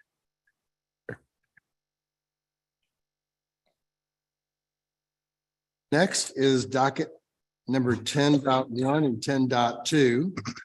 They're kind of connected cases, case number 198 and 199 with an address of 716 Corbin Terrace and 712 Corbin Terrace.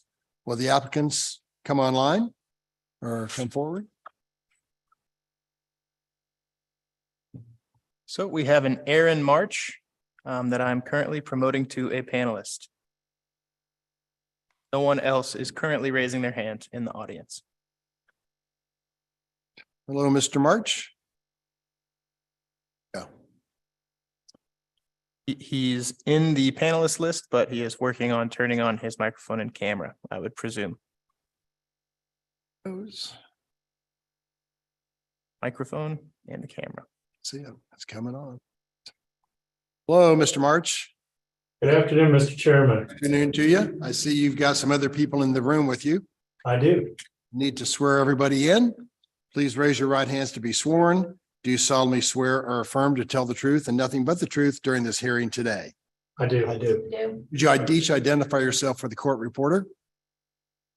Yes, I'm Douglas Weltner, 4520 Main.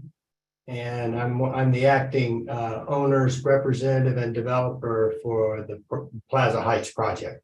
Great. And I think I heard you say I do on the truth thing, the affirmation, yes? Yes. Thank you. And next to you, Mr. Mark. I'm Emily Weltner, 4520 Main Street. I'm also the owner's representative and developer for Plaza Heights. And Mr. Chairman, my name is Aaron March. I'm an attorney with the Rouse Fretz White Goss Law Firm. I have been sworn. And we do agree with all the exhibits referenced in the staff report for both cases. Thank you so much for saying that, and those are now admitted. Part of that presentation is Mr. Clemens giving us his opinion on your cases today. So Jared, please present. Thank you. And Mr. Chair, before my presentation, I believe that these cases were required to post a sign in their yard. There's a number of legal obligations we must make to notice surrounding property owners, one of which is the sign in the yard, which they did complete. However, it was nearer to this hearing date than what is allowed typically. We do have the ability, I believe, by code to waive that requirement. So if we would like to hear this, I think the board would have to motion and approve waiving that requirement. Is that my opinion, or do we need a motion from everybody to affirm? Motion? I think we're okay with that. Any board members, do you have any objection to the sign requirement? It was not there a couple days before. Oh, okay. All right, those are, you have permission to present the case. Jared, thank you. Okay, I will go ahead and share my screen and get started.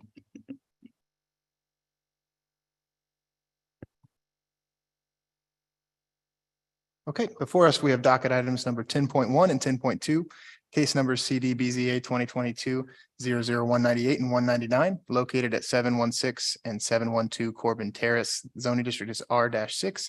Applicant in this case is seeking several variances to bring the existing detached dwelling units into compliance. This is the location of the subject sites. It's just north of the plaza.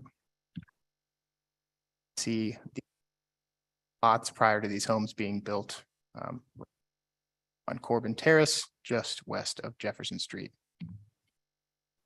This is an example of one of the structures elevation. Of specific importance today is the staircase, the unenclosed stairs on the front of the property, as well as the balcony there, the patio as our. These homes sit higher than grade, and then there's a staircase on the front. Here's the other property for case number 199. It's very similar building type. An example of the two structures or two similar building types. I believe there's many of these in the neighborhood. These stairs there are not allowed in the front yard, and the patio also is encroaching. So for 716 Corbin Terrace, first variance is for lot area. the lot is smaller than what is allowed by code to have a dwelling unit upon it. So that's the first one that we're covering that isn't really related to the encroachments, but it's just about buildability. Very similarly, there's variance B. This is a lot width variance. It's for 14 feet. As a 50-foot lot width is required by code, and this lot is 36 feet wide. Variance C for 716 Corbin Terrace is for the staircase. It's a complete deviation from code because they're not allowed in the front yard. And variance D is also a complete deviation for the patio front yard. That's 716 Corbin Terrace, case number 198. Case number 199 is much the same. It is also the first variance A is a lot area variance of 2,581 square feet, a lot width variance of 14 feet, a complete deviation for the unenclosed stairs in the front yard, and a complete deviation for the patios over 4 foot above the grade. With that, I'll conclude my presentation. Thank you, Mr. Clemens. Aaron and or Mr. and Mrs. Weltner, why should we approve your motions today, your proposal? Mr. Chairman, I have a PowerPoint presentation that I'd like to present. We'll admit that as Exhibit 10, Mr. March. Thank you. Go ahead. It is identical in both cases. So if it's your pleasure at the right time, I would offer the presentation for the next case and incorporate by reference this one. This one is on 712 Corbin Terrace, docket 10.1.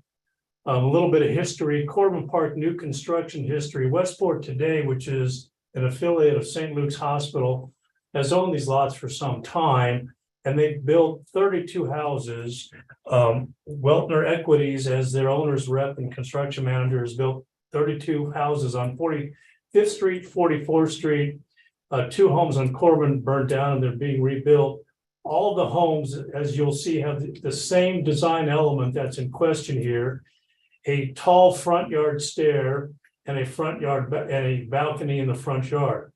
All of the design elements that are subject to the cases today were reviewed with and approved and fully permitted by the city.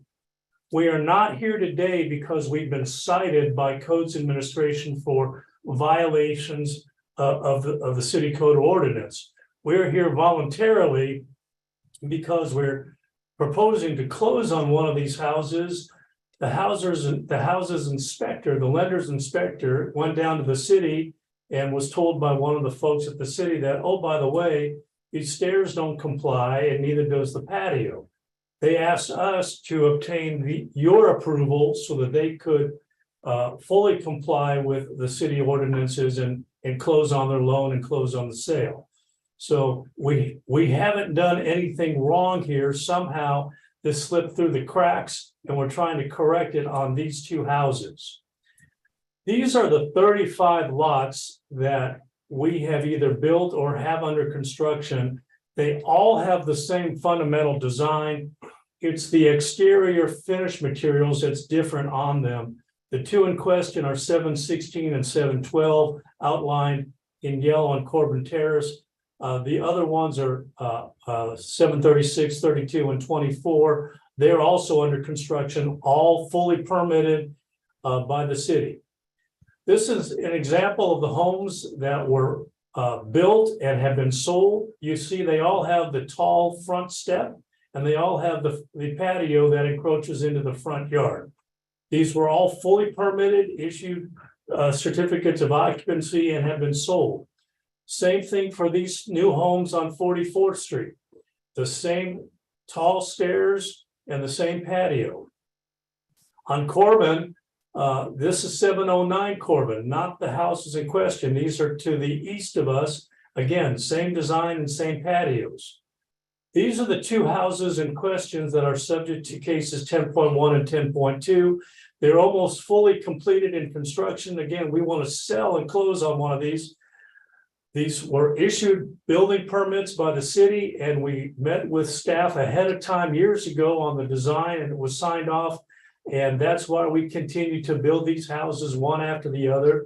and why permits were issued. So we're here today to fix a problem that maybe slipped through the cracks, but nobody will be harmed or injured in any way by the approval of these variances. And in fact, the only way to cure these variances is to tear down the patio and tear down the steps. And we're not quite sure what you then do with the rest of the house. This is a straight on image of 712 Corbin, which is the subject of this case 10.1. This is the lot as platted. If you'll see, excuse me, this is a copy of the building permit plan. In the upper left-hand corner, it's stamped in red that the plans were reviewed and approved for code compliance. It's a 36-foot platted lot. You've seen these small platted lot cases before. In the bottom right-hand corner, this is the construction permit plans that were submitted, and outlined in red is the area that's in question, the stairway and the patio.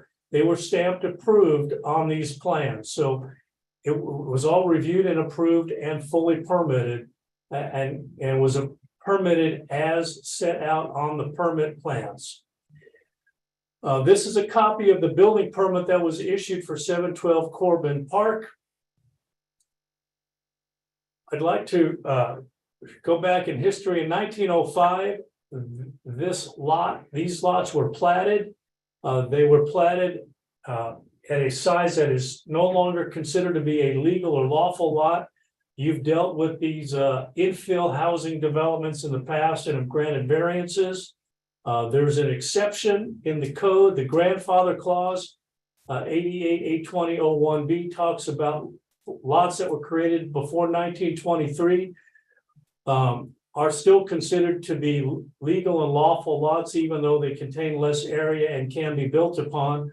I think to your pleasure, you'll be happy to know that committee substitute for ordinance number 220997 was passed by the city council just last week, January 5th, 2023. It deals specifically with the situation of infill lots being smaller than the 50-foot requirement. And it says that those standards of the lots can be smaller if they're between 75 and 150% of the average of all lots in the infill residential area. So these types of cases will no longer come before you if the platted lot that's being built upon is 75% to 150% of the neighboring lots, and we are the same size, or 100%. So we would fall within this new ordinance that becomes effective on January 15th.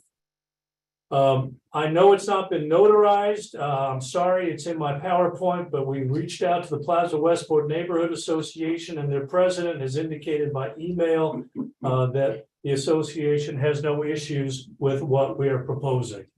So, Mr. Chairman, that concludes our presentation. I do have an identical PowerPoint for submittal in case 10.2, other than the references to that lot. We'd be happy to answer any questions that you might have, either me, Mr. Weltner, or his daughter, Emily. Thank you. There's no need to present that second PowerPoint. We're all good on that, Mr. March. Thank you for offering. Thank you. Board members, do you have any questions or comments on this matter to the Weltners or to Mr. Weltner and his daughter or Mr. March? It's beautiful. That's all I want to say. Yeah. I love the way it looks. She said it looks great. Thank you. So How many more houses do you have left of this style? There will be, we have 5 under construction. One is it's going to be completed this week. So we'll have 4 remaining. 4 almost made it. Okay. Great. I'll need a motion on each case, by the way, when you get to that point.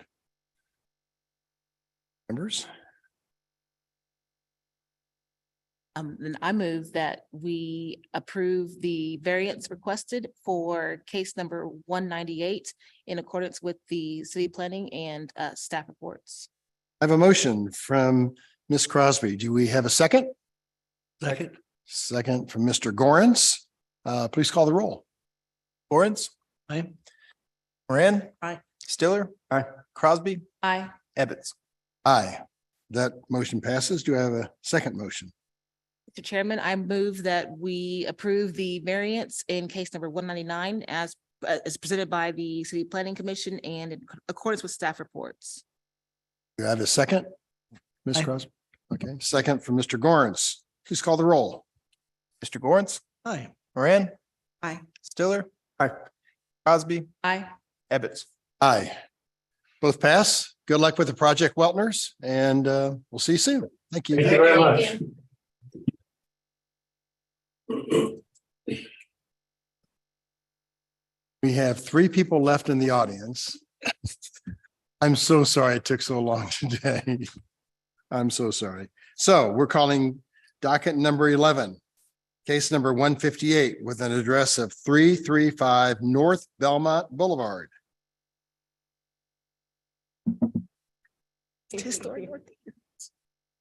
About fell asleep out there. I saw you. Who's going to speak today on the case? I am. Okay. And so let me swear you both in. And do we have anyone in the Zoom audience on this case? Anything, Larissa? I don't see, Great. nope. Okay, please raise your right hands to be sworn. Do you solemnly swear or affirm to tell the truth and nothing but the truth during this hearing today? I do. Michelle you sta- Barrett. State your name. Michelle Barrett. Michelle, go ahead. I do, Guadalupe Gonzalez. Right. Okay, sorry. On page 3, page 4 on this one second here. Yeah, on page 4 of the staff report, there are a number of administrative exhibits labeled 1 to 9 that we need to be admitted to hear your case today. Do you have any problem with those? No, go ahead. Great. So those are admitted. Part of that is a presentation by Larissa on your case. Larissa, please take charge. All right, oops.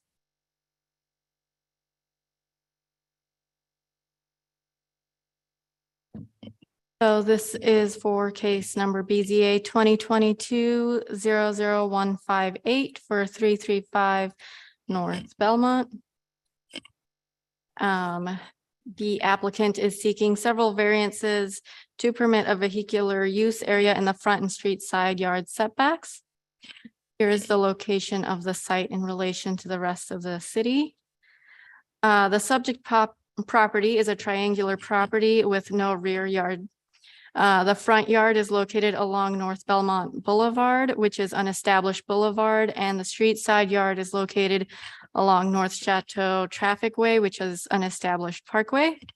And the northernmost lot line is an interior side yard. So as you can see from the submitted site plan, so this is the entire site. We've split it into the front yard so you can see the different variances that are required. Variance A is requesting a complete deviation to encroachment standards to permit parking spaces in the front and street side yards in a residential zoning district. And unenclosed parking spaces are prohibited in our districts in the front and street side yard setbacks. And the applicant is proposing a total of 710 square feet vehicular use in the front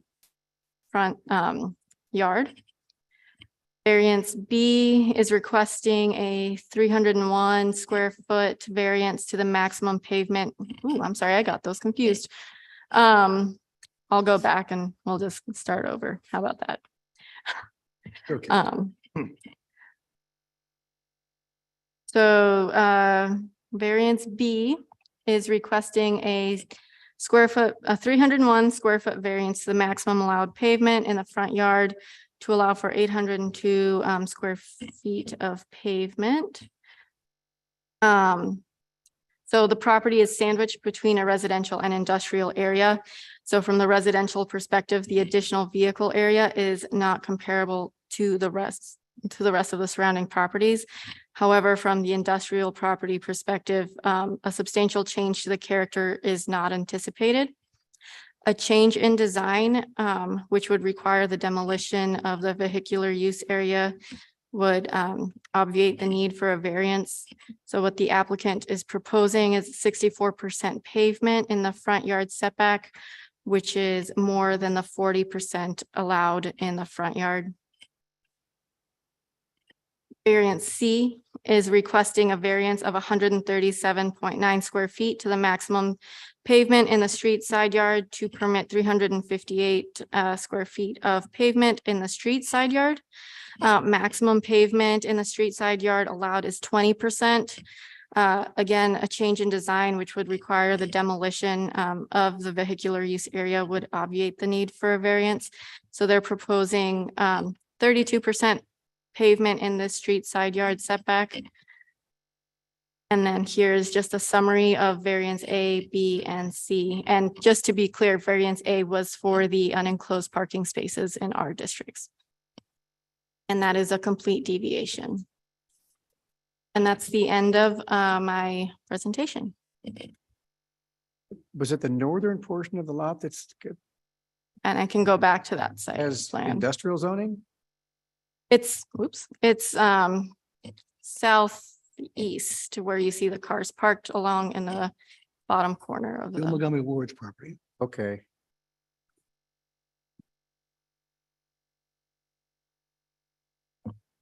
So Michelle, you're speaking for us today or? speaking Yes, for I am. us? That you're asking for a lot of variances today. Why should we grant all these to you? Yeah, so thank you for the board's time. We've all been patiently sitting here today. And my client, the homeowners, have taken off of work today to resolve the issue. So they take this very seriously. We're not here to dispute the excess in pavement that there is. But we ideally want to keep all of that paving, and I'll give you some context on the reasoning why. So although on paper, if we go back to, can you pull up your presentation again? If we go to the site plan, although on paper, those existing paving areas seem to be sufficient, the front and the back that is aligned to the connecting to the alleyway. The back paved driveway is actually not usable.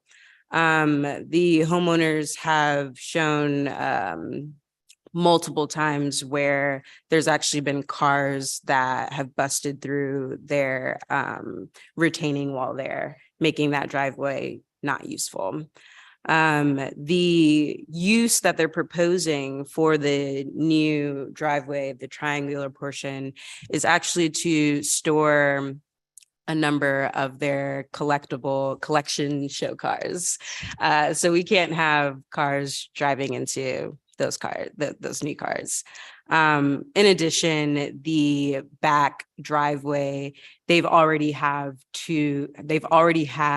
two cars stolen from back there. So essentially they would only have, I believe it was 300 square feet for that existing driveway in the front. So the increase, the variances that we're asking to increase their driveways are absolutely necessary.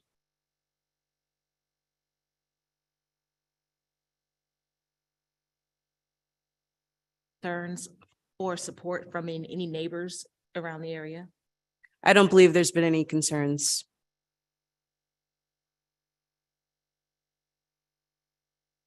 Go ahead. I have seen quite a few cars parked. It seemed like two of them in the back before. I'm that direction sometimes at Independence because it's highway. That is your property, that side. That's not anything to do with the city's property there. On the backside on the east, that's correct.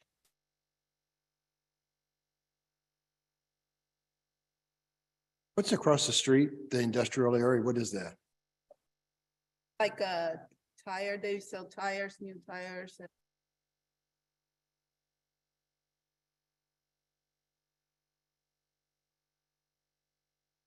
For a small lot, I can't remember seeing so many difficulties. Very